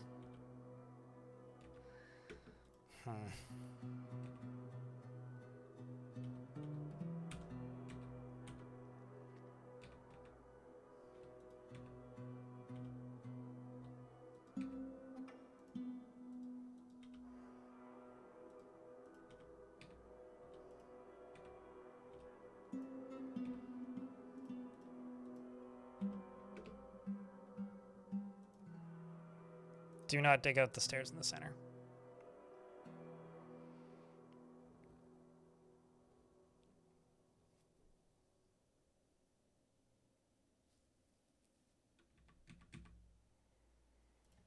Yeah, regional pricing is something that confuses me so much. Because, like, most developers that I've spoke with about this Romanoid, and you probably know more about this than I do. Although, no, you shouldn't be in an ad. Most developers that I've spoke with about that, like regional pricing, just use Steam's recommended defaults. And like, I've seen so many studios get so much flack for literally just doing what Valve recommends. It kind of boggles my mind a little bit. You've played too many absolute gem games at $25 to $30 USD that you're never spending on a $60+ on a game without good reason. I'll say this, I'm never going to stream it, and I have no plans of streaming it, but I really would like to spend $60 on, maybe not $60, but I really would like to purchase a full price game once it's on sale. I want to buy and play through that Indiana Jones game on my own time. That is something I really want to play. I'm not going to do it until it's like $40, but I'm 100% planning to purchase that game. But I'm going to spend like, I think $43 Canadian is the most that I'm going to spend on it. I'm waiting for like a good 50% off sale. They've done 40s, so I'm going to give it like, I don't know, another 6 months. But maybe next Christmas or something, or summer sale, I'll pick that up. Or if I have like some money in my Steam wallet from selling trading cards. I'm going to close my blinds because the light's about to get screwed.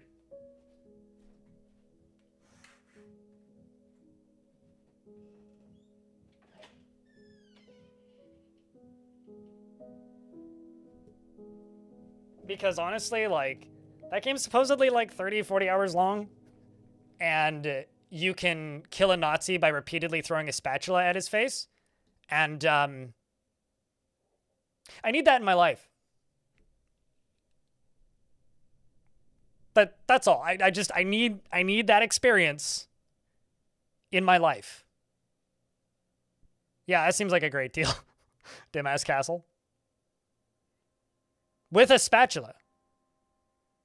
No, Mald. With a spatula. Like, that game is just like a physics sandbox. So just like run into the room and just start hucking sticks at the nearest dude and see what sticks.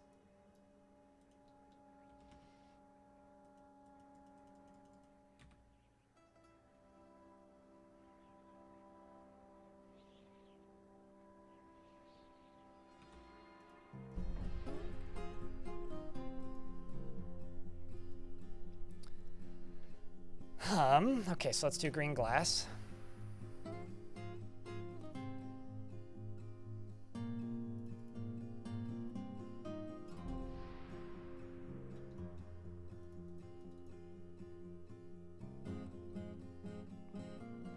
You pretty much only buy games once they go under $10 USD because you're a cheapskate? I mean, there's nothing wrong with being a patient gamer.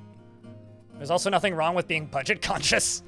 I mean, I will spend full price on games sometimes, but like the only reason I do it is because I know that I can stream it once for an hour and then write it off on my taxes. So I'm a really weird case. Or like talking about it is enough to write it off on my taxes. Which feels like cheating. But most of the time and most of the games that I've spent the most time with aren't more than $10 anyways. Like, I think the games that I played the most last year were like off stream that I played the most, were Mega Bonk and Tricky Madness, which is a indie developed snowboarding game.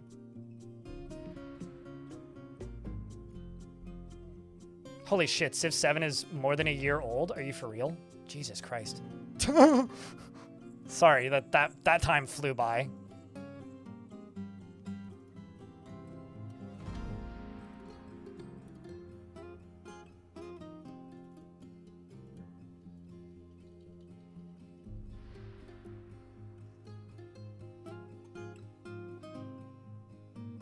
$10 might as well. $10 is the nice, like, impulse buy range. Like, $10 to $12 for video games is enough that, like, if you are a small developer, you can make a decent-sized product and you get into that range where people will buy it just because. Like, people are willing to buy it and then not like it, and they won't refund it. $20 is your stopping point? I think for me, 50 is my stopping point, but that's also because I live in Canada and a $20 game is usually a $30 game. Maybe Blueford. After $50, I go, okay, I need to finish this.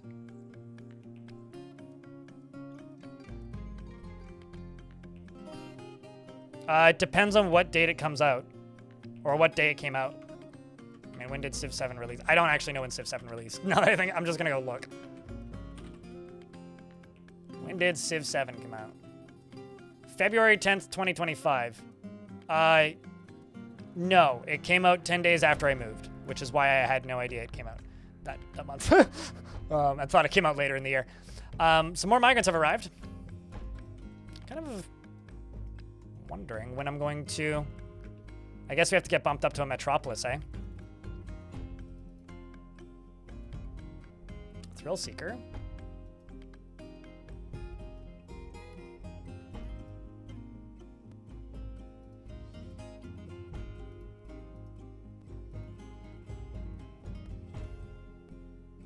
Reg.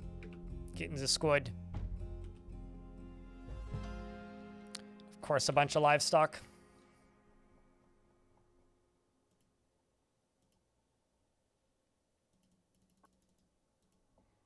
Lambs on the menu, boys. Consume the goose. Consume that yak. Holy cow's up at the top. Safe and sound.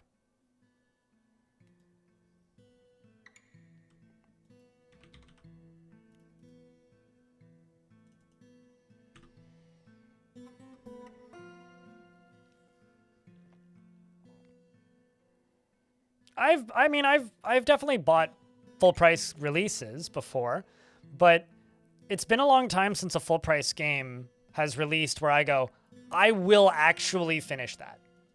And I'm the kind of person where if I'm not going to finish it, I just don't even bother. Like if I look at it and go, I mean, that's neat and all, but I don't think I'm going to actually play it. I just don't bother, because like, what's the point of playing something and then not finishing it? I don't feel like I've gotten my value out of it at all in that case.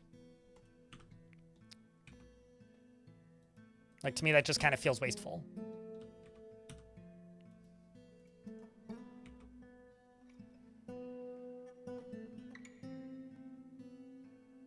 A lot of games that you really like don't get finished. Sure.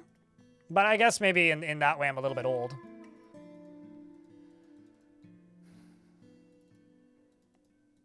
I will say this, I haven't pre-ordered a game in a long time. I'm trying to think, what was the last game I pre-ordered? Chat, what was the last game you pre-ordered? This is actually like a thought experiment for me.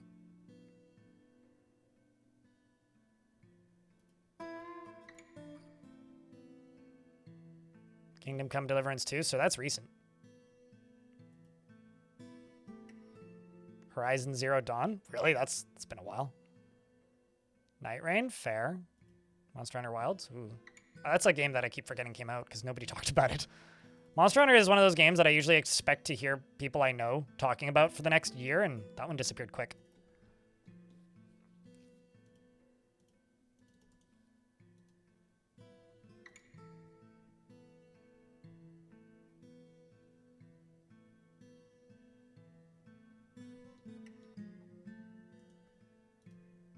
Oh. And here I thought this was an aquifer level. Guess not.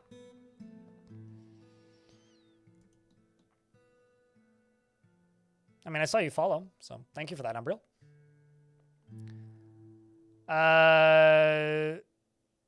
If I've got a Lytast available. I've got one lady dwarf named Lytast who's a jeweler. It's basically just like, if you don't know what you want, just beard or no beard.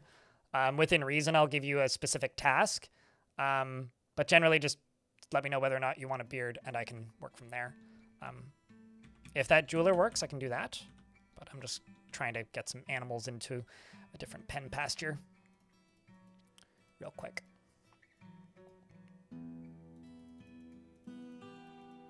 Tired of them all just wandering around in the tavern. It's bugging me.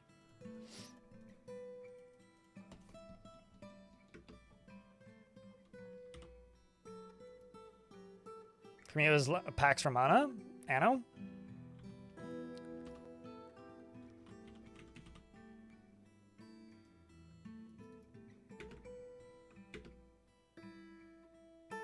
Julia's great. Okay. Whoa. That is a lot of money, Anonymous. Anonymous tipped $165.91. Thank you for your work. Have a treat. 50% for you, 50% for you to buy your Indiana Jones game.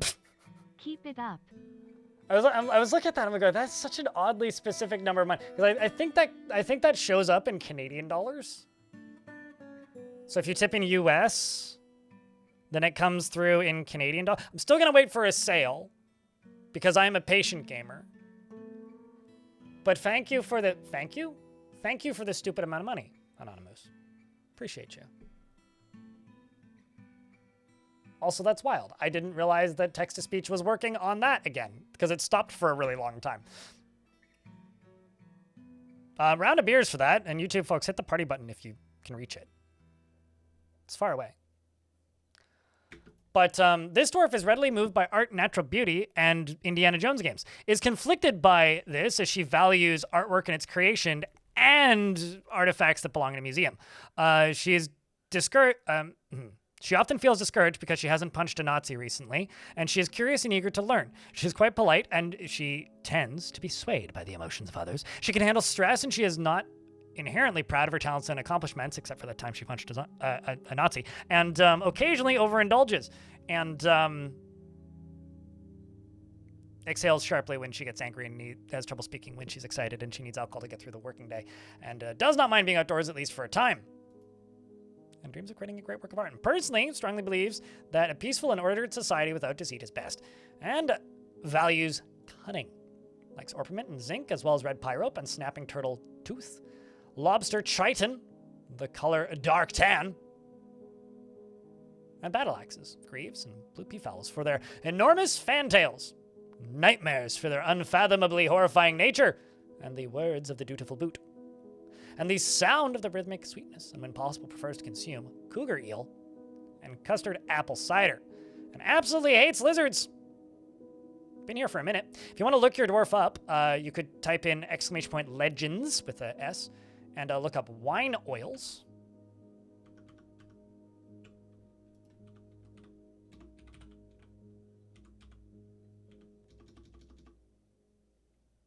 Unless, like,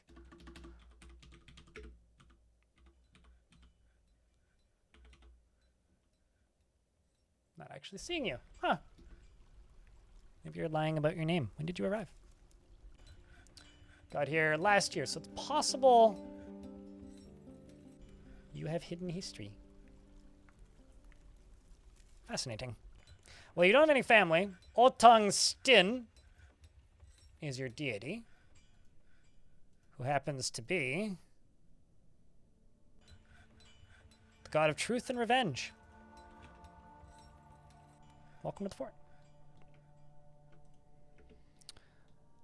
You get the redemption, which is up every 25 minutes. That's called Name a Dwarf. And then it's 500 channel points, and I will name a dwarf for you. Is how that works.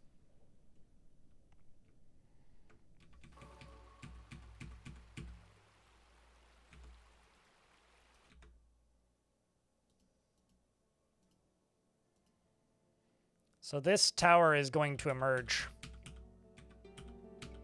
from here kind of soonish.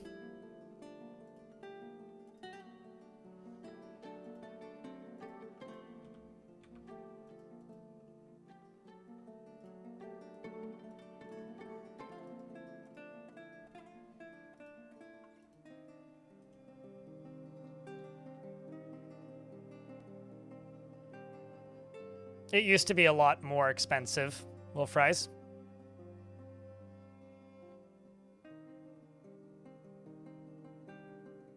But I made it cheaper because I think it's more valuable to let more people have access to it.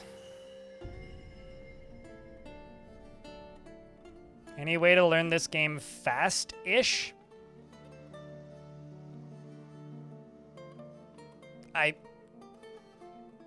What? Play it? I don't know how to answer that question. Aside from just, like, find a friend who knows how to play it and sit in a Discord stream and let them backseat you. I don't stream it actually is probably a way to learn it fast-ish, and then post on the subreddit to get people to come in and watch. I don't know what to say. Stuff like that, maybe? Got a blacksmith Boyer who claimed the Boyer shop.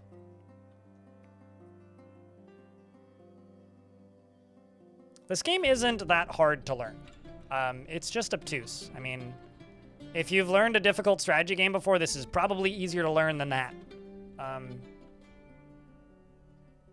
Yeah, I don't know. Like, the basics are pretty easy to get down packed. But you need to remember that a lot of the content, like, that I make about this game is secretly a tutorial, and also largely me just bullshitting based on stuff that I see in the game, like making stuff up.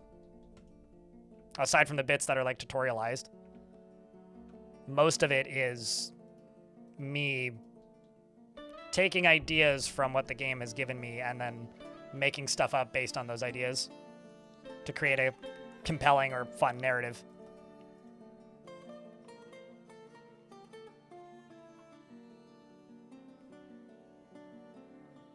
And also, keep in mind the tutorial series is rather old, but the vast majority of the information in them is still perfectly up to date.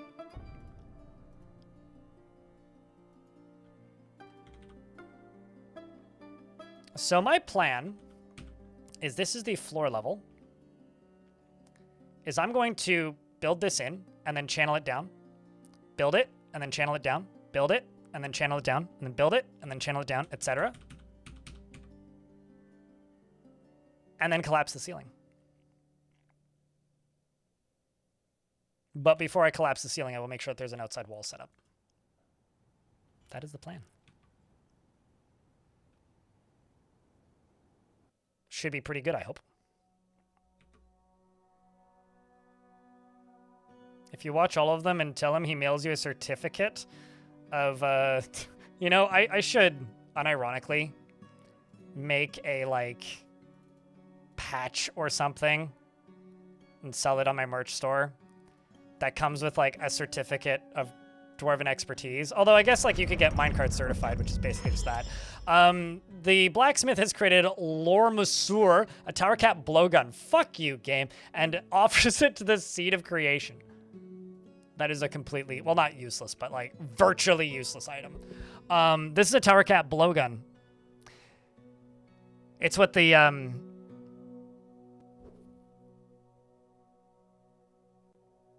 it's what the nobles use to inhale their dust. Anyway, or their own farts. It is decorated with sheep bone, and this object menaces with spikes of pictured jasper. On the item is an image of cats and pigtail, and the item is an image of giant crabs and shale. Get blowgunned. I just did.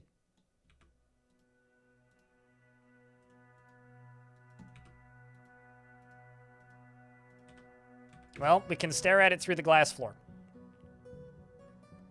But yeah, genuinely, when you ask, like, how do I learn this game, I have no idea. I wish I knew. Let me know when you figure it out.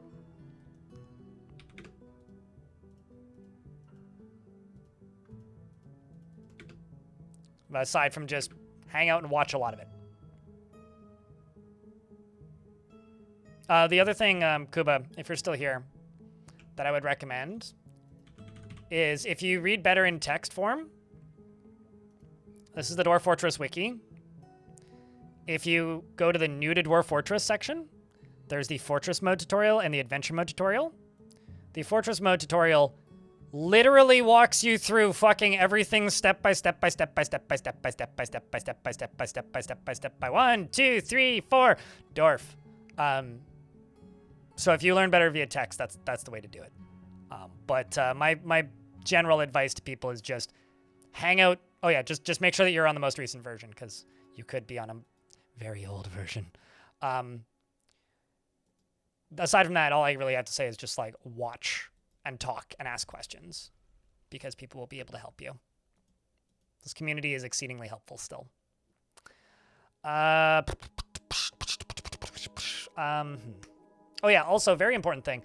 Losing a fortress is not defeat or failure. It just means that you can start a new fortress in the same world and don't generate a new world every time. Because then you get attached to the world and learn about it, and that's how the magic of Dwarf Fortress happens. I need...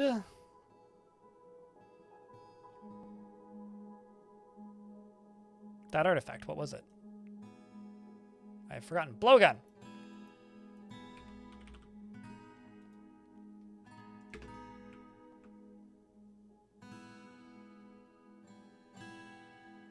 Yeah, that's also a really good piece of advice from Ilmirin. Is avoid drowning yourself in data and play until you get to a how do I? And then either seek out a tutorial, look it up on the wiki, or ask somebody. Can you put blowguns in weapon traps? Presumably, but in order for them to be useful, they would need blow darts, which are finite because dwarves can't make them. And there's, I guess, maybe in theory you could import them, but ammo gets damaged even in weapon traps, so it would be possible. It would be likely that they would get. It would fire off once or twice, then you'd run out of darts, and then you need more. Would be my concern.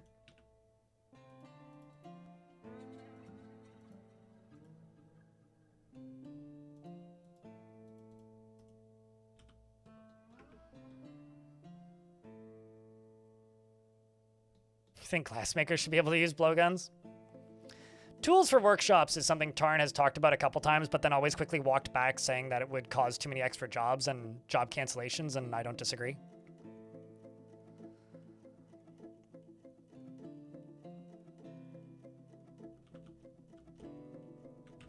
But I don't know. I think dwarves simply mold the glass with their hands because, I don't know, they can carry minecarts full of lava, so hot glass shouldn't be an issue, right?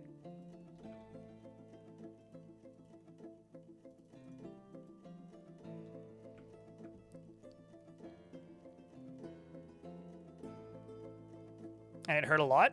Sure.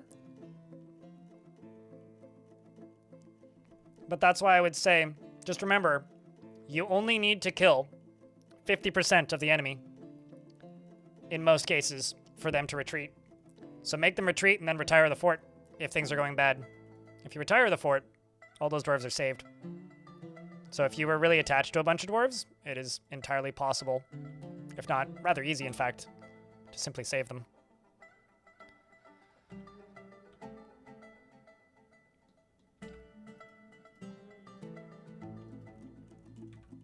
Actually, I shouldn't do those out of green glass.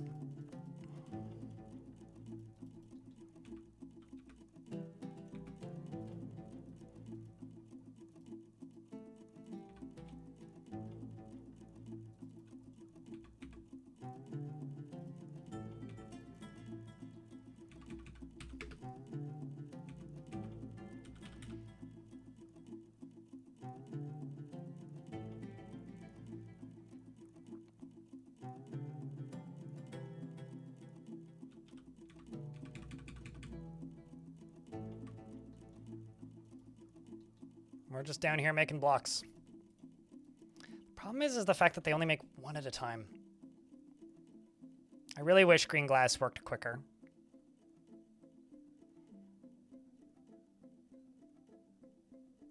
And then bring them up to a reasonable depth and build magma furnaces there. It took you about 5 tries, though. Dwarves don't like being dunked on lava. Surprise! I mean, that's what I'm doing right now. Or that's what I did, rather. I did that over here. And then over here.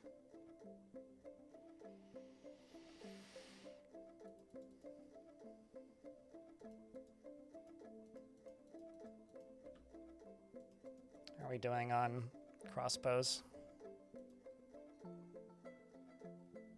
I think I'm going to take the top 2 squads. We're going to go steal some stuff. I'm going to build a library.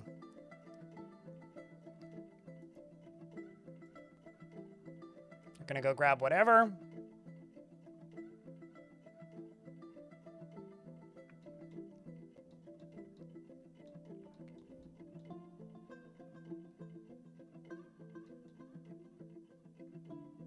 No civilized population, you say? You don't say, do you?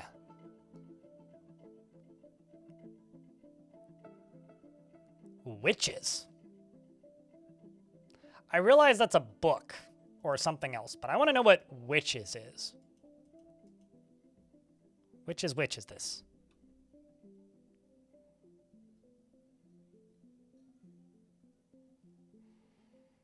Your favorite was a dwarf who dropped the minecart at a stop, and in the instant before he dropped into lava, he walked into the tile, and it was just too dumb to live.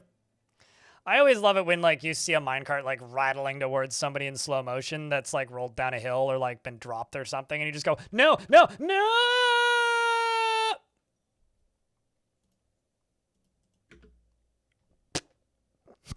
There's something about that just never really gets old.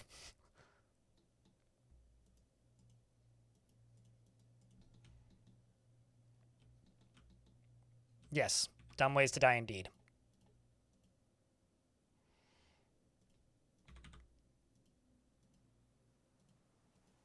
Or like that timeless Krug Smash doodle. Oh look, a way to die.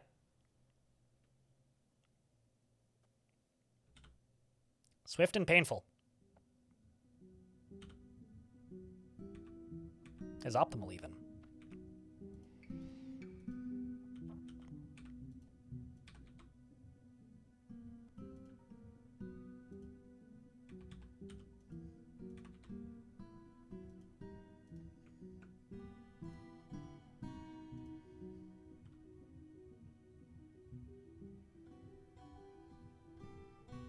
Krug Smash was the reason you got into Dwarf Fortress in the first place, really? I'm happy that Krugs showed up and made a few videos again. I'm not surprised he burnt out and, like, disappeared for the better part of a year. I mean, if I had the same kind of safety nets as he does, I probably would have done that once or twice at this point.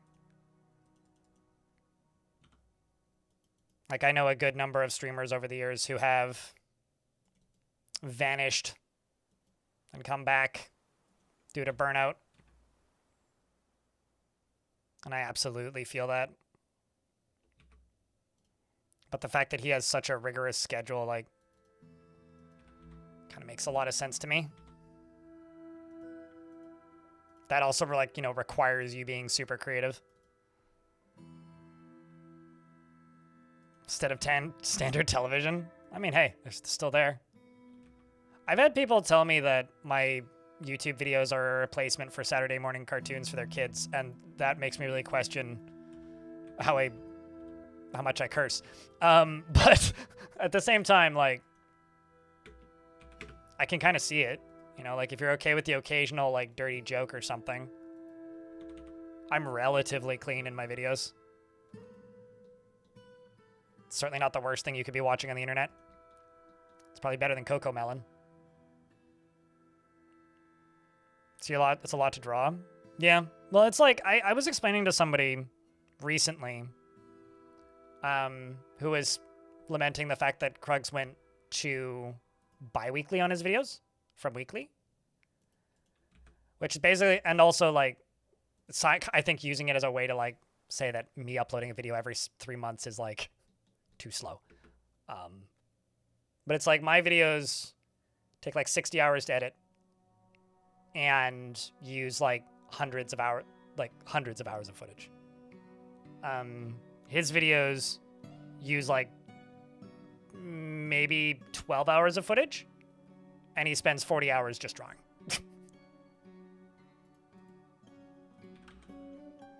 It's like it doesn't surprise me in the slightest that he burnt out. Oh yeah, no, absolutely. I mean, when you say rude joke, unless you mean potty humor, yeah, you're correct. Most kids just wouldn't get it. We're about to be in an ad break. I will not unpause the game until the ads are done. Once they start.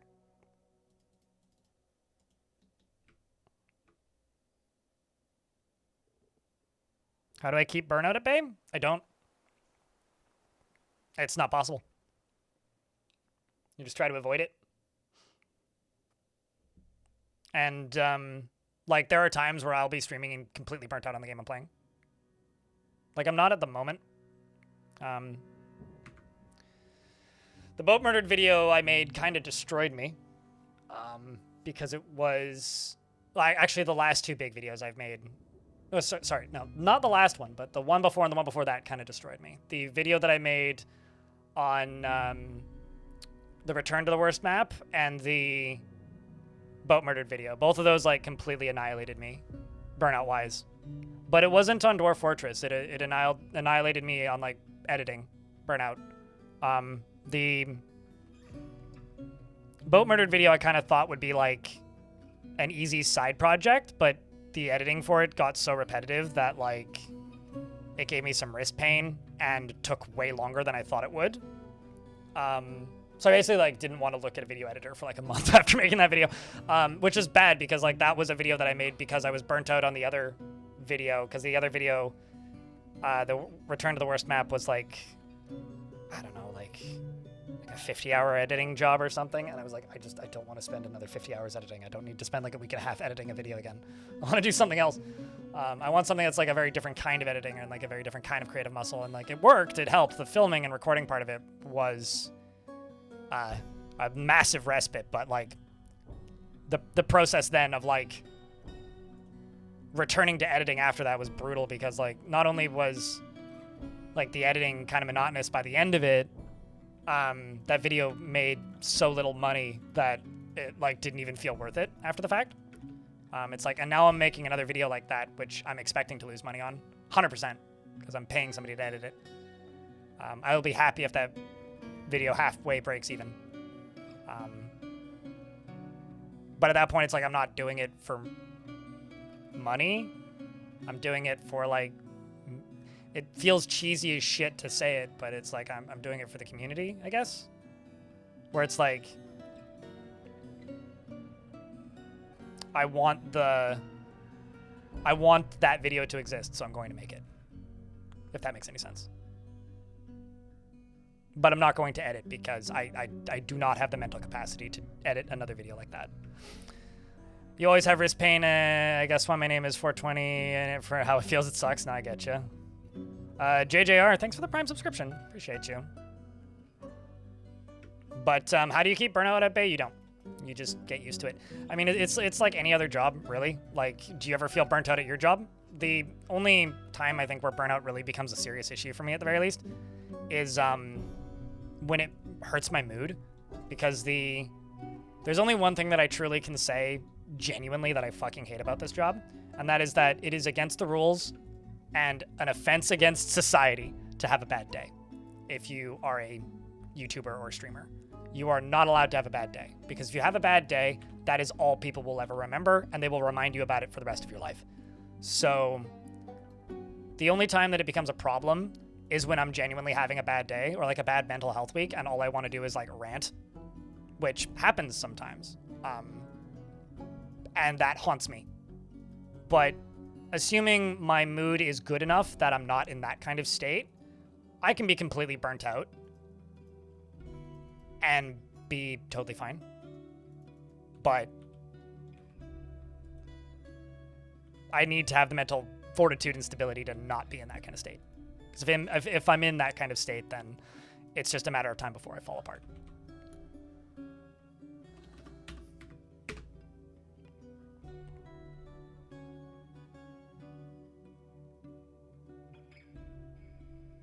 Money that you've already spent and just giving me a portion of it, yeah, Ilmiran.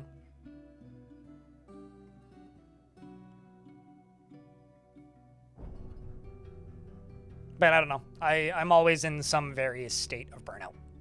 And that's, I think, part of the job, to a degree.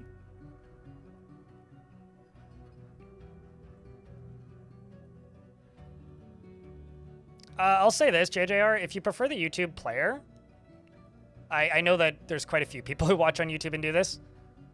You can pop out Twitch chat, or on the mobile app for Twitch, you can like just load chat. I know that there's quite a few people who like use the YouTube player for like, you know, watching and then typing in the Twitch chat. That's a perfectly legitimate way to watch Twitch. And you kind of get the best of both worlds. Like, if the player is more compatible with whatever the heck you're doing, then it just kind of makes sense to do it that way. But at the end of the day, thanks. Appreciate it.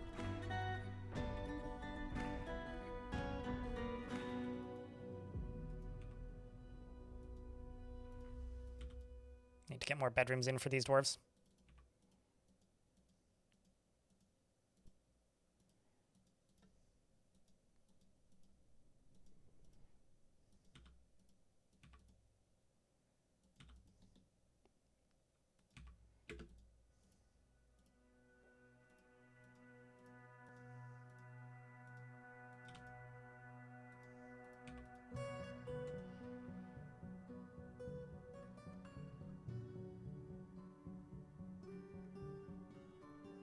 Yeah, no, I get you, Omiran.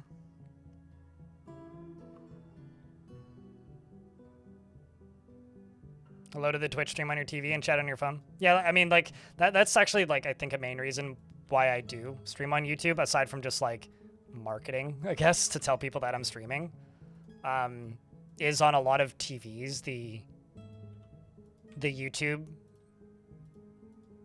stream client.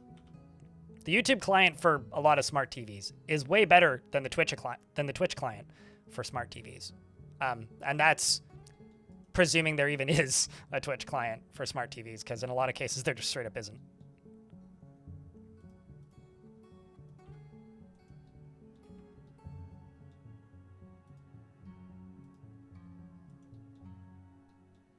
Which really kind of does suck.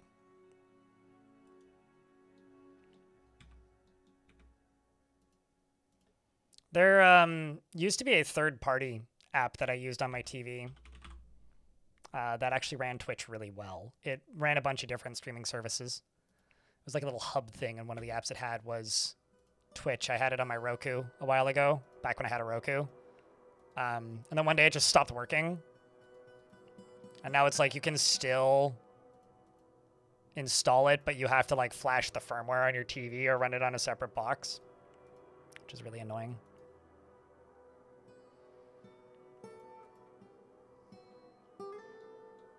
Smart TVs are a scourge on society, in my opinion. So.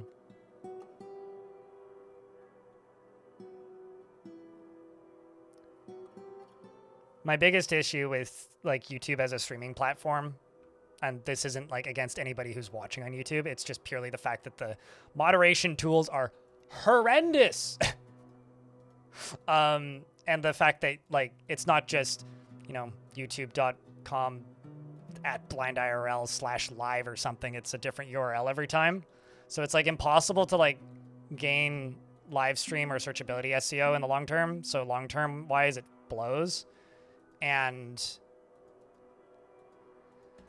it's very much up to whether or not YouTube decides to feels like it's a good day to promote your stream or not. Like I streamed something that wasn't Dwarf Fortress yesterday. So the result is today there's 42 people watching because YouTube just isn't serving it to anybody. Like it's getting up like 80% less recommendations than it normally does. Whereas if I've only streamed Dwarf Fortress for like a month in a row, basically, I will end up with like 150, 200 people watching concurrently most of the time because YouTube just recommends it a shit ton more. Because it's like, oh, this is what your audience is interested in. Oh, your audience isn't interested in this, like off the bat automatically. So we're just not even going to try and promote it. Like YouTube gives up on you really quickly, and it feels very artificial in that way. So it's like, no matter how much time I spend working on something or promoting something or trying to grow it, you're just up to the whims of YouTube that day. And that sucks. You know, it's like having to enter a lottery to, like, run a business. I wish you could buy a dumb TV. They don't exist anymore. Like, the closest you can get is just simply putting your own thing on a TV.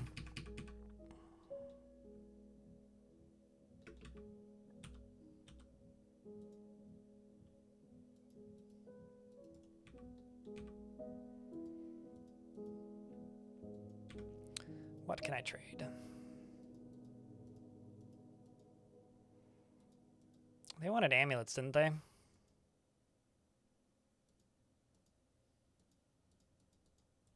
Kind of don't really have anything to sell them.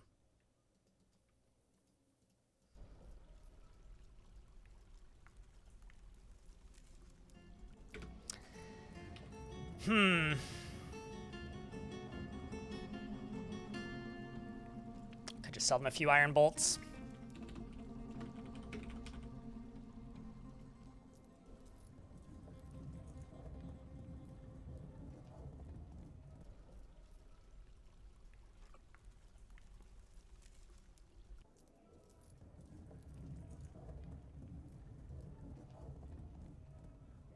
Sell you the copper bolts in that ammo bin.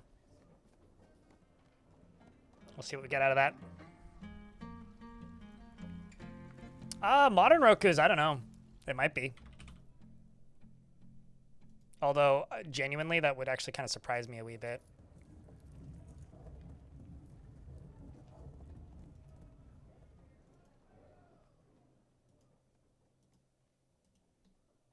That might actually break my...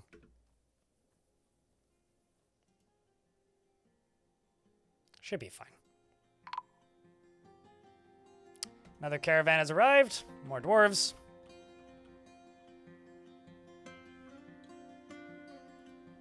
Let's actually bring windows over.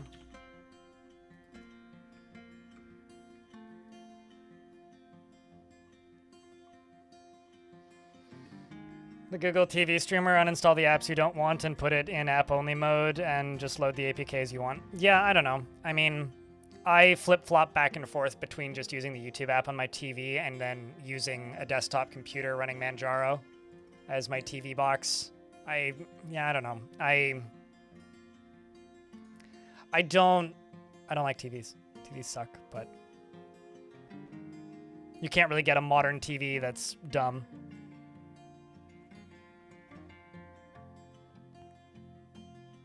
I mean, you could just buy a large monitor. Getting a text message I should probably look at real quick. Is this important?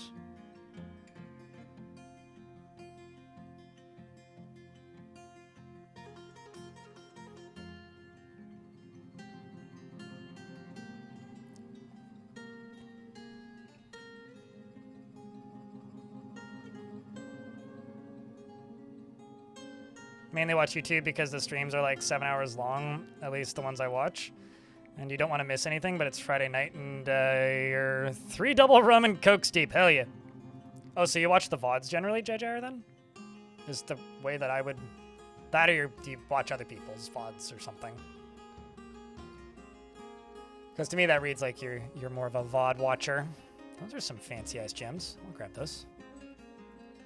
Did you bring anything interesting for me?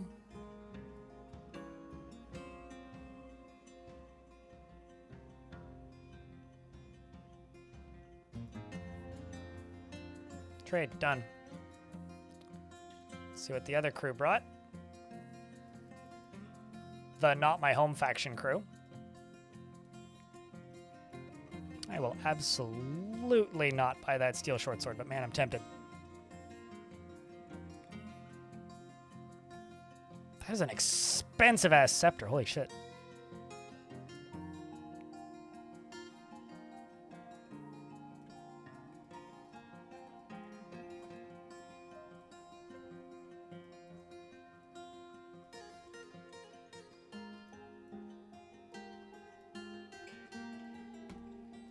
It's plenty. Cleared up my stuff a bunch. Getting more stuff dug. Oh, Heatstone, wow. I don't really remember what happened in Heatstone, so that's totally fair. Heatstone was like, that's pre-Steam release, right? That was the last one I did before the Steam release. Damn, that is a while back. If it's the one that I'm thinking of. Or no, maybe I'm thinking of Stonewater.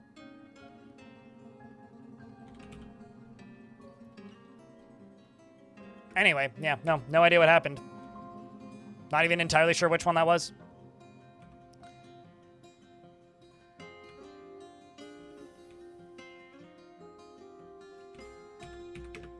just go down here.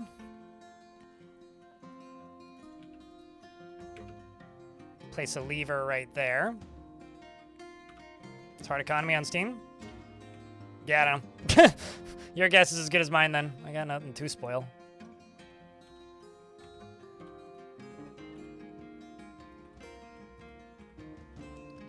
Now would be a really bad time to get invaded if I actually do this. So what I'm going to do is I'm going to designate all this, but not actually dig it up.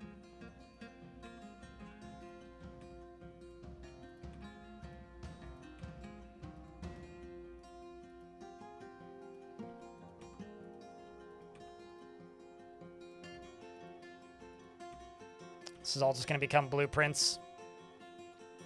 Except for that.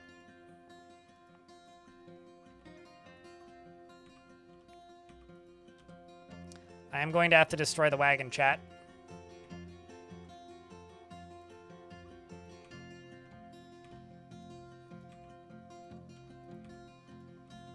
Okay. Then what I'm going to do is I'm going to go here. Standard selections to blueprints. Click and drag. Standard selections to blueprints.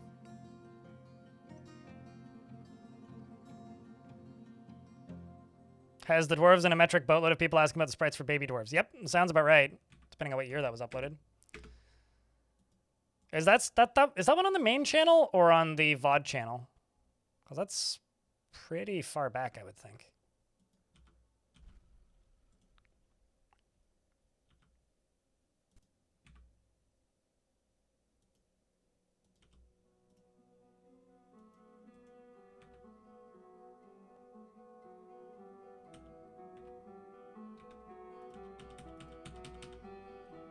So this part is now done. How much green glass are we sitting on right now? 37.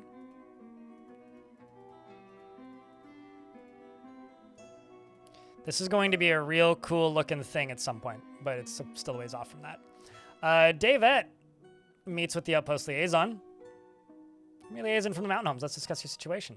You continue to impress. I've come empowered to elevate this land in the eyes of all realm. The world is the same as ever. What request do you have of our merchants? I don't know, fungi wood. Thank you. Splints and crowns. Got it. Okay, so.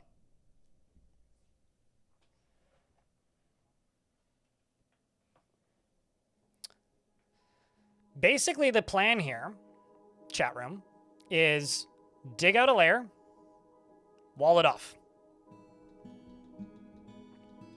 Dig out a layer, wall it off. Once I get to the aquifer layers, which are right here, I will go up to this layer and I will channel down a layer and then go in and wall it off. Then channel down a layer and then go in and wall it off. Uh-oh. Speaking of YouTube, YouTube just crashed. So, hey, folks in YouTube chat, can somebody type in testing or something? So that I know that you can still see the stream. Because YouTube just gave me like a, sorry, this tab in your browser is crashed, which means it's probably still online, but if you type something in, then I'll know for certain that I can still read chat. Yes, okay, cool, it's still working. Because sometimes like I disconnect from chat and then have to like completely repopulate the tab instead of just refreshing it. Good to see that move. A towering eyeless earwig, which is a forgotten beast. It has large mandibles and it has a gaunt appearance. Its purple exoskeleton is waxy. Beware its deadly blood. If anybody wants to look this thing up, the name is Nulo.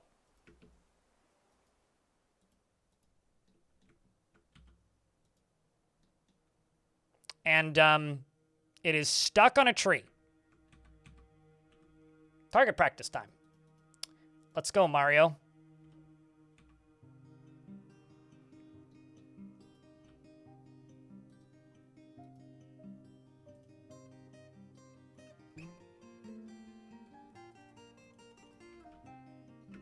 Who's up at the lead? Fly, Joyous. Could I get a Vile Force of Darkness chat room? As Bim and Clan line up to begin firing. And my mayor's been reelected.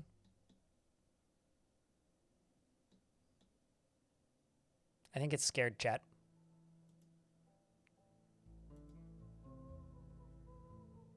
Greetings, noble dwarf. There's much to discuss. Such a pleasant place you've carved out for yourselves. There's much to share.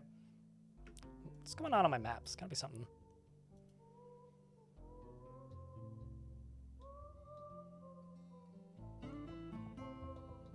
Elves are invading stuff. Dwarves are getting invaded by various dark goblin pits. Not much going on over here. I think it's scared, chat. Oh, they see it. And it, like, noped the fuck out, like, immediately. Got struck in the abdomen, which bruised its guts. Comes around the corner, and done. Easy peasy, motherfuckers. Look at that. You'll love to see it, don't you? Phenomenal.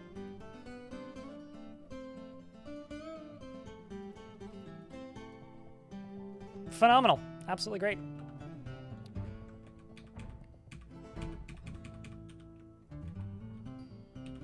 Gotta have some more picks, so let's just get some more miners.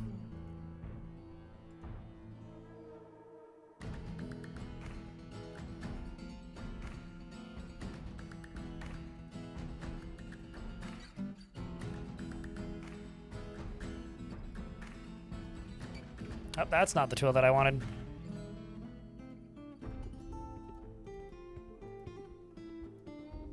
I wanted to dig. But just at a lower priority.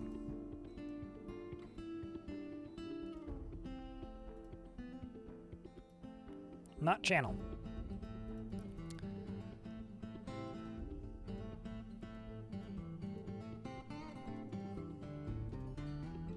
All right, much better.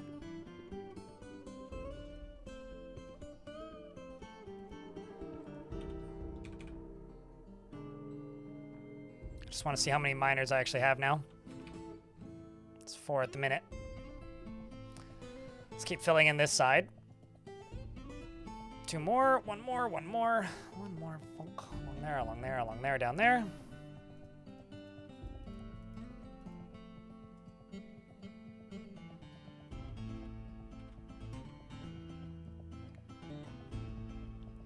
So I did say that I wanted to play some Menace today.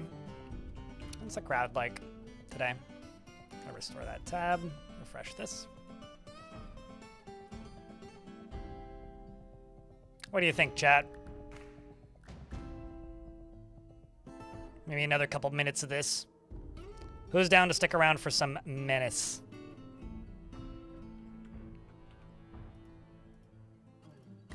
I do have a sandwich I have to eat, though.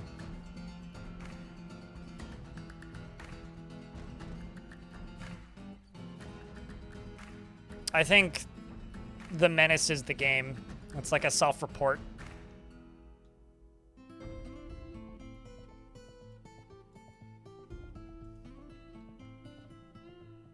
Live stream the sandwich eating? What sandwich? Cheese, ham, pickle, mustard. What's Menace? It's a new game from the developers of Battle Brothers. Kinda looks like Starship Troopers XCOM, but with a bit more like mercenary company in space.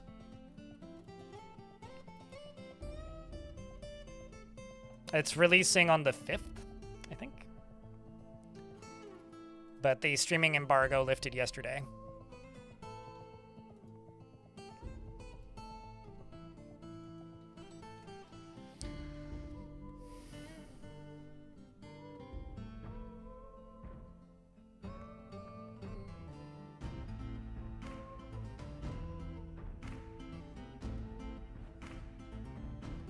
The sandwich or the game, Janton? I'd like to finish another layer or two before we jump over. Well, I could let the dwarves dig out this, and I'll go grab my sandwich. Okay? Then I'll consume my sandwich, and then we'll build what we have left and see where we end up. How's that sound? I will be back in like 2 minutes-ish.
So I sort of lied. I ate the sandwich over there because I forgot how many seeds that bread has on it, and I didn't want to eat it at my keyboard.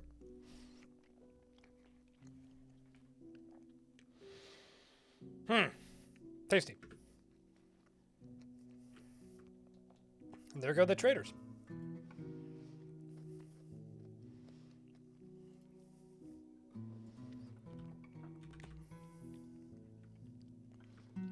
I mean, I don't usually eat the sandwich at my desk anymore. I used to always do that in the apartment that I rented. But now, because my office or my bedroom actually has carpet, I kind of try not to. It just feels gross doing that now.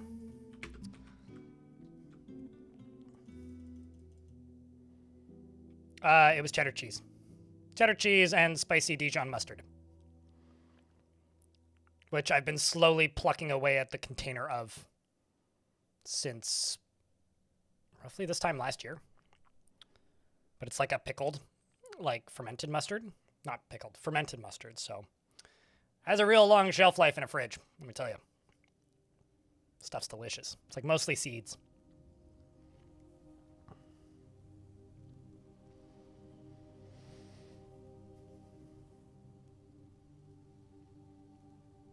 Asking the hard questions? I mean, it's like classic streaming. It's like, what's the What is the ingredients of that sandwich? Sir, the people demand answers.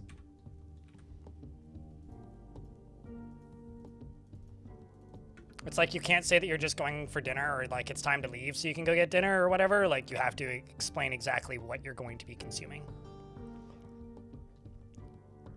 Just like my dinner tonight, which I can tell you right now is going to be the continuation of me still eating the same pumpkin soup I've been eating since Monday. Every evening. Pumpkin soup, and then I put something on the side. Last night I had pumpkin soup and last night I had pumpkin soup and mini baked potatoes because that's what I had. I had tiny potatoes, so I baked a bunch of those. And there's no potatoes in the soup, so I had those on the side. Although today I could make mini baked potatoes and then heat up the soup and then put the potatoes in the soup and get real fancy with it. Get real out there. Go kind of crazy, you know?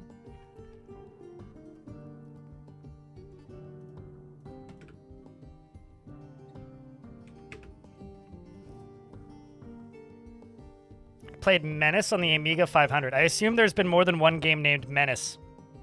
Sir sinks a lot.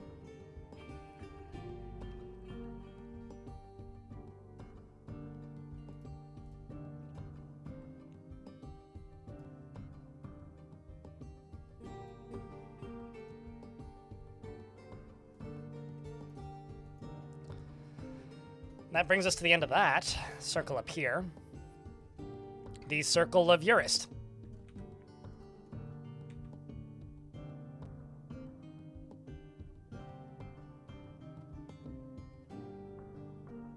Well, I mean like baby potatoes, and I cut them in half and baked them. So that sounds like something specific, since you're winking at me.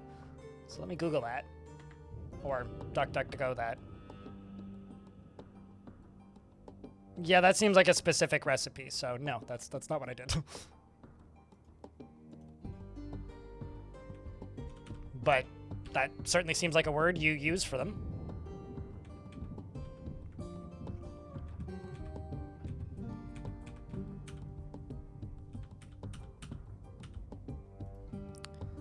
But since I've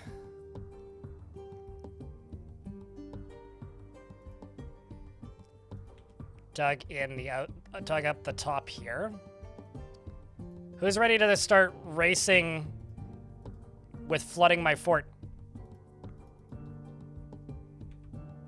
Because this is an aquifer down here. That's what happens now. While they dig out this down here. Although, I'm actually going to swap this to blueprints. And let's work our way down.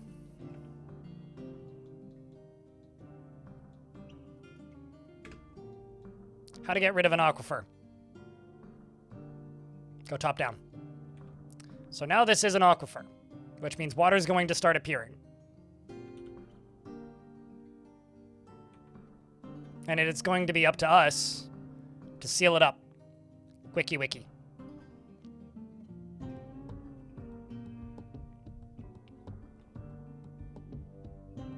You need to realize that Google doesn't care what language you type in, right? I literally typed in that word that you said, and it gave me a bunch of recipes, mostly in Dutch. So, yes, Google got it. I realize that like it's understandable to have zero faith in Google to be able to figure anything out truthfully, but when it comes to recipes, I'm pretty sure that's something that like the SEO communities of the world and like the internet just kind of have on lock. Like they can find you a recipe in any language from any community, from any country.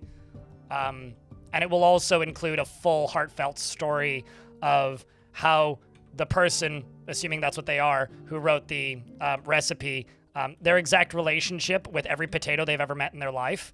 And a sappy sob story about how their grandmother was killed by a potato, and how it hurts to make that recipe because of the tragic family past, but it's the only way that they can find peace is by teaching others how to make this great potato recipe. What do you mean we read different potato blog or different recipe blogs? I don't know what you're talking about. This is crazy.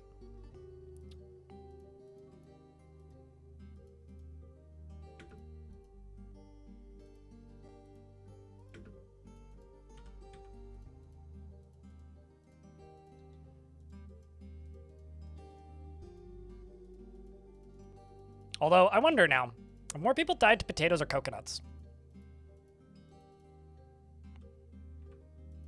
That's your unsolicited shower thought for the day.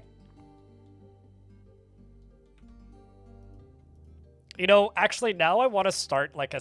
I'm never going to do this, so somebody else please do this. Somebody please start a satirical food blog where it's just a perfectly normal, like, recipe blog. Like, the most basic bitch recipe blog that you could possibly imagine.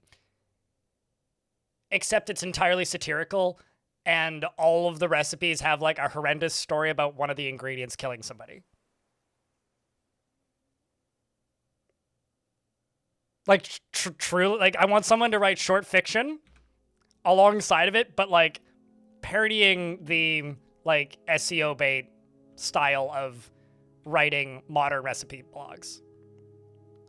No, absolutely. The recipes themselves should be legit. So the idea is the vast majority of the people using the website have no fucking idea. You know, it's the big brain play.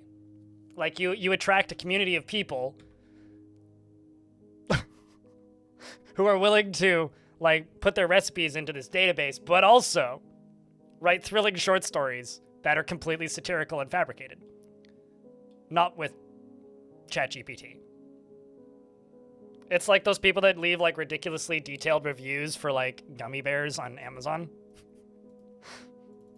Sugar-free gummy bears. Specifically. Same kind of vibe.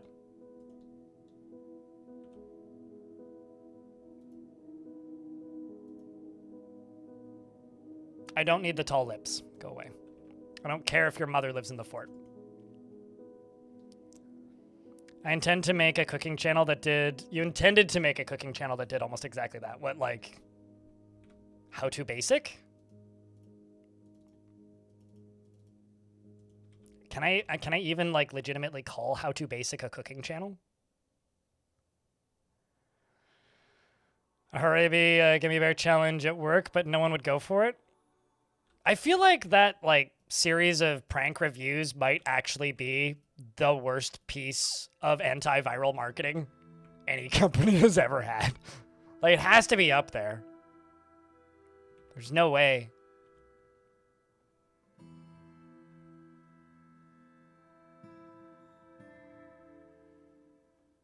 I'll never forget when I ate a whole bed? You mean a whole bag? Of sugar-free water-green mints. That stuff should be illegal. What the fuck do they expect? I'd eat a reasonable amount. No mortal can do such a deed. Yeah, exactly.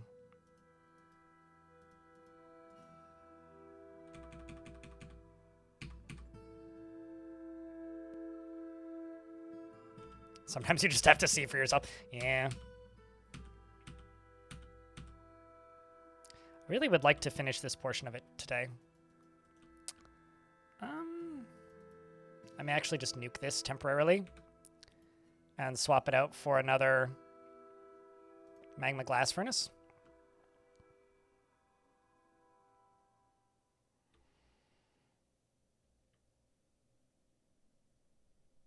Kerplunk.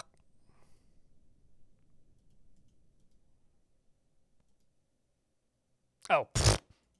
Didn't actually permit any of them.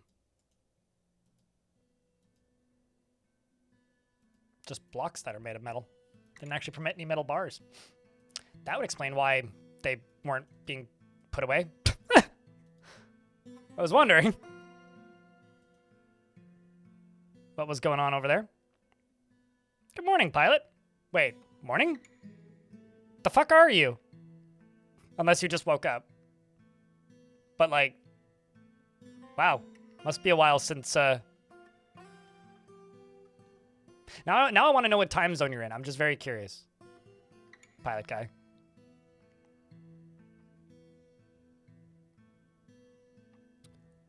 Who would have weird stories, sort of like moving fast, and the life started moving fast, and then it got tabled? I mean, in a world where some more news exists, which is like a satirical, manic, like, news commentary entertainment show with puppets.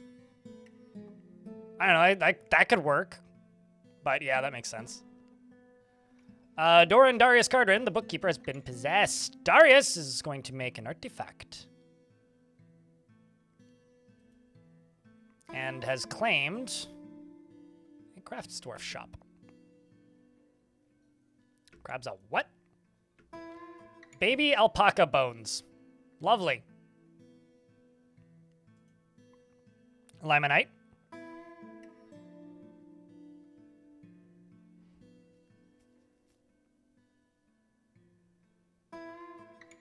Yeah, honestly, people have probably died due to starvation due to lack of potatoes, but I mean like physically killed by a potato. Like a potato landed on your head, or somebody threw a potato at you, like bludgeoned to death with potato. Or like crate tips over and you get buried in pile of potatoes. That's what I mean. Potato cannon, yeah, potato gun, yeah. Tibbe, you want a bearded dwarf named Tibbe. You didn't specify, so do you mean bearded? Or do you mean bearded? Or that one's named. Can't do that. Or bearded. You're stressed. Maybe not that one. Maybe this one. Tibbe, door grips, does not trust others and is sloppy with his living space, rarely develops negative feelings towards things, and is not careful with resources when working on projects. Often spends unnecessary effort and is often sad and dejected and can get caught up in internal deliberations when action is necessary. He does not have a great aesthetic sensitivity, and he is conflicted by this as he values artwork and its creation. He likes to take it easy, and he's quite polite and sometimes somewhat fearful in the face of imminent danger. He's grateful when others help him out, and he tries to return favors and has a greedy streak, and needs alcohol to get through the working day, and doesn't really mind being outdoors at least for a time. You know, I was thinking about this for most of today. I have this yak, right? And when the yak dies, the goal for the fort is over. What if, when the yak dies, by my hand or not, I set all of the raid difficulty settings to the maximum?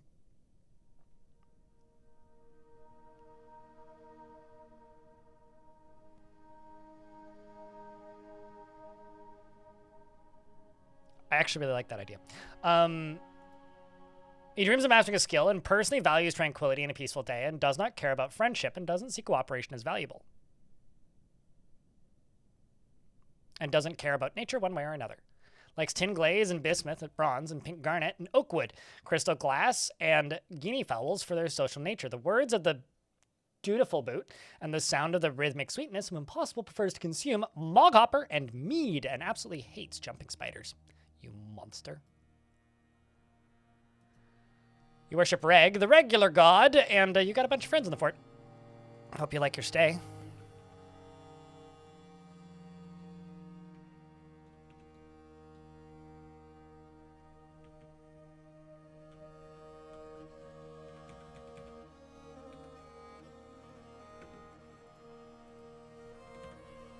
$24 more green blocks.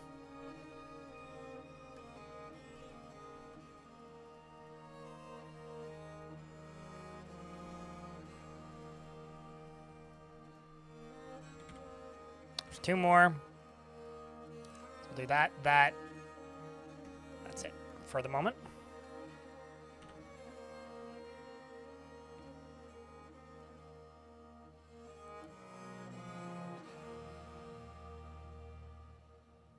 The yak has died.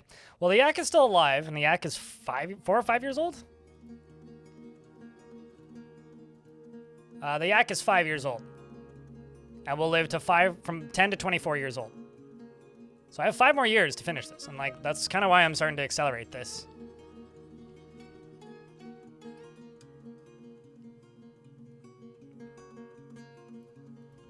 But that does kind of give us a fun time limit, if you will.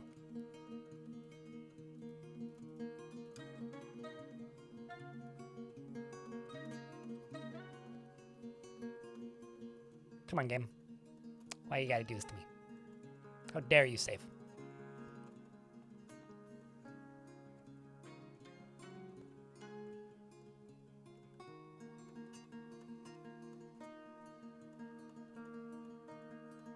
while I wait for it to finish saving. And it decides to take a lot longer now. Typical.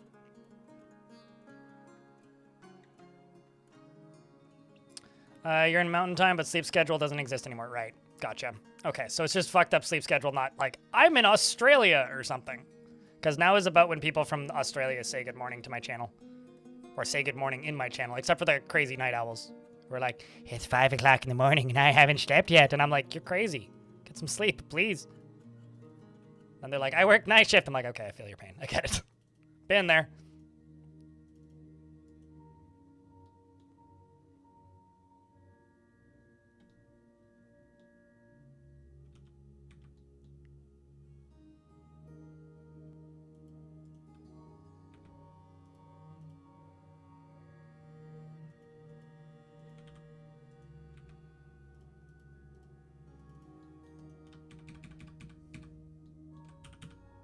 And down here, change standard selections, change blueprints to standard selections.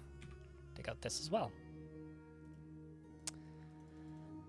That wants a Rangers Guild. I really don't want a Rangers Guild at the minute, so I'm going to cheese it.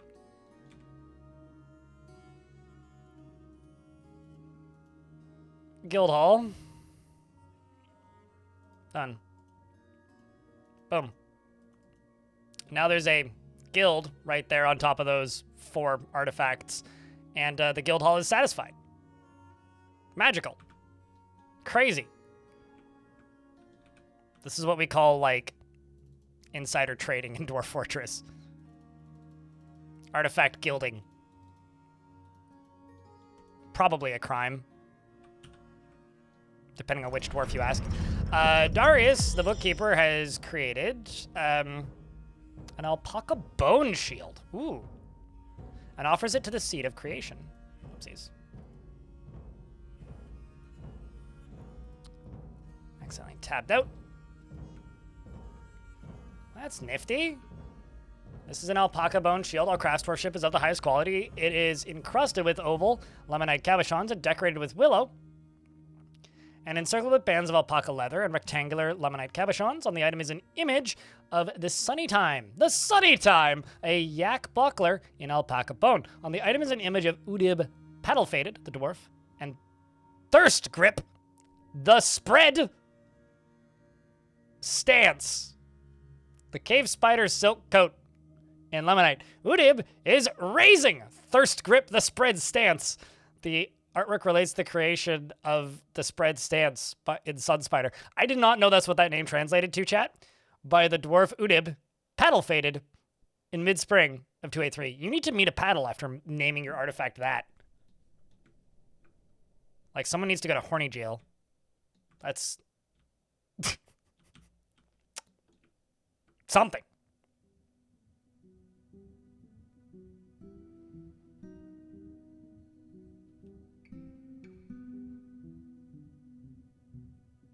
The perfectly curated potato pressure cooker that was used for the experiment exploded. Yeah, the perfectly curated exploded, covering the author of this recipe in hot potato refuse, causing their skin to melt off their flesh violently. It was a horrific descent into madness. Their children were locked in the house and had no way out, and consumed each other whilst waiting help. But one of them, in their writhing madness, recovered enough to pass this recipe on to you. And that's just a perfectly normal baked potato recipe in a pressure cooker. I don't know. I feel like that could be fun. Just like a fun art project, if anything.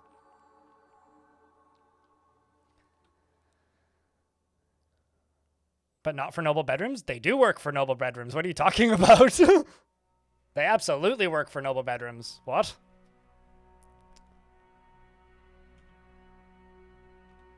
The more important question here is, why do you think they don't work for noble bedrooms?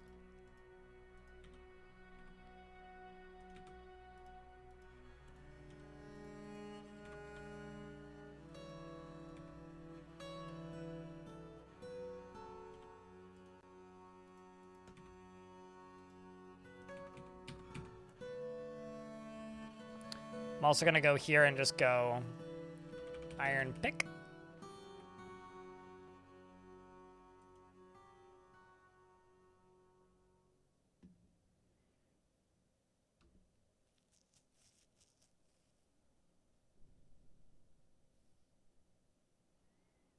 All right, clearing through that. And this. Now I've got another layer to dig down through. Because the layer below this is also an aquifer from what I can tell.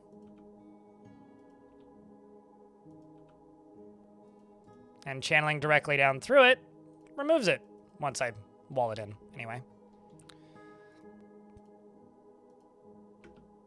Actually, let's just bonk.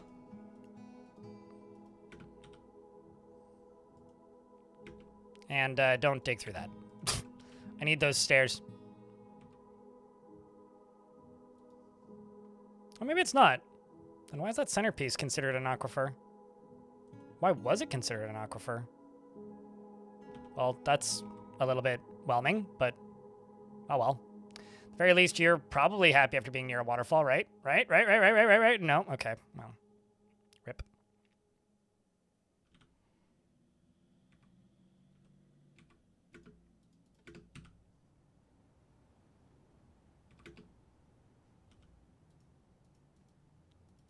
Let's just get rid of this so that they can get that centerpiece done.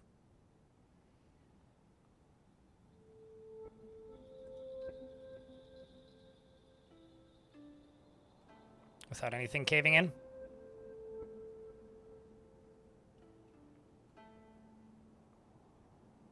You have this king, and you're placing treasures of the gods on pedestals in their room. The pedestal themselves don't have much value, but the object is like over 10,000. Okay. Is it considered a part of your faction? Humor me here.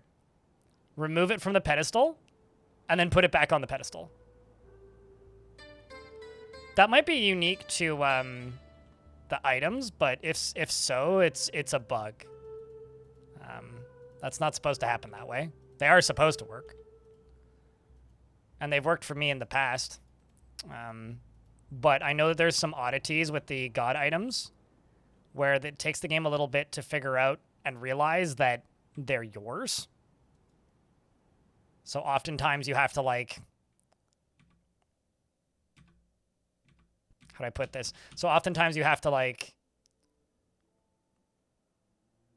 Man, that's a free happy thought for you. Look at that. Oftentimes you'll have to like assign them to a pedestal and then unassign them so that dwarves can equip them and stuff.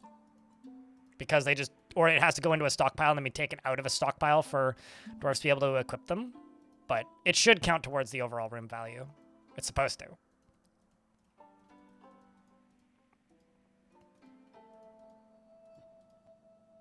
But I would say that there is a difference between an artifact and the god items.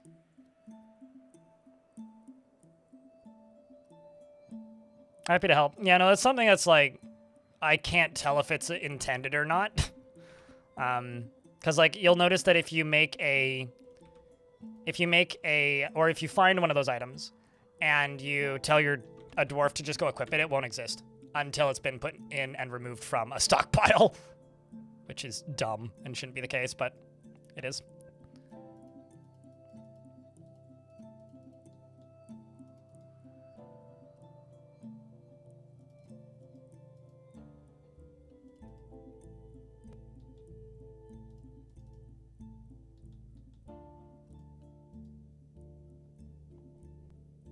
There's only 2 left. Good news is this is getting me a bunch of flux, actually. Also, chat room. I think we're going to swap to Menace in 2 minutes. So my biggest request is that you help me keep that chat moving. I have already played the tutorial and the first couple missions, but we'll be starting over. This is a game that releases on the 5th of February into early access. It's the new game from the developers of Battle Brothers.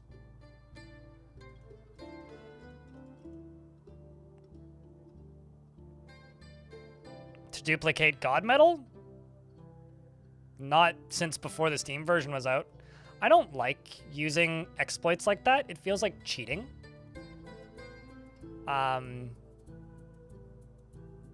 Yeah, I don't like doing that.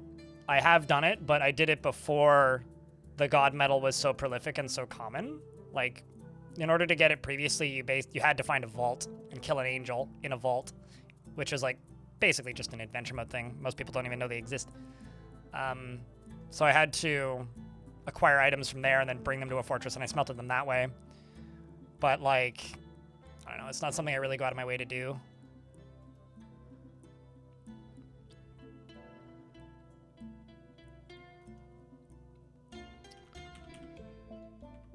I kind of really want to cave in the surface. So we'll go down to... Yeah, no, I gotta dig out the rest of these first. I think that'll be something for Tuesday, chat. So the plan is to basically dig out all the way to here. And then this bottom one, I'll remove everything from this stockpile and get it redistributed elsewhere into the fortress, which actually I should probably stop them from bringing stuff to here. And then this whole thing is going to be turned into a gigantic lava reservoir from the surface all the way down. And then the top, I will put some sort of dome on it. Speaking of cliffhangers, the Forgotten Beast Durlu has come, a gigantic blob composed of flame! It has wings, and it squirms and fidgets. Where is it? Oh. Hey! It's a Cheeto ball! It's not somewhere where it can get to me. But there is another Forgotten Beast down here. And that other Forgotten Beast is presumably going to get into a fight with this thing. And one of them is going to turn into a pile of broken dead beast. I love when these things go into the water. It's so cool.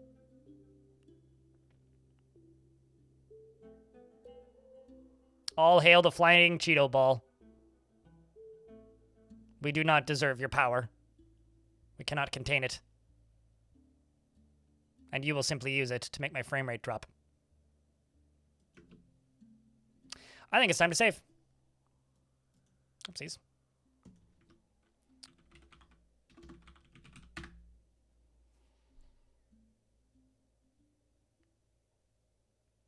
Because we are going to go swap over to Menace. You just want your dwarves to equip this divine metal hauberk? You mean halberd? I don't know what a hauberk is. Must be a mod.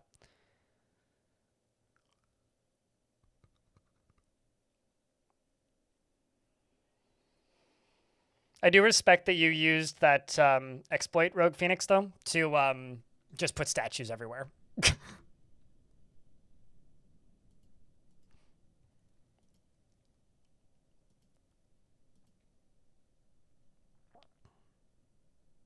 Menace. Mm-hmm. No, not a Dennis. You know, I should thank you for inadvertently giving me the title of a stream in the future. It's not the Menace. My name's not Dennis. I'm just the Menace. Gotta love those Forgotten Beasts that lived for hundreds of years and then just die when they get into a fight with a Grundle. I mean, that's kind of fitting, you know? It just means that that's how quiet and empty some of those caves are, you know? It's like, imagine all those dinosaurs that lived and ruled the world for thousands of years until some stupid asteroid hit it.